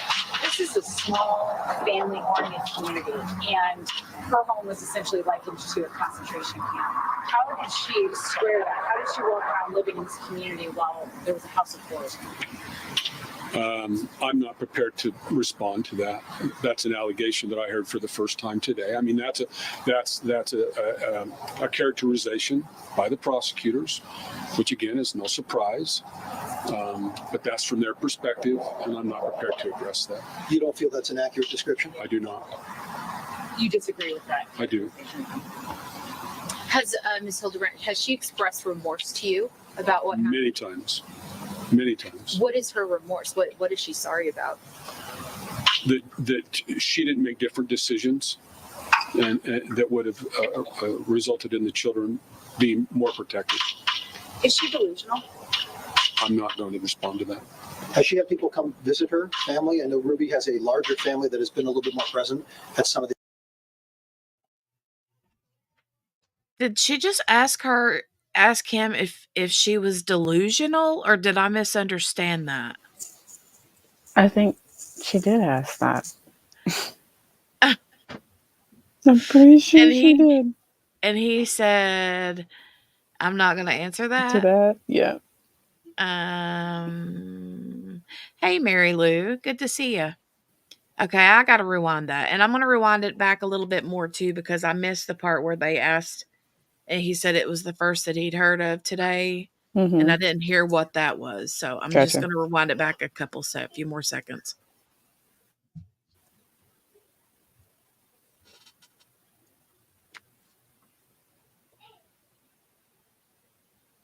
And her home was essentially likened to a concentration camp. How did she square that? How did she walk around living in this community while there was a house of horrors?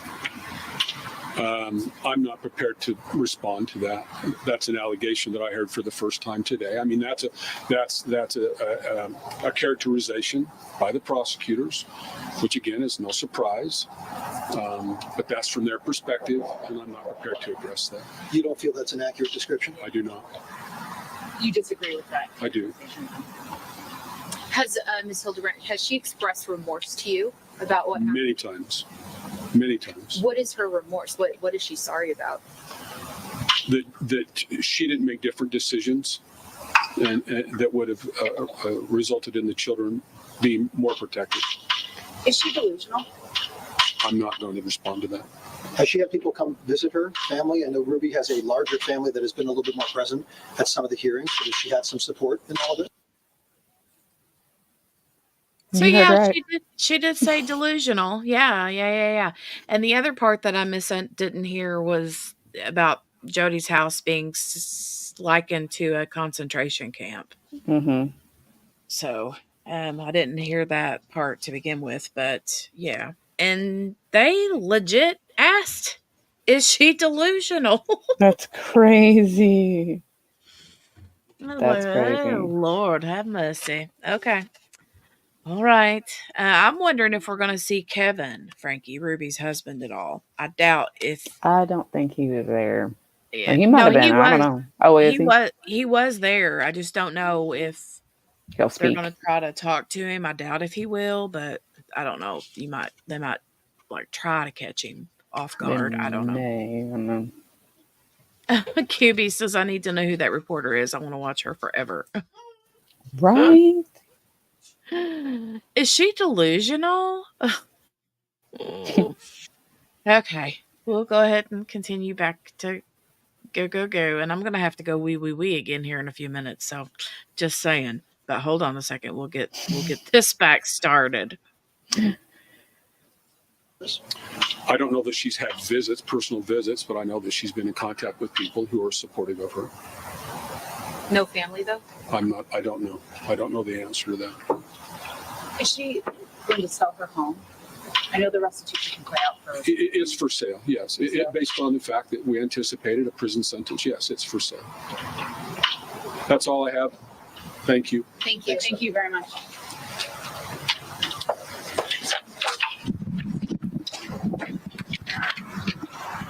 Hi there. Okay, we've got another interview. You guys want to know who Jody Hildebrand is? Here, I'll answer your questions. He's her attorney. He can't answer them. My name's Adam Paul Steed, and if you guys want to know who Jody Hildebrand is, I'll answer tons of questions about her. I know my dad. Hey, Dad, come here. Oh Lord, no. my God. Oh my God. Do we want to Let play me tell you this? about her. She's like, okay, this is good TV. I'm going to hand you the microphone and I'm going to let you have at it. So Oh we are going to wow. watch this. Wait, Gail is saying, Jenny, maybe I shouldn't. Maybe I shouldn't. Mm. Oh, snap. I know. Gail, what's going on? She's saying my name. Yeah, she said Jenny. I know. I'm like, what? Oh, what? I'm waiting, Gail. I'm waiting. I'm fixing to push play here in just a second. Right. But But I'm. you got the wrong people up here on the buttons. We're all curious now. Mm-hmm. Oh, I sent you a couple things on our, a couple of things that I just seen a minute ago. It'd be interesting. It's referring to Adam Montgomery. Oh, she said she was calling me back from the bathroom. I hadn't made it. I hadn't even walked out of the room yet. I see what she's like. Jenny, oh Jenny, you don't want to miss this. Okay, he's like, I'll tell you who Jody Hildebrand is. You want me to tell you who I'll tell you who Jody Hildebrand is. Here, Dad, come here. I'm nervous to play this, but we're gonna play it, okay? Okay, here we go. Oh Lord. Come here. My dad has a file at home that's probably about 2,500 pages of records from court filings and just huge amount of documentation about Jody Hildebrand that we will share with everybody. I want you to know the same court that has ordered us not to share these documents is covering up this racket that Jody Hildebrand had with the Mormon Church in the 4th District, Utah County Court. She abused my children the same way, almost, even in a different type of abuse. I think it could be argued worse. And that was 15 years ago. And I fought against Jody Hildebrand with my family and everybody to stop this monster of a lady. And Jody went after me. She went after me, destroyed my life in the craziest way you could ever think of possible. Like, I was a victim of sexual abuse at Boy Scouts of America, Camp Little Lemhi in Idaho. My dad helped us stop a predator. You can read it in the national press and everything. We changed the laws of sexual abuse so victims could come forward. We got rid of the criminal and civil statute limitations. The Mormon Church knew who we were. And Elder Helam, Richard G. Helam, was he was the president of the First Quorum of the 70, the top probably executive functioning leader of the whole Mormon Church. And he sat with Jody Hildebrand as they destroyed my life in this court racket, like they've destroyed countless other people's lives. And they even had the gall to order my Mormon Stories thing where I brought some documentation off the internet saying that they didn't want me to say bad things to my children or in front of the children about my ex-wife. Well, if you're accused of sexual abuse by Jody Hildebrand, and if your ex-wife performed a falsification of sexual abuse, that professionals looked at the documentation and said, this is sexual abuse. This is sexual abuse. We have documentation for sexual abuse of my children by Jody Hildebrand and my ex-wife. And, you know, this stuff was redacted in the Doppel paperwork. It was so horrible that it was redacted. And the courts just recently said I couldn't talk about my family or my ex-wife or anything. But if you have children, if your children were trained to think that your dad was sexual predator and a monster. So I'm sorry, we came in a little bit late. Why is it that you wanted to be here? Okay, so there are tons, and it's not Jody Hildebrand is the tip of the iceberg. The Mormon Church was doing this operation where they were using religious beliefs and they were using ethical therapists to enforce them. And it was an area of exploitation. And it was a horrific area. It was exploitation because it created horrible divorces that should have been normal divorces. We're talking about hundreds and thousands of families going through these courts. And Jody was like an icon, her doctrine. Okay, so here's the problem. Everybody. So today it sounds like was a little bit of like justice for you too. Oh, Jody, yeah, Ruby Frank. When I saw Ruby Frank, I saw my ex-wife sitting there saying the exact same thing. that my ex-wife would have said the exact same thing Ruby Franke said today. And a lot of other women would have said the same thing. You have no idea how many victims are out there that their minds have been messed up so much with this. The prosecutor said that he said that the children thought it was their fault.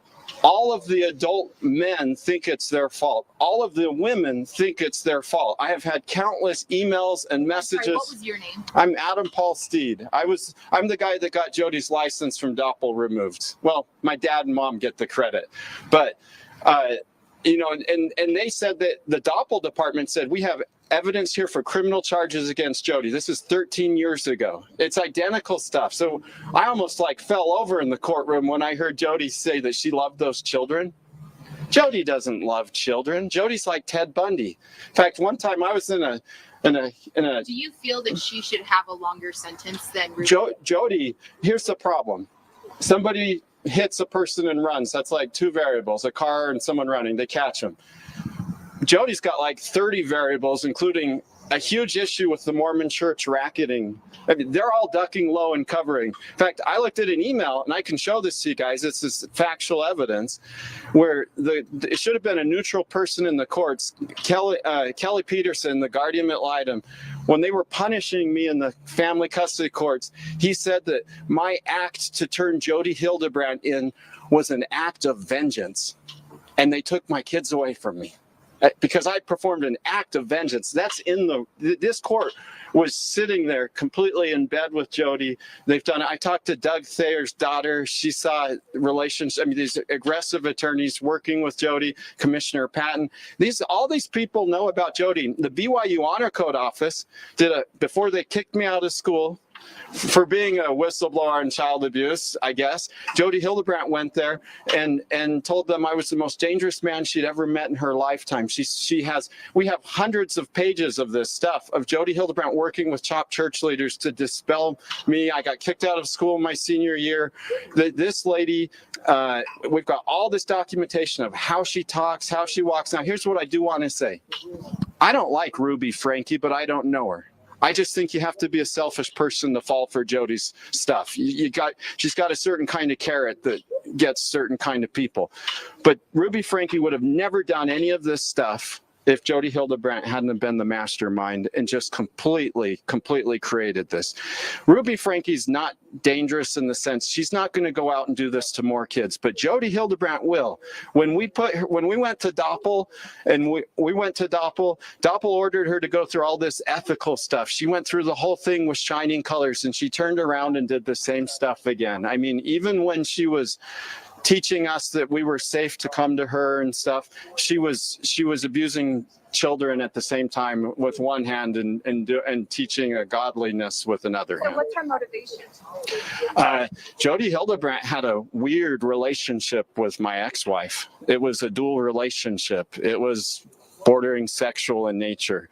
I mean, she went through different women that made her look powerful and important. My ex-wife's dad was a Area 70 in the Mormon church, and Jody Hildebrandt wanted power but I know her instincts. When you're in a pain and suffering, when you talk about something and she finds a way to hurt you, it makes her blush. It makes her feel euphoric. I've seen her act that way and look that way in the worst of circumstances. So I always compare Jody Hildebrandt to Ted Bundy, because nobody can figure out why a serial killer would kill people. Jody Hildebrandt, she grows off of people's pain and destruction. And when she sat there and said she loved those kids, I almost fell out of my chair. The only thing her version of loving children is find a way to make them hurt more than anything possible. It's like an energy she feeds off of. Thank you so much, Adam. Yeah. Sorry, I didn't. It's a little traumatic for me, so if I monologue, I'm sorry. Does anybody have a question? Covered a lot. We got a ton of documentation. That 4th District Court's got to be ducking their heads right now, because I do want to say something. There's countless children out there that have been raised to believe their fathers are predators because of Jody Hildebrandt. And the 4th District Court and other courts involved don't want to show they made mistakes. So who's going to help those children? Like, who's going to help them? Like, this is in a court of public opinion. People need to find out the truth to go help all these children and help all these people come forward. And the fact that the court tried to silence me for being on the front edge of coming forward is just an example of how the same notorious people in power back then that allowed Jody to do all this stuff are alive and thriving today. And if you give a damn about our children, you got to do the same thing I do and fight for what's true. Thank you so much, Adam. Thank you, Adam. That was Adam Steed. Excuse me, I'm sorry, I was getting it through my IFB, hearing myself. That was Adam Steed, who claims to have been a victim of Jody Hildebrandt, in a sense, comparing her to Ted Bundy. So really, really emotional testimony that we're hearing outside of the courthouse now. Bob, I'll send it back to you right now. Yeah. Yeah. So, I mean, this is kind of amazing. What can you, I mean, look, you're there. Again, another thing I've never seen before. Do I understand the guy just walked into a middle of a press conference, completely unannounced, grabbed a microphone, and just started riffing on Hildebrandt here after the judge basically got done saying that Hildebrandt is detached from reality? And have you ever heard this before? And do you think that this may spark people looking into other cases?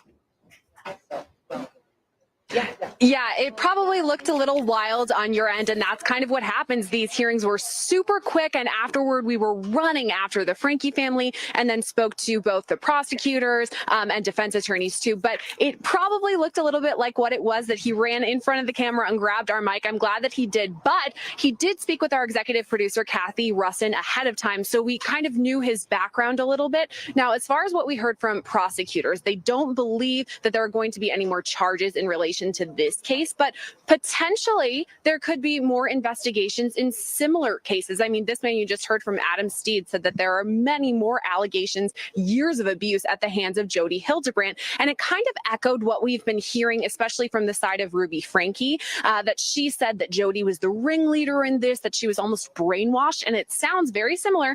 I can't confirm what Adam Steed really happened, but that's what he's saying happened to his wife and his family. And he also laid out a lot of abuse. So it sounds like this may not be the last we're hearing about Jody Hildebrandt. Yeah. See, he seemed to have a lot of. Wow. So how many mouths have been picked up off the floor? Bahia, I know mine is. I just picked mine back up. Full disclosure, I knew that this dude was going to be in the courtroom today. I just didn't know that it was that guy until after he started talking. And then I was like, that's him. And then I saw them put his name on the thing. Yeah. On the across the screen. And I was like, oh, that is him.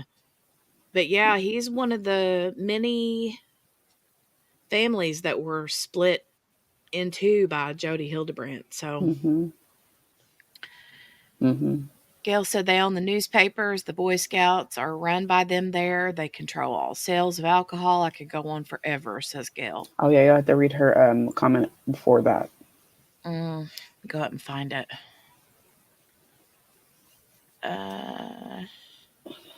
Right before Mary Lou's comment. I'm not trying to offend anybody. And I'm sorry if I do. I was married to a Mormon and lived there. They have their hand in everything, says Gail. Yeah, I am assuming that's following her last comment. Yeah. Did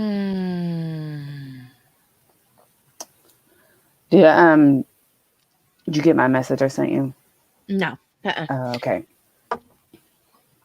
No, I have my eyeballs glued. I got it, but I didn't look at it because I had my eyeballs glued to my phone while I was in the bathroom. And then I came out of the bathroom, and then naturally, both the kids wanted stuff. So you know how that goes.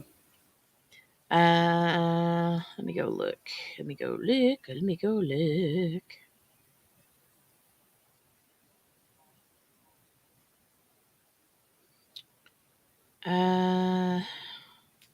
You may read it real quick. I can if you need me to. Okay. This is one of the reporters that's out there following the Adam Montgomery trial, and he was stating that Adam was not in court again today, but This news station had learned that Adam's father had died over the weekend, and a close relative had told them that Adam's father died of an overdose.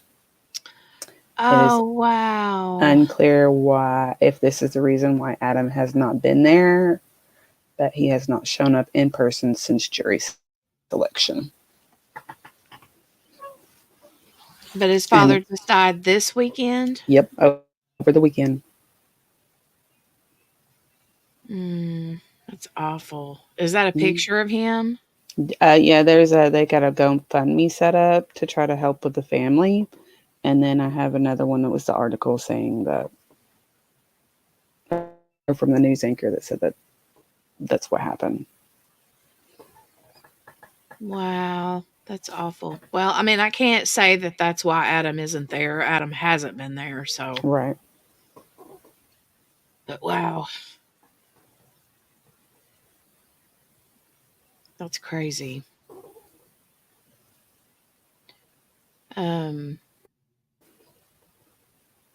Oh, wait, QB shared it too.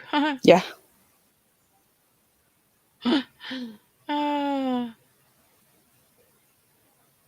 Lord have mercy. Mm-hmm. I think QB and I are seeing the same things at the same time. Must be. Yeah, he had smaller children. Yeah. Adam's dad did. The 19th. Mm-hmm. QB says he's got 4 smaller children with a new wife. The dad does, you mean? Yeah. Okay. That's who that was with Mm-hmm. him. Okay. The picture. Kel says, I heard that Adam didn't like how he would have to be strip searched every day for court, and that could be why he doesn't want to be there. Yeah. Yeah. I think we got that notice on the 7th or something like that, that's why he was refusing. He didn't want to be strip searched. I don't understand him. Okay, I'll go ahead and play the rest of this out. Let me see if there's anything else in here worth. I think they're just replaying a lot of it. So, yeah. All right. QB, you in my head, girl. What you talking about? I sent the Jenny That. first. We will send it. Send it. That's not what I meant. Not we will send it. Send it. Let me go find what you guys are sending. And then I want to go over to show you guys just a couple handfuls of things, or a handful of things on Twitter, because there's some stuff that's been posted about Ruby Frankie that's hilarious. Oh yeah, Twitter is popping right now over Ruby Frank. Mm-hmm. And Jody. Mm-hmm. Sure are. Hold on, I'll be right back, guys. Okay. Let me share this Twitter feed. Huge trash can. Yes. Huge. Here we are. Here we are. Here we are now. All right, so this is just the latest on the Ruby Frankie stuff. There was something here that I saw that made me crack up. Let me go find it.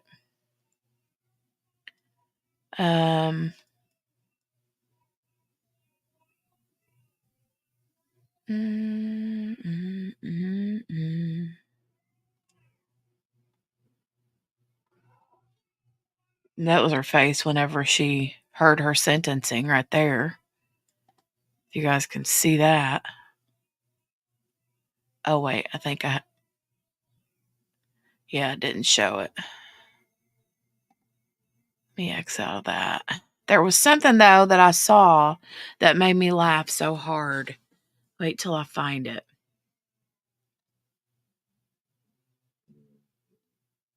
Oh, this is Kevin.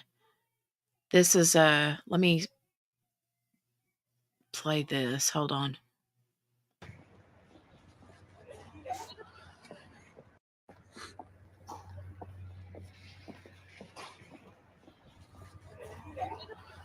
Somebody just coughed and gagged. But it says, I asked Kevin Frankie. This is Brian Schnee from KUTV2 News. Says, I asked Kevin Frankie to speak as soon as he exited the courthouse. He declined. No, thank you. I kind of worried and thought that that's what he would do. But at least you got a view of him right there. So.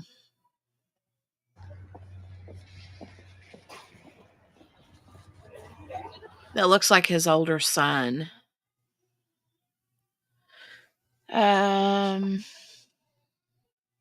There we go. Yeah, I just watched Ruby Frankie's acceptance speech. Here's a picture of all of them.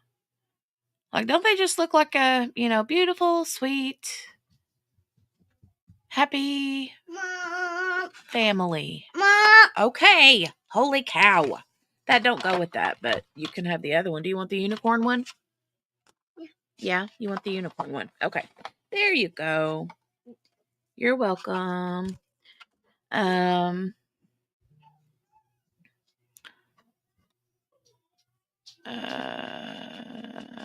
Let's see. But yeah, they just look so innocent. Mm-hmm. And don't get me wrong, the kids are, but the parents. Where is the one? There was a.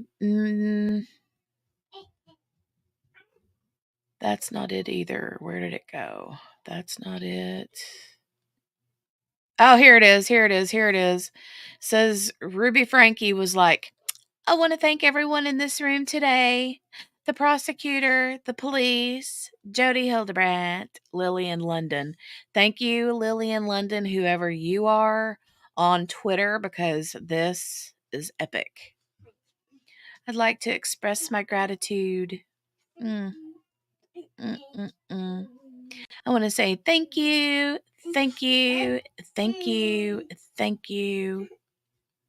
I just thought that was funny because that's how she was literally acting. Ruby Frankie was. Right?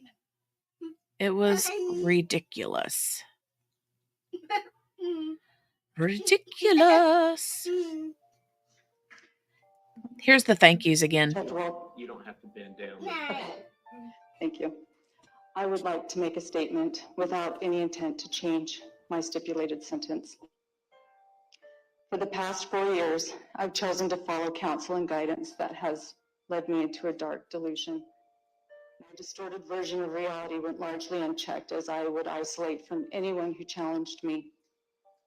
I was led to believe that this world was an evil place, filled with cops who control, hospitals that injure, government agencies that brainwash, church leaders who lie and lust, husbands who refuse to protect, and children who need abused. My choice to believe and behave this paranoia culminated into criminal activity for which I stand before you today ready to take accountability. Jody Hildebrandt was never my business partner, nor was I ever employed by her. I have never received wages from her or connections. Jody was employed as my son's counselor in 2019, and in 2020, I paid her to be my mentor.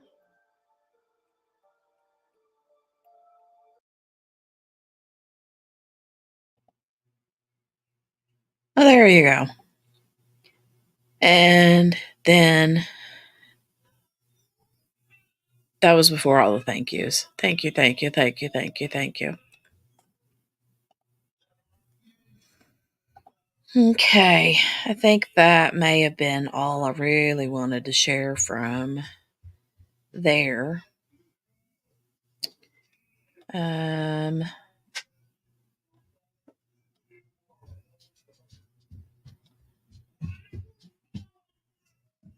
let me go back up here and see who that TikTok was from so I can credit them. Where did that go? Yeah, that TikTok right there was from Dark Hive.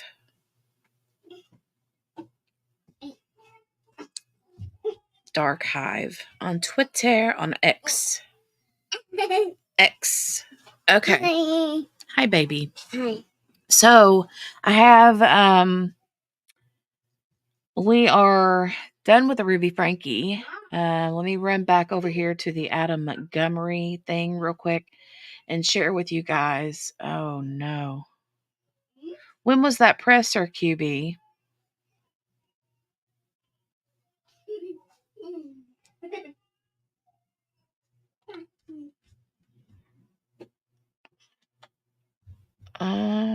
Hold on, let me run back over here to Twitter again.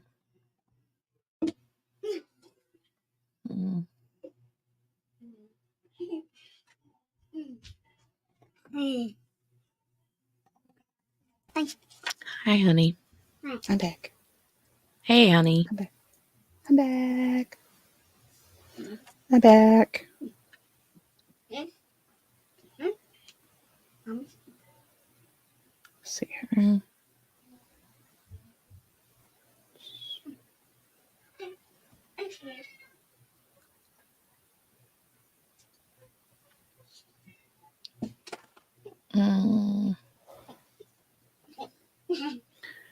Are you looking stuff about Audrey or anything? She was QB had sent something that was a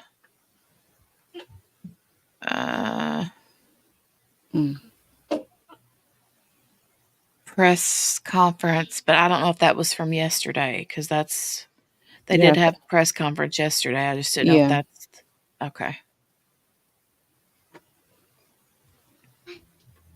Let me open it just to make sure.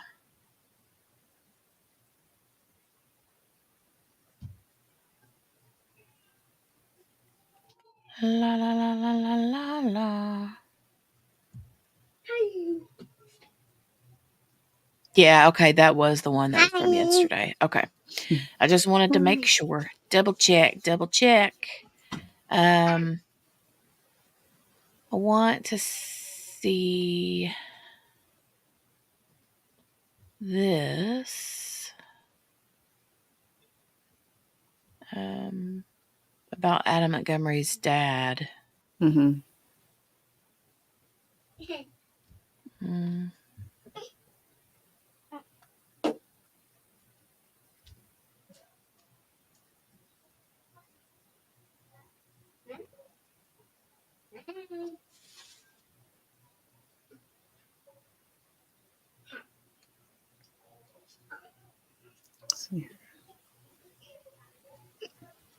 Oh wow. Oh, that's cute, Jolie. I like that. The one here that I've got didn't have a picture attached. Hold on. Dang. Let me go back. Sorry, I'm not great at using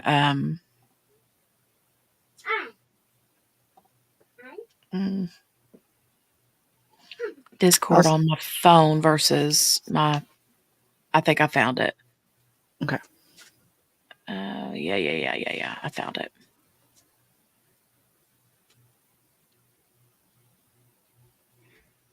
Okay, so let me share this with you guys.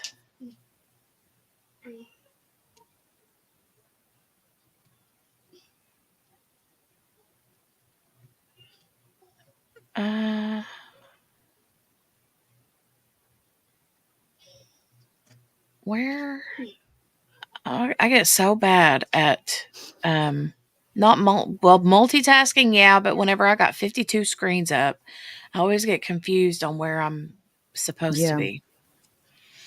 Okay. Let me see what QB's saying. QB. Me. Nothing new. I mean, they haven't found her. I didn't watch it yet. I'm not sure. Oh, no, you stop that. No, I thought maybe because I had heard earlier today that there was potentially maybe going to be another press release today. Yeah, that's what I heard. And so that's why I was just making sure. I didn't know if it was that one or the one from yesterday, but yeah, I was panicking for a minute because I thought that they'd found her. Ugh. Okay, this here that both you gals, QB and JB, sent is this from Nerdy Addict on Twitter, and it says Adam Montgomery's father's passed away in the middle of his son's murder trial. So this is what you guys were telling me about, and this is apparently his dad and his wife and their children. Yep. Looks like it says Thomas Clinard is organizing this fundraiser on behalf of.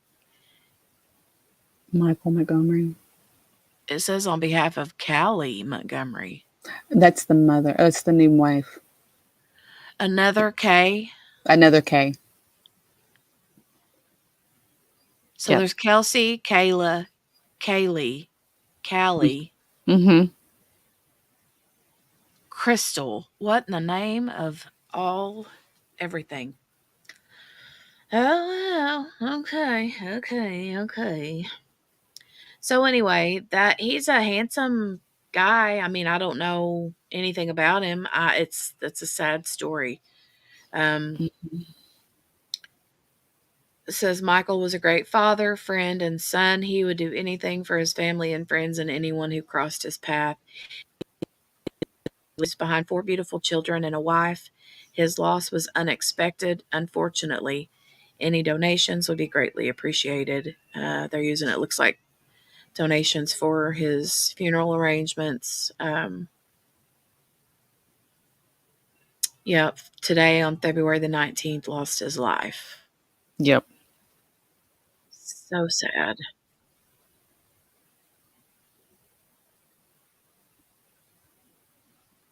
Wow.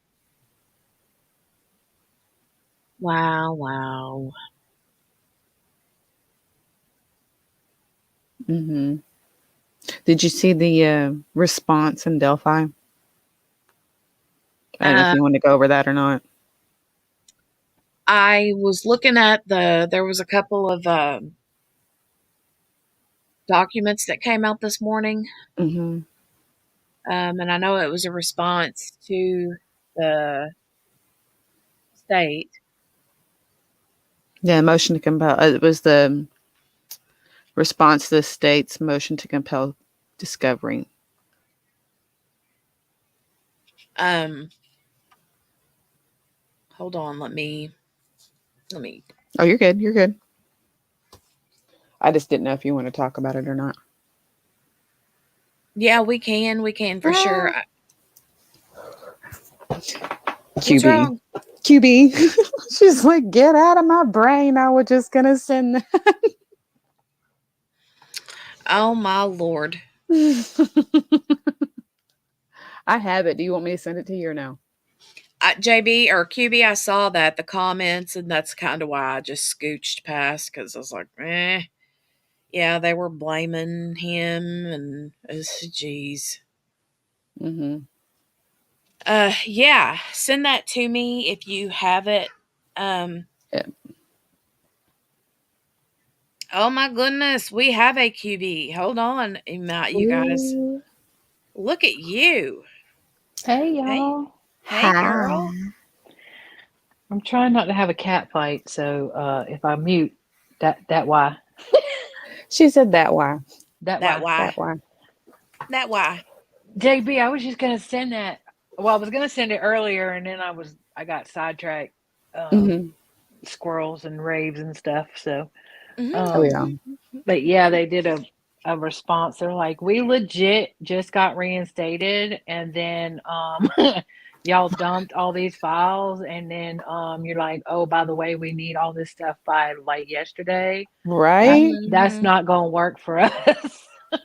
They're making the prosecution look bad. Yeah, they are. Well, they threw this motion to compel And they're literally like, wait a minute. Like, we don't even know if the judge at that point when they did that, they were still waiting on the judge to either recuse herself or not, because they were like, these are some important things that are coming up, and we're going to let her just do this and then be like, okay, I'm out. Yeah, right. The whole thing is a hot mess. Yeah, my brain QB. Stop it. I know, right? We're saying the exact same thing. We're sending Jenny the exact same thing. I didn't know you sent it. She I did. just started seeing it, and I was like, ooh, ooh, ooh. That's what I was doing. I mean, look, I don't know Adam Montgomery's daddy, okay? But y'all, sit down. None of y'all know him either. Right. Yeah, they were being kind of ugly in the comments, and I saw the one comment, and I was like, yeah, I ain't got time for that. Yeah.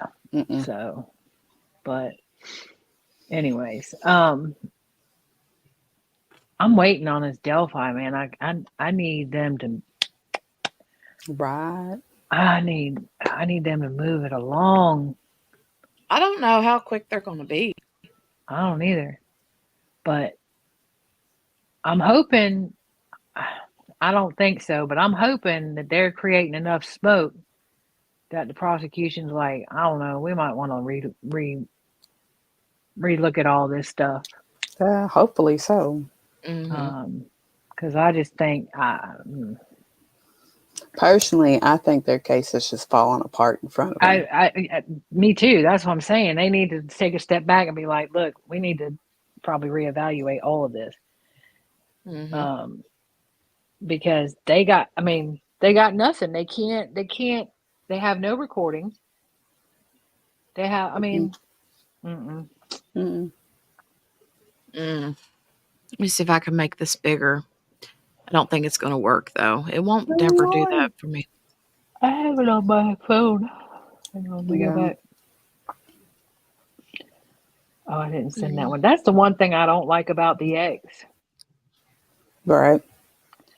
Because, if you move, here it is. I got it. If you move away from it, it just, it moves on. No, come back. It does, and then you can't find anything. That's why I always just use hashtags to look for everything. Yeah. That's what I do. But I got it on my phone. Or you can read it. Can you read it from your?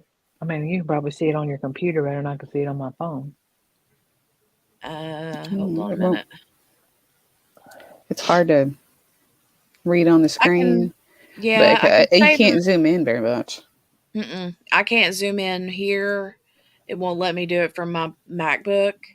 But I'm wondering if I can find a PDF of this versus the photos, because these are just images. Let me see. If there's a PDF, that's easier to open up and make bigger. Let me stand by. Stand by. I can take a picture of it and send it to you. Google's on it. Like, I was trying to be googly with that press conference. Got shut down. Like, let me sit down. Let me let Googly handle that. Oh, that was so funny. Like, nope. I'm out. Look, I feel like I'm out of the loop, man. I was gone all morning and couldn't listen to nothing and couldn't be. I come back in and they're like, the state rested, and I'm like, I'm sorry, I thought it was gonna be a month. I know, right? What happened? So did you see that thing I sent on Amber Heard's attorney?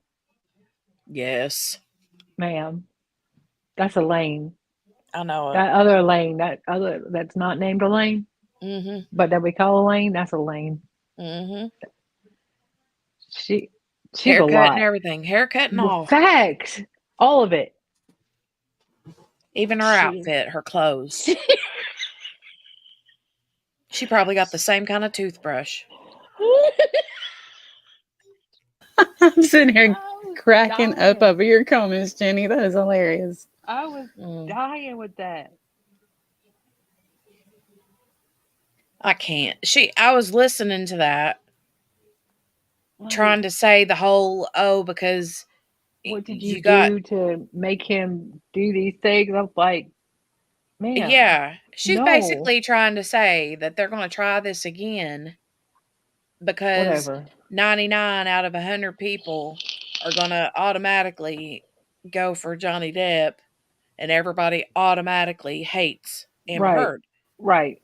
I get Right. what she's saying, but no. No. It's done. It's over with. Stop it. It was ridiculous. Ridiculous. Ridiculous. Look, my grandkitten, been wreaking havoc. Mm.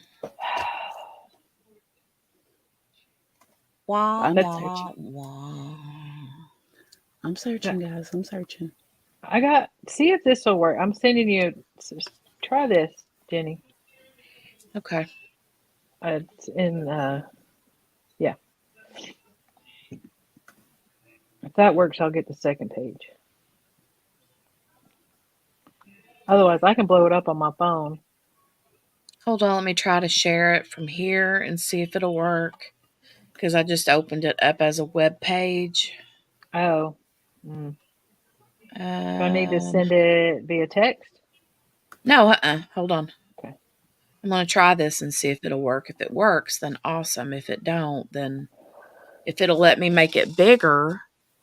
And it will. Yay! Yay. Okay, cool. All right, QB or JB. Uh-huh. One of the B's. It says here, accused response to state's motion to compel discovery. Come now, the accused, Richard Allen, by and through counsel Andrew Baldwin and Bradley Rosie, and files his response to state's motion to compel discovery. On January 27th, 2024, State of Indiana filed a pleading entitled State's Motion to Compel Discovery, requesting until February the 26th, 2024 for a response. On February the 8th, 2024, the court ordered defendant to respond to the state's motion to compel discovery on or before February 21st, 2024, or provide the discovery requested. Number 3 says the defense attorneys on this matter were reinstated on January 18th. 12 days later, January 30th, the defense received the bulk of the discovery in the form of multiple hard drives. In addition, between January 29th and January 31st, the defense received 6 separate e-discovery emails from the state, all of which contained volumes of audio, video, reports, transcripts, and other docs. After reviewing just a portion of the evidence contained on the hard drive and e-discovery drops, it became apparent to the defense that the discovery received includes evidence the defense believes it has been never viewed or had a chance to view. Perhaps between September 2023 and January 18, 2024, the state of Indiana provided this evidence to counsel that replaced attorneys Rosie and Baldwin. The state and defense are also in ongoing communications regarding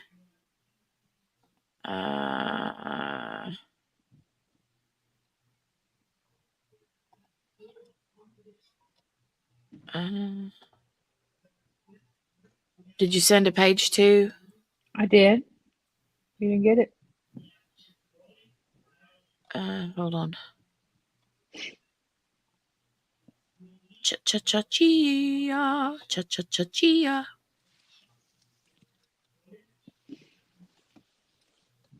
Okay, yeah, I did.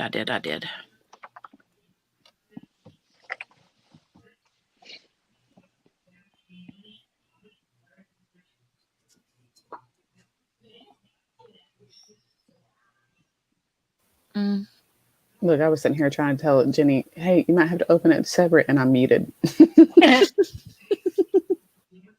I was looking for. I'm not seeing number 2. I'm seeing the 1 and then the last page.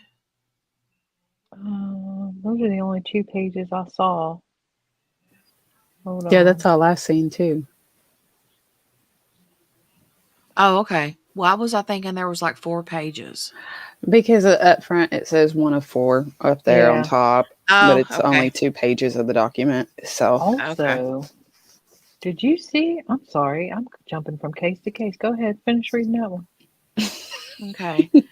There's Okay. more. Hold on. Let me make this big. Let me share it.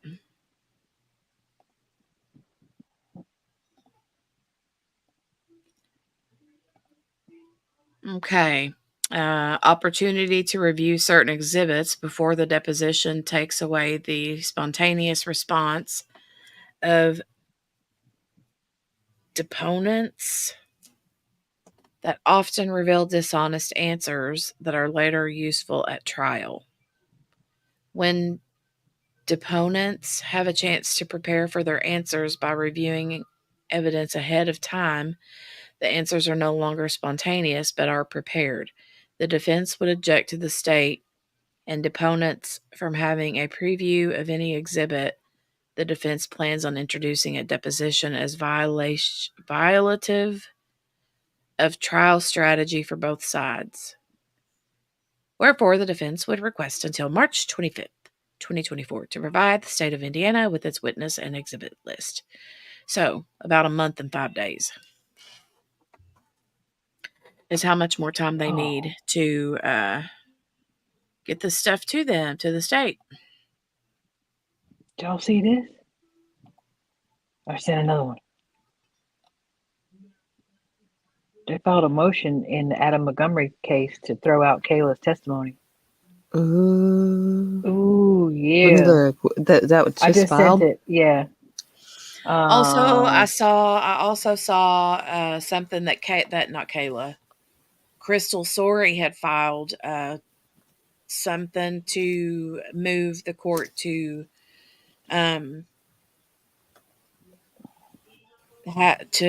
like for Harmony's like to be declared deceased and to have a yeah. death certificate and stuff. Yeah, probably. Ooh, this was just filed on the 18th too. Yeah, QB. this was just by, it's long too. Basically saying that the state could influence her testimony, so they want it thrown out. And who did this? The state? No, the No defense. defense. I mean yeah. That's what I meant. Oh, it's 8 pages long too. Yeah, it's Holy long. cow. That's Okay, probably because Elaine wrote it. Right? It's gonna repeat a lot. All right, Jeez. you guys, we're gonna go check this out because I want to see this. It does have a PDF, so if you go to the link that I sent, yeah, it goes to a click the PDF. Yeah, it goes to a PDF. I just couldn't send it fast enough from my phone as a PDF, so I just sent I got you. Just sent. I Look, got you. QB's on top of it too. Look.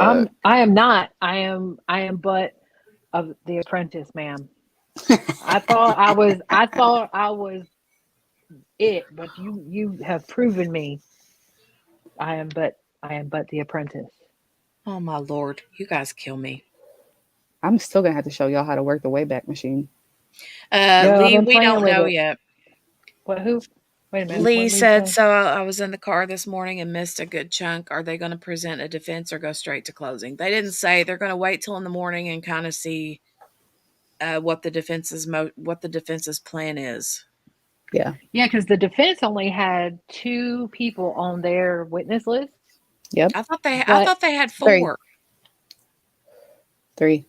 I saw 3 on the list. I saw 3. Okay. There was 2 and then there was 1. All right. It was less than 5. How about that? Yes. Yeah. So it was less than 5. But then they said, and we reserve the right to call anybody else back. Mm-hmm. You know, any of their witnesses. So I don't know. I mean, they may not. Morgana, don't pick on me. You know I'm always all over the place. I got to go back and listen to what happened today. But yeah, I don't know if they'll call anybody or not. Yeah, I Probably don't know. waiting to see if this motion goes through. Ridiculous. Because It they didn't rule is, on I this know. motion today. They did not rule on this motion today. It was just filed like yesterday, right? Mm-hmm. No, Monday. Wait a minute. The 18th. That's Sunday. Mm-hmm.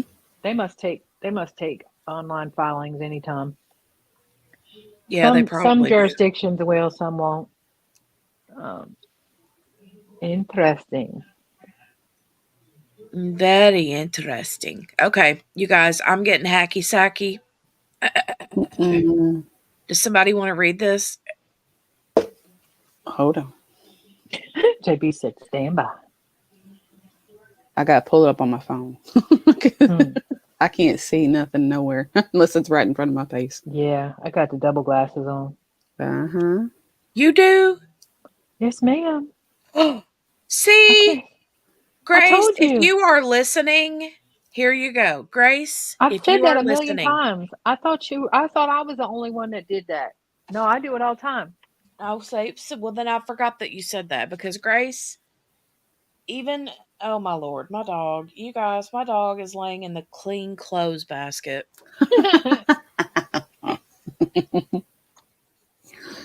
like mine a used to be cat. that. She's like a cat. Yeah, and I Okay. have progressives, but they're old and I need new ones. So now I have my glasses with my progressives with my readers. Don't judge me. Oh, that's right. I forgot you said that. Yeah. Well, I'm don't. literally sitting here with 2 pairs of glasses on, so. Me too. I mean, I have to have my readers on to see my phone and my regular glasses to see my laptop. So, Yeah. all Fair. right. Well, You tell QB, Grace I got you. I'm gonna let you read JB Nope. or Yeah, QB, JB. whoever. JB. One of the B's. One of the B's. I'm ready if you need me to read. No biggie. Okay. Go ahead. I'll let you All read. Right. Okay. Motion for relief due to state's effort to influence Kayla Montgomery's trial testimony. Now comes Adam Montgomery by and through his public defender, Caroline Smith and James Brooks, and hereby moves this court to exclude the testimony of Kayla Montgomery. In the alternative, Montgomery moves this court to 1. Preclude the state from arguing during closing that there is no evidence to establish Kayla Montgomery was ever alone with Harmony Montgomery when the family lived in the car, and from arguing that there is no basis for the influence that Kayla was ever alone with Harmony prior to the discovery of her death. And 2, instruct the jury that the state attempted to influence Kayla's trial testimony by requesting her attorney advise her of the contents of the defense's opening statement. Deliberately withheld disclosing the conduct due to the defense and court, and all such conduct was improper. This motion is based on both New Hampshire Rule of Evidence 615 and Montgomery's constitutional rights, including the state and federal rights to due process and a fair trial, and present exculpatory evidence, including all proofs favorable, as guaranteed by Part 1, Article 15 of New Hampshire's Constitution and the 6th and 14th Amendment of the United States Constitution. Wow. That's from him. That's that slip up that they made when she said, wait a minute, how did you know that? Yep. And she said, but I don't, all right, let's keep going because I don't know that actually applies, but. As grounds for this motion, the following is stated. 1. Adam Montgomery stands charged with second-degree murder and related offenses in connection with the death of Harmony Montgomery, joined with these charges is a charge of second-degree assault. 2. Parties delivered opening statements on February 8th. During its opening statements, the defense explained that Kayla Montgomery is lying about the circumstances of Harmony Montgomery's death, is the last person to see Harmony alive and alone, knows how Harmony died. Instead of Harmony being discovered dead at the intersection of Weber and Elm during the middle of the day of December 7th, 2019, Harmony was discovered dead earlier in the middle of the night behind Colonial Village after Adam returned to the car. The discovery provided by the state, including all of Kayla Montgomery's various statements to the police, does not foreclose the defense assertion, and the defense, based on information received, has a reasonable basis to believe that Kayla was left alone with the child, as Adam Montgomery was off doing other things to provide for Kayla and the family, and that Harmony's death occurred during one of these times.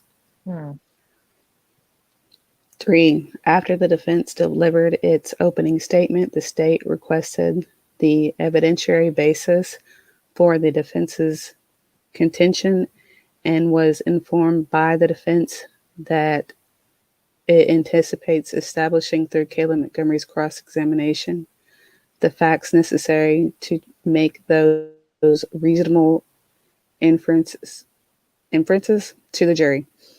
Y'all, if I say a word, why are you going to forgive me? English is not my forte. 4. You're doing great. 4. That afternoon, the state had its victim witness coordinator reach out to Kayla Montgomery's defense lawyer, Paul Garrity, by email or text message. The message requested that Garrity call attorney Knowles, which Garrity did. During the ensuing telephone conversation, Knowles related the defense's claim that Harmony died while alone with Kayla and the other children. Knowles informed Garrity that Kayla being alone with Harmony would be an area of attack by the defense. During cross-examination, and asked Garrity to discuss with Kayla to apprise her of it. The next morning, prior to Kayla's testimony, Garrity spoke with Kayla about those specific concerns. 5. The state did not notify the defense prior to the beginning of its cross-examination that the state had in fact warned Kayla of the expected questioning focused on the defense that Harmony died alone with Kayla. 6. The cross-examination of Kayla combined with the cross-examination of Anthony Badero,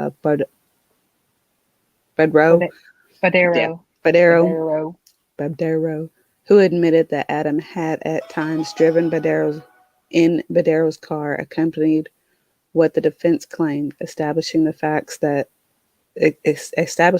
significant to reasonable infer that Harmony could have died while alone in Kayla's care. The defense showed that there were times when Kayla would be alone with Harmony while the family was living in the car, and that the family would be in places together or separate, other than the car during the time period between eviction and December 7th, 2019.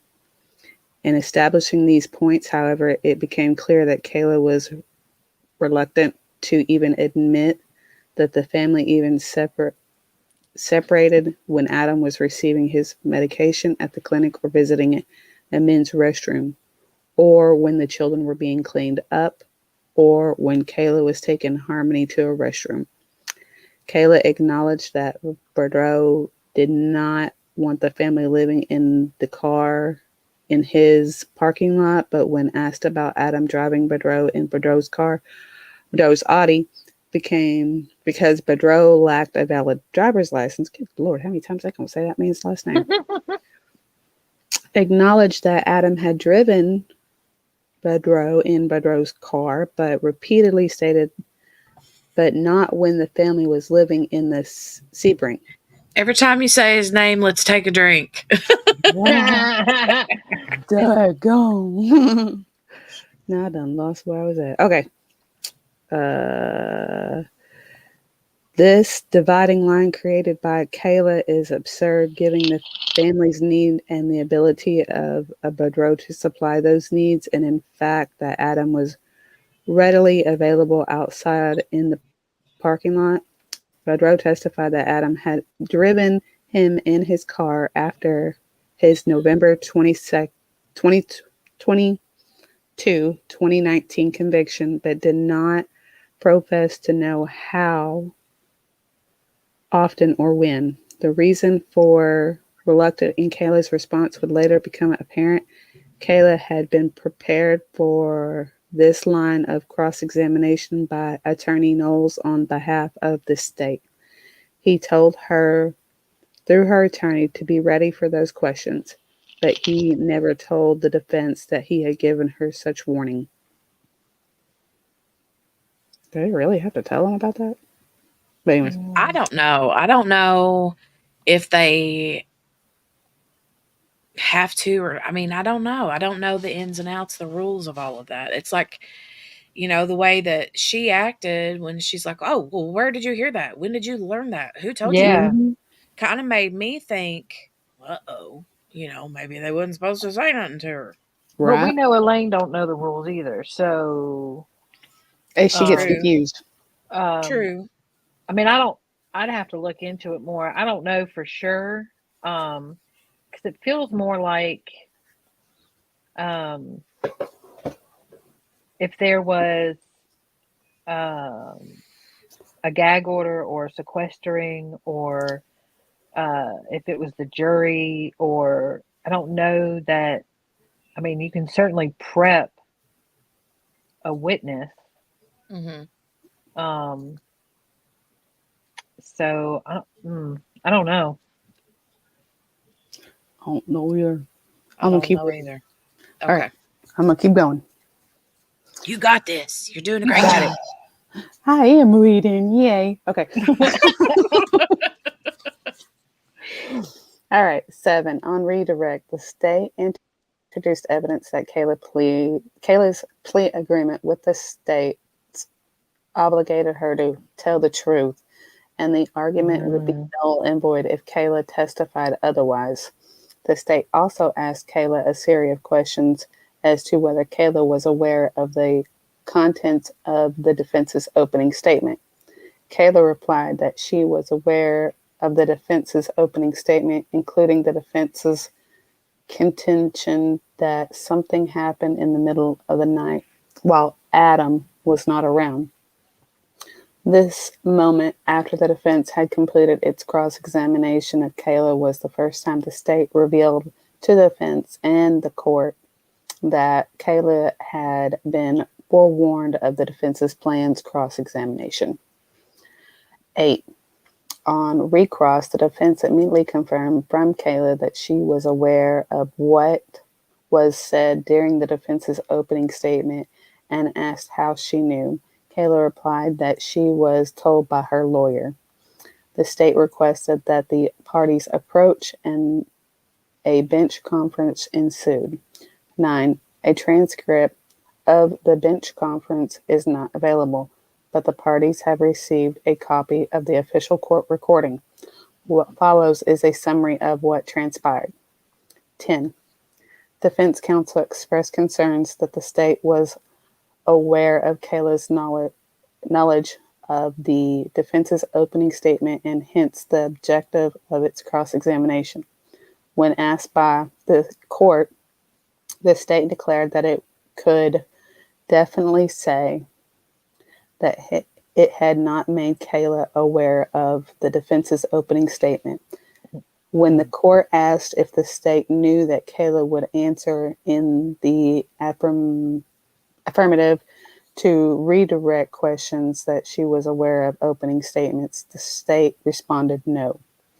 The state did not inform the court of the conversation the state had with Attorney Garrett T, asking him to alert Kayla of a line of attack and cross-examination. 11. The court asked Attorney Garrity to approach the bench. It was only then that the defense and court learned of the conversation between the state and Garrity from the Thursday prior. Attorney Knowles described the conversation by saying that I think I describe the concessions that were made in opening and what was going on with the defendant not appearing. But I don't believe I asked anything of Garrity. 12. When hearing this, Attorney Garrity asked, "Are you asking me to respond?" I was told about Kayla being alone with Harmony and that Adam wasn't present. And I was told that that's probably an area of attack by the defense. And I would discuss that with Kayla to apprise her of it. That is what I was told. 13. When recross resumed, Kayla again acknowledged that she had learned of the defense's opening statement. She also acknowledged that learning the information allowed her to prepare for her answer she was given. 14. Thus, unless the state contends that both Attorney Garrett and Kayla had lied to the court, the state misrepresented the truth. The state said it could definitely say that the state had not alerted Kayla of the defense's opening. Yet the truth is the exact opposite. The state told Kayla about the opening through her attorney, such that she was warned in advance of the defense's plan of cross-examination. 15. Prior to trial, the court granted and assessed the two motion for sequestered in submitting by the defense. The motion relied upon and tracked the language of New Hampshire Rule Evidence 615. Rule 615 represents a codification. Well, I can't say that word. Codification. Yeah, You whatever. got it.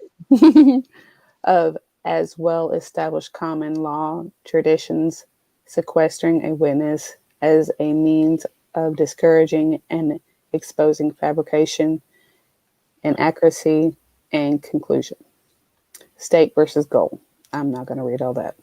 New Hampshire Rule of Evidence 615A provides in pertain part that a party request the court must order witnesses include so that they cannot hear other witness testimony. New Hampshire Rule Evidence 16b 1 informs New Hampshire Rule of Evidence by stating that a sequestered order issued under subsection A prohibits a witness from being present in the courtroom until after the witness has testified and is not subject to recall at any part. You want me to do you need a break? Yes, please. This bad, y'all. This bad. Yeah, Real no. bad. So This real that's bad. what this is exactly what the sequestration they were talking about on Friday is about.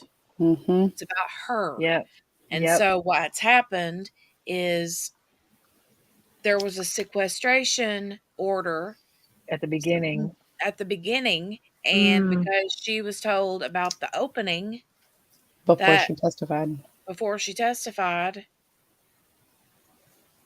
I mean, so either they can basically they're saying either they can say Kayla lied, which would then nullify her agreement, or they say that they lied.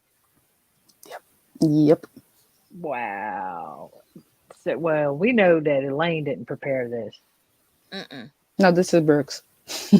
Wow. This is totally Brooks. Y'all. Well, what? I knew that this Friday thing they were talking about at the end of the day, I knew it was going to be a big deal.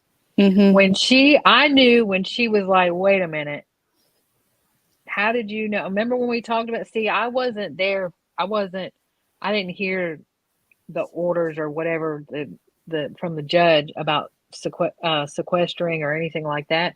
That's why when we talked about the other day. I was like, unless they sequestered everybody, Which they did. Right. it doesn't apply. But I didn't know that's bad. This is bad, y'all.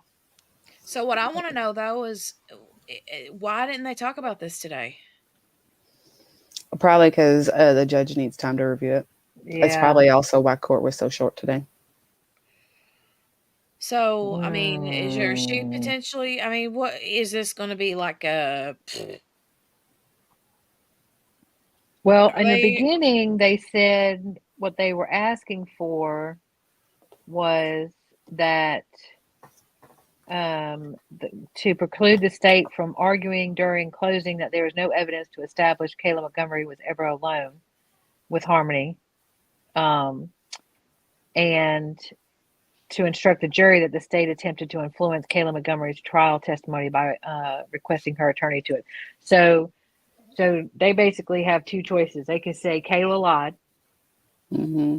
and the other attorney lied, which one would be bad. Would be bad because they clearly didn't, and two, because they could withdraw her deal, or they're going to have to admit that they lied, and they don't have to necessarily admit that they lied because the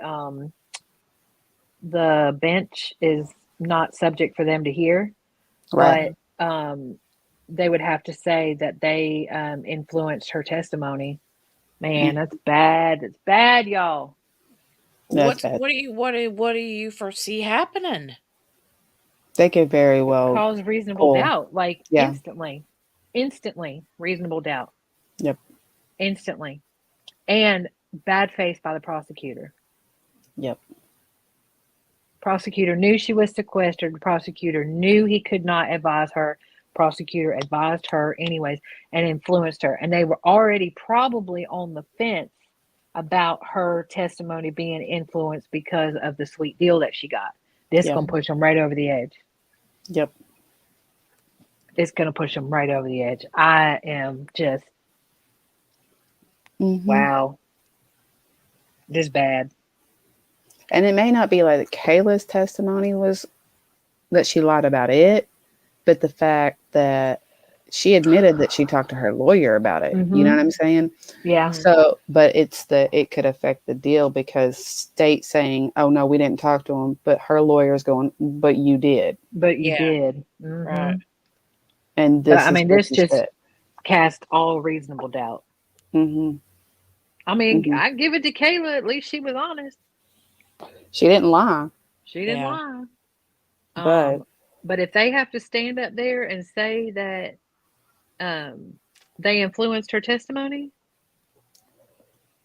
yeah. Why? I mean, why wouldn't they think the whole thing was influenced? If they have to admit that this part was influenced, man. Which is the only evidence they have against him except for his. I mean, yeah, they've got the physical evidence, but I mean. But the physical evidence doesn't prove that he killed her. Right. It only proves that there was abuse. Yep. Right. Y'all. In other words, what the big thing that's at jeopardy right now is his second-degree murder charge. Yep. Because they have enough proof to show. I mean, they've proven the burden of proof with tampering a witness and the second-degree abuse charge. But now with this, the burden of proof is very questionable of the second-degree murder charge. So, I don't know, Lee. I don't think they're reaching. I think they have a very good argument. If there was if there was a the cat. If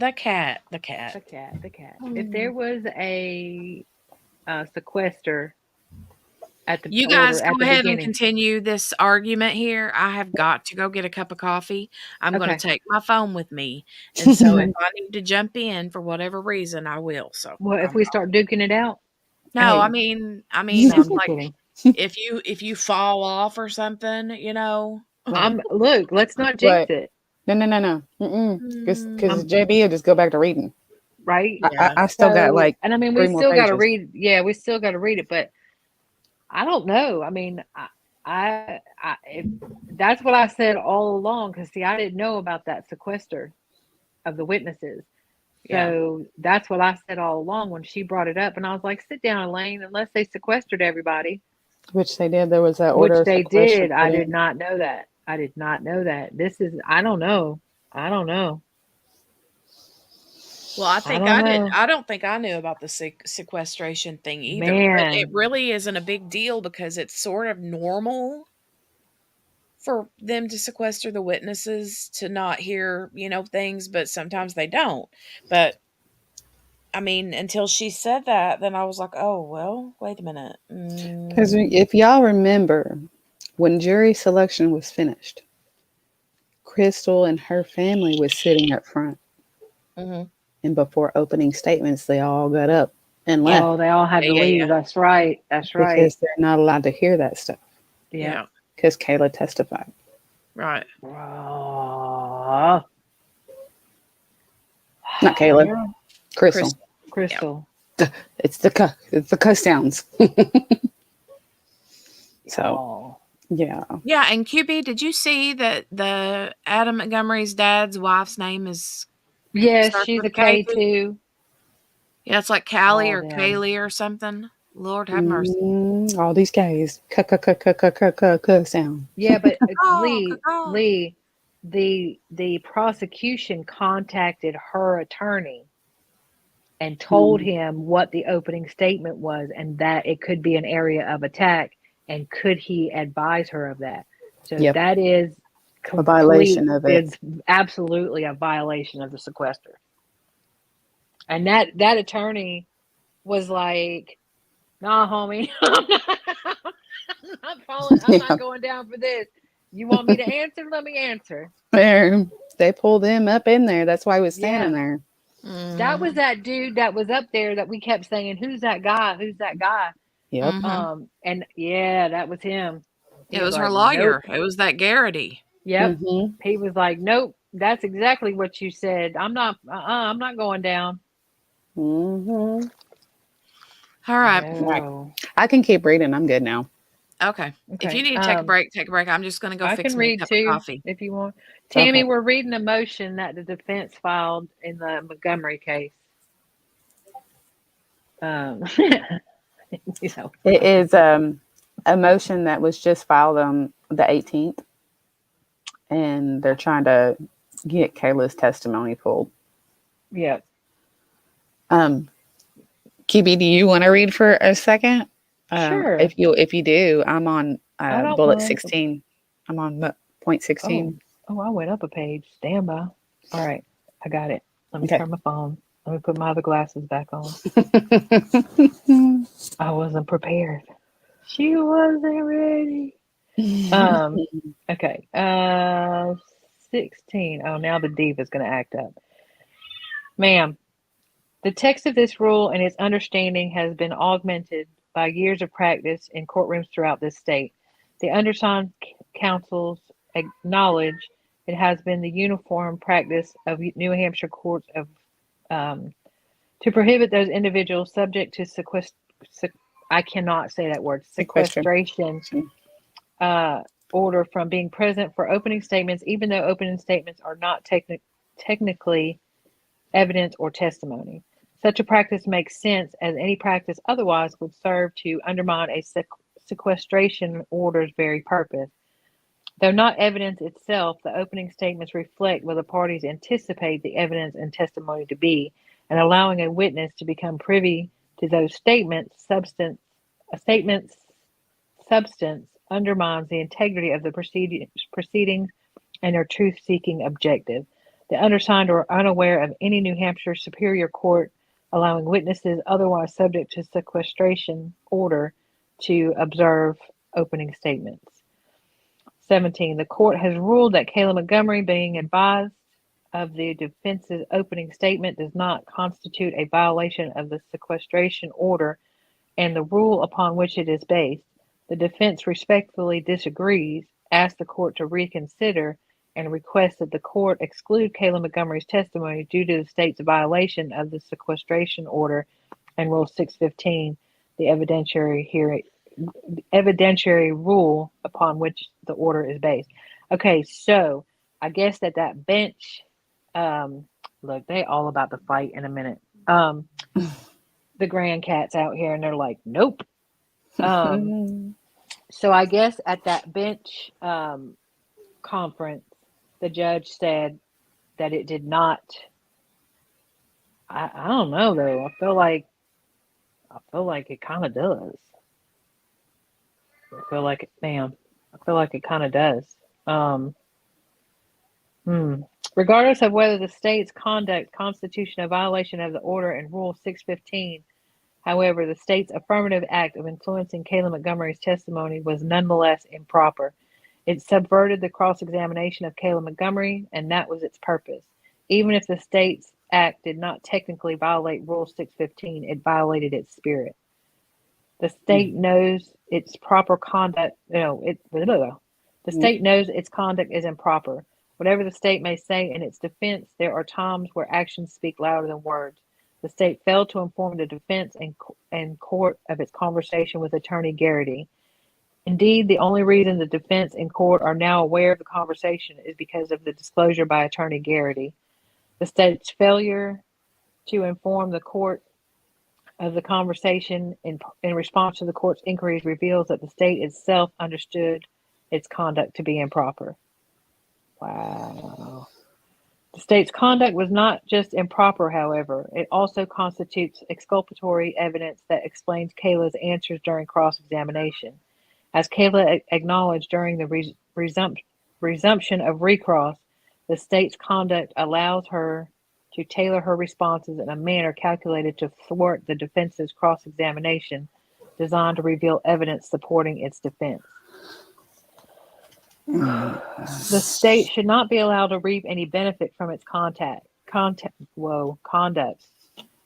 Here, the prosecution improperly influenced a witness and then withheld the information from the court and defense. The gravity of the conduct is compounded by the seriousness of the discovery violation. A criminal defendant has the fundamental constitutional right under Part 1, Article 15 of the New Hampshire Constitution and the 6th and 14th Amendments of the United States Constitution to confront and cross-examine the witnesses against him. Blah, blah, blah, blah, blah. As is well known, the state has a duty to provide the defense with exculpatory information regarding the state's witnesses.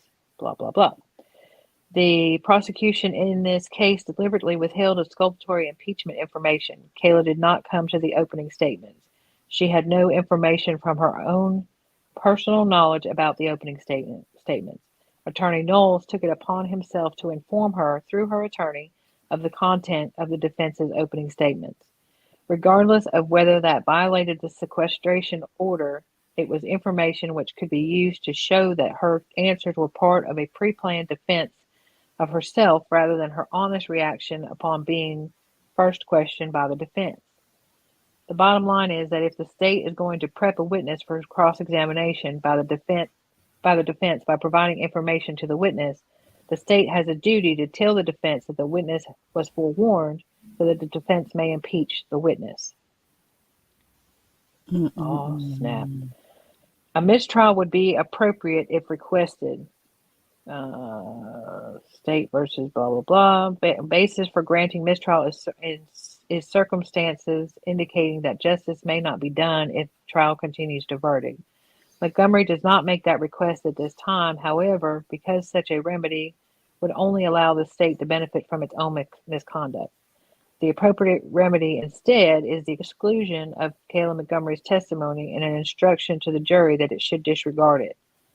Why you got to throw out all of it, though? The New Hampshire Supreme Court has held that where the state commits a discovery violation that directly impairs the ability of the accused to prepare for the trial court should strike the testimony of that witness. Yeah, it's an all or nothing kind of thing. It is all or nothing.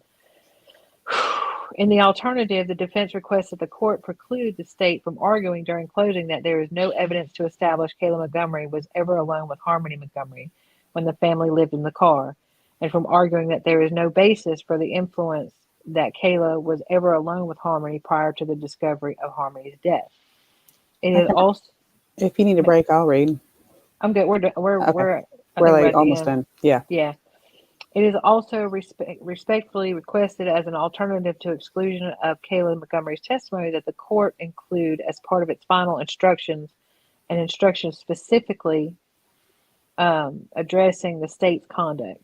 The jury should be instructed that the state attempted to influence Kayla Montgomery's testimony by the request it made to Attorney Garrity after opening statements, withheld disclosing that action to the court and defense, and all such conduct was improper.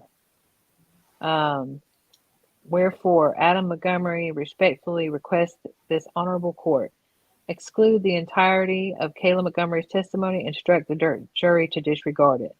In the alternative, prohibit the state from arguing that there is no evidence to establish Kayla Montgomery was ever alone with Harmony Montgomery when they lived in the car, and from arguing that there is no basis for the inference that Kayla was ever alone with Harmony prior to the discovery of her death.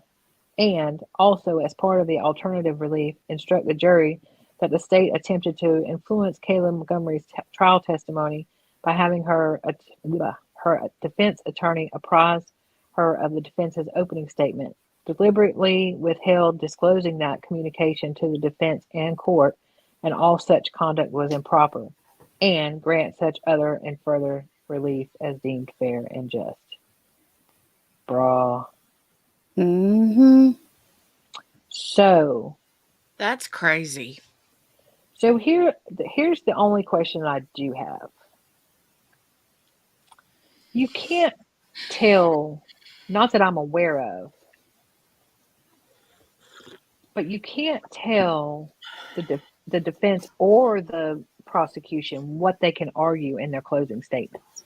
Right. They can say the sky is blue. Sorry, the sky is green. And it doesn't matter. It's That's true. It's their interpretation of the Burden of proof. evidence. Yeah. Right. Yeah. So I don't understand how they could instruct them that they cannot argue something in their closing.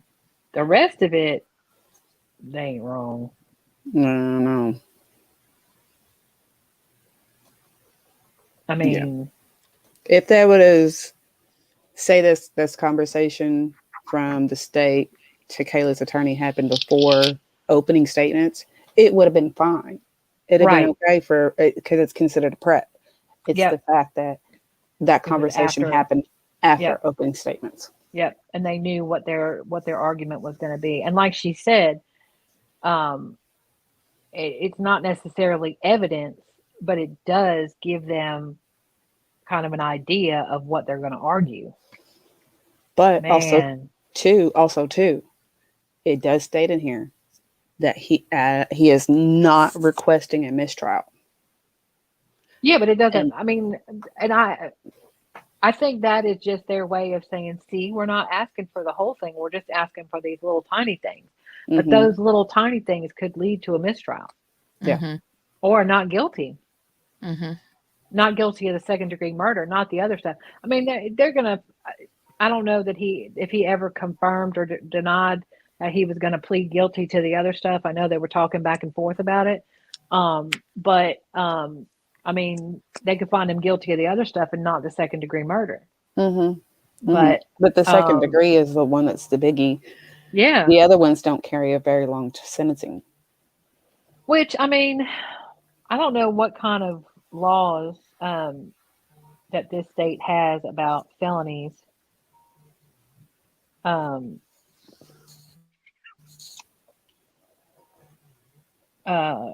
know, like third time's a charm or three strike rule.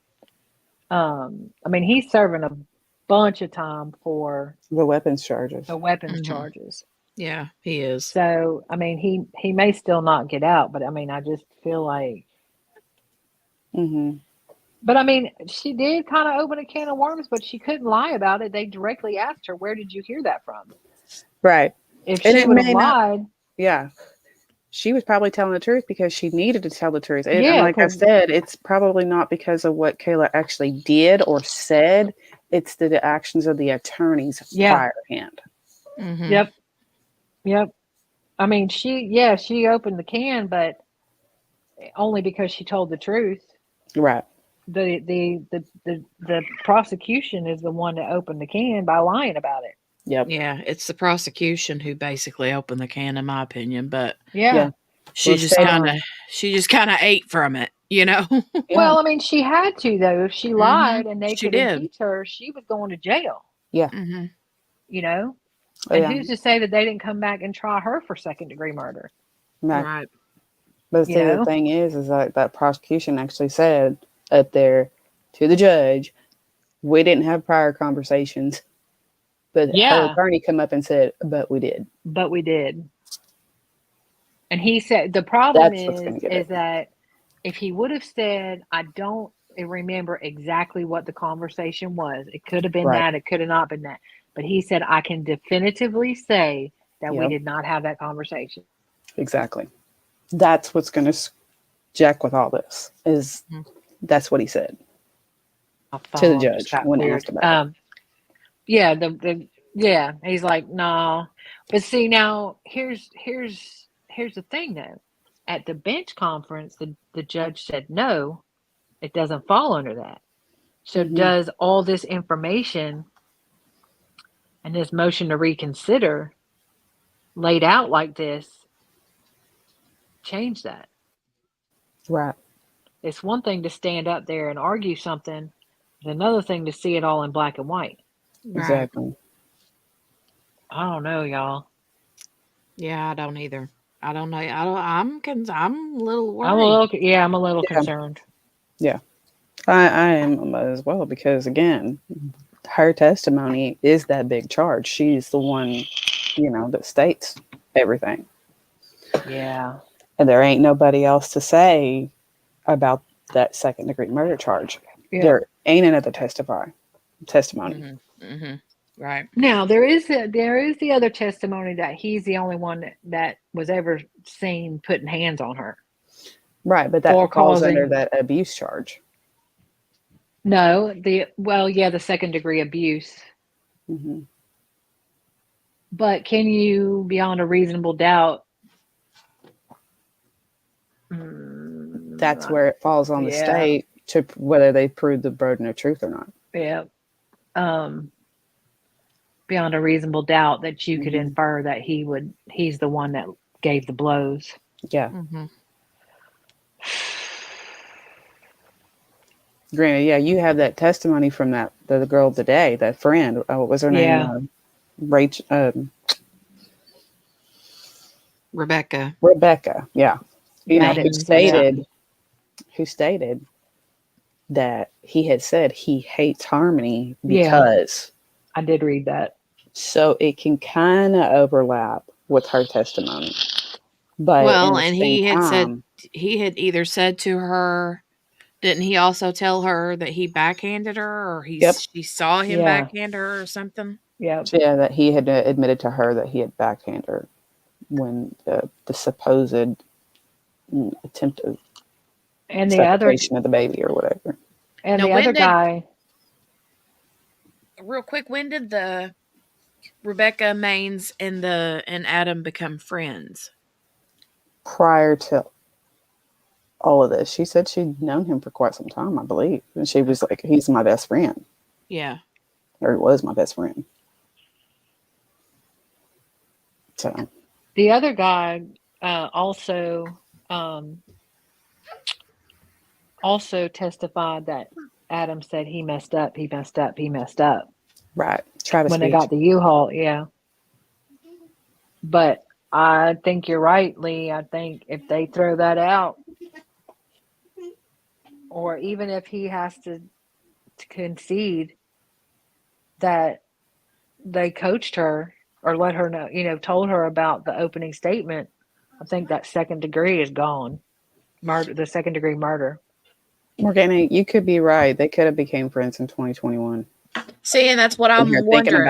I'm wondering it would have been happened before then. I'm wondering if this Rebecca Maines chick ever witnessed anything about Harmony, ever knew anything about Harmony, or was it all hearsay from Adam? Or yeah. See, I didn't see it today, so I got to go back and watch that. Y'all, this bad. It could be. Mm. Could be. But ladies, I gotta drop down. It's time for me to go get Yeah. kiddo from the school. Okay. So Bye, JB. I'm gonna drop down. Bye, everybody in chat. Thanks for Thanks, having me. JB. Thanks, Most welcome. JB. Thank you. Well, And I'm gonna yeah. go ahead and Jolie, no, ma'am. Don't do that. Jolie is needing stuff, and since we're done for the day, I guess we'll just call it a day. Fair And enough. yeah,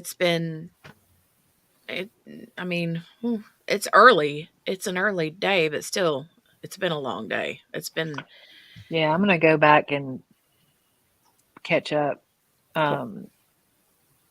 I will try to jump on tomorrow, but Okay. not positive. All right. Bye, everybody. I'm dropping down now. Bye. Bye, JB. I have my appointment at 9:15, so Okay. we'll see how I am after that. I know. Oh, Tammy says, I think she said Adam told her. I'm not, I can't remember. I'd have to go back and rewatch that part Yeah, I because gotta I go don't back and remember. watch it.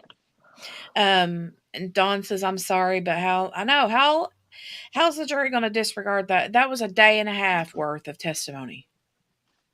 Like, that is beat into their brains, that whole narrative. If they are to come back and say, okay, disregard this testimony, then how can they do that? Yeah, unfortunately, I mean, that's one of the things when you become a juror, when they say something and then somebody says, "Oh, objection," it's already out there. So, and that's Well, why they do it. There's a difference in that, though. One little sentence or Yeah, part of no, a this is testimony versus an entire. She was up there for probably 8, 10, 12 hours because she was on there a full day and a half. Yep. I mean, that's the whole backstory to this trial is her testimony. So if you forget that, then you have to forget everything, basically, because there is nothing else except evidence, DNA evidence. Yep. You do have her body, her decomposition. Yeah. You have the physical evidence of the cooler, the ceiling tile, his DNA, but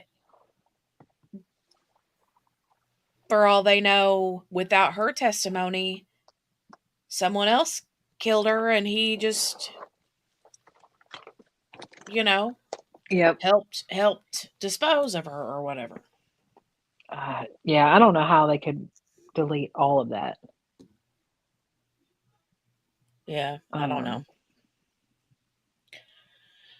I don't know. If they end up throwing this out in front of the jury and telling them to disregard any or all or part of, then I'd say that they will not. I'd say They're probably going to end up mistrial. Yeah, that's the only thing I could think of. I don't know because how some else of them are going to be do it. like, I can't unhear all that. No. And the others are going to be like, well, you can't use it as part of your basis. Well, and then they could potentially either, like you said, mistrial, or they're going to find him not guilty, because then they're not going to have any. They're going to have a crap ton of reasonable doubt. Yep. Y'all. He didn't actually plead to it, Tammy. He talked around it. He conceded, basically. And so that's basically like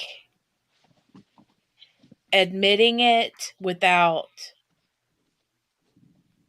saying I'm guilty, if that makes any sense. Yeah. And so the judge even told him in that little video conference she had with him that morning on like day 1 or 2 or whatever it was, she's like, you do know that by your defense conceding to the abuse of the corpse and the assault, whatever, that you're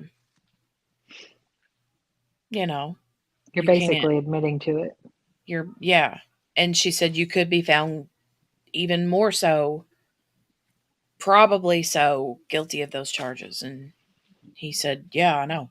So I just don't want to be strip searched, so whatever. Right, that's basically all he's saying. So he's like, no, I'm not going to go. I don't want you to strip search me. I mean, I wouldn't want to be strip searched either, but, you're not the only one that ever has to go through that. Right. So. Oh. But anyway. All right, well, go take care of the kiddos. I'm going to jump down into chat, let you do your thing. Well, I'm just gonna call it a day. You're just gonna call it? Okay. Yeah, I'm calling it a day. We're gonna be done, and there's trials over. There's nothing else to discuss. I am gonna be digging more into Twitter and looking more at keeping up with Audrey Cunningham today and hoping for answers for that. So I know Lee says, I'm really hoping he does not get away with it. It's bad enough she's getting away with it. I agree. Yeah. No, she's not going to lose her deal, Tammy. She didn't lie. That's what started this whole thing, is because she was honest. Yeah. So. Yeah. She told the truth. Yep. The only thing that they could potentially get her on any kind of lie on is if they can come up with proof that she lied about the timeline. Right. Which I don't know how they could impeach that.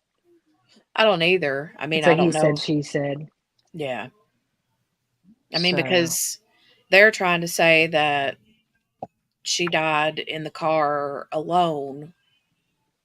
With Kayla. And that Adam was out willy-nilly and doing whatever. And you know what? That could very well be. She could have died, but he's the one that caused it still.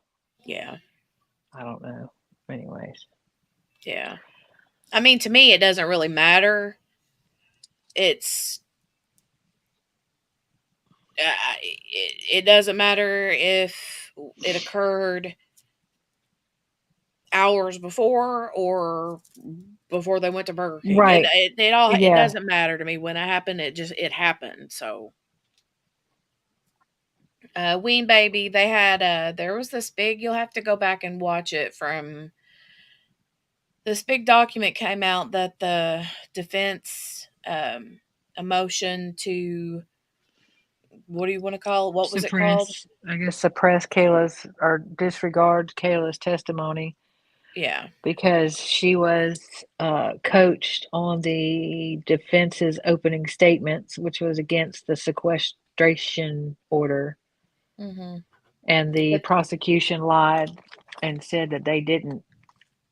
But her attorney got up there and said that they did. Yeah, this here, it says it's a motion for relief due to state's effort to influence Kayla's trial testimony. So it's a big 8-page document. It was full of information, and it really has us a little bit like, woo. Steph's like, are just certain people leaving, or is the living? We're ending. Yeah, we're ending. We just keep talking. Sorry, Steph. It's ending. We're leaving. We just keep talking. People come in, and then we keep answering questions and all the things. So, all right, JB or QB, thank you for joining. Thank you for reading. I love you, and I'm thankful for you and JB, and always, and for Morgana and Steph when you guys come up. Yeah. So it's a slow goodbye. You're right, Morgana. Mm-hmm. All right, y'all. I'll at least jump in chat tomorrow. Let me just get situated. Yeah. So, all right, y'all. Have a good night. Chat with you later. All right. Bye. Everybody, make sure to give the video a thumbs up and before you leave. And if you are new here and you stumble upon over this way, then just make sure to subscribe if you're into trials and true crime and stuff like that. And that'll be that. And we'll be back tomorrow morning. I plan to be back around 9:30, 9:45 ish, because the jury's coming in, I think, about an hour later. So But Lee, you have a good day tomorrow. Oh, Steph, I forgot. Dang it. We'll do Snoop tomorrow. Yep. All right. Lee, you keep us updated on how your doctor's appointments go and Steph's. All right. Oh, Billy, good to see you too. Good to see you. All right. Bye, everybody.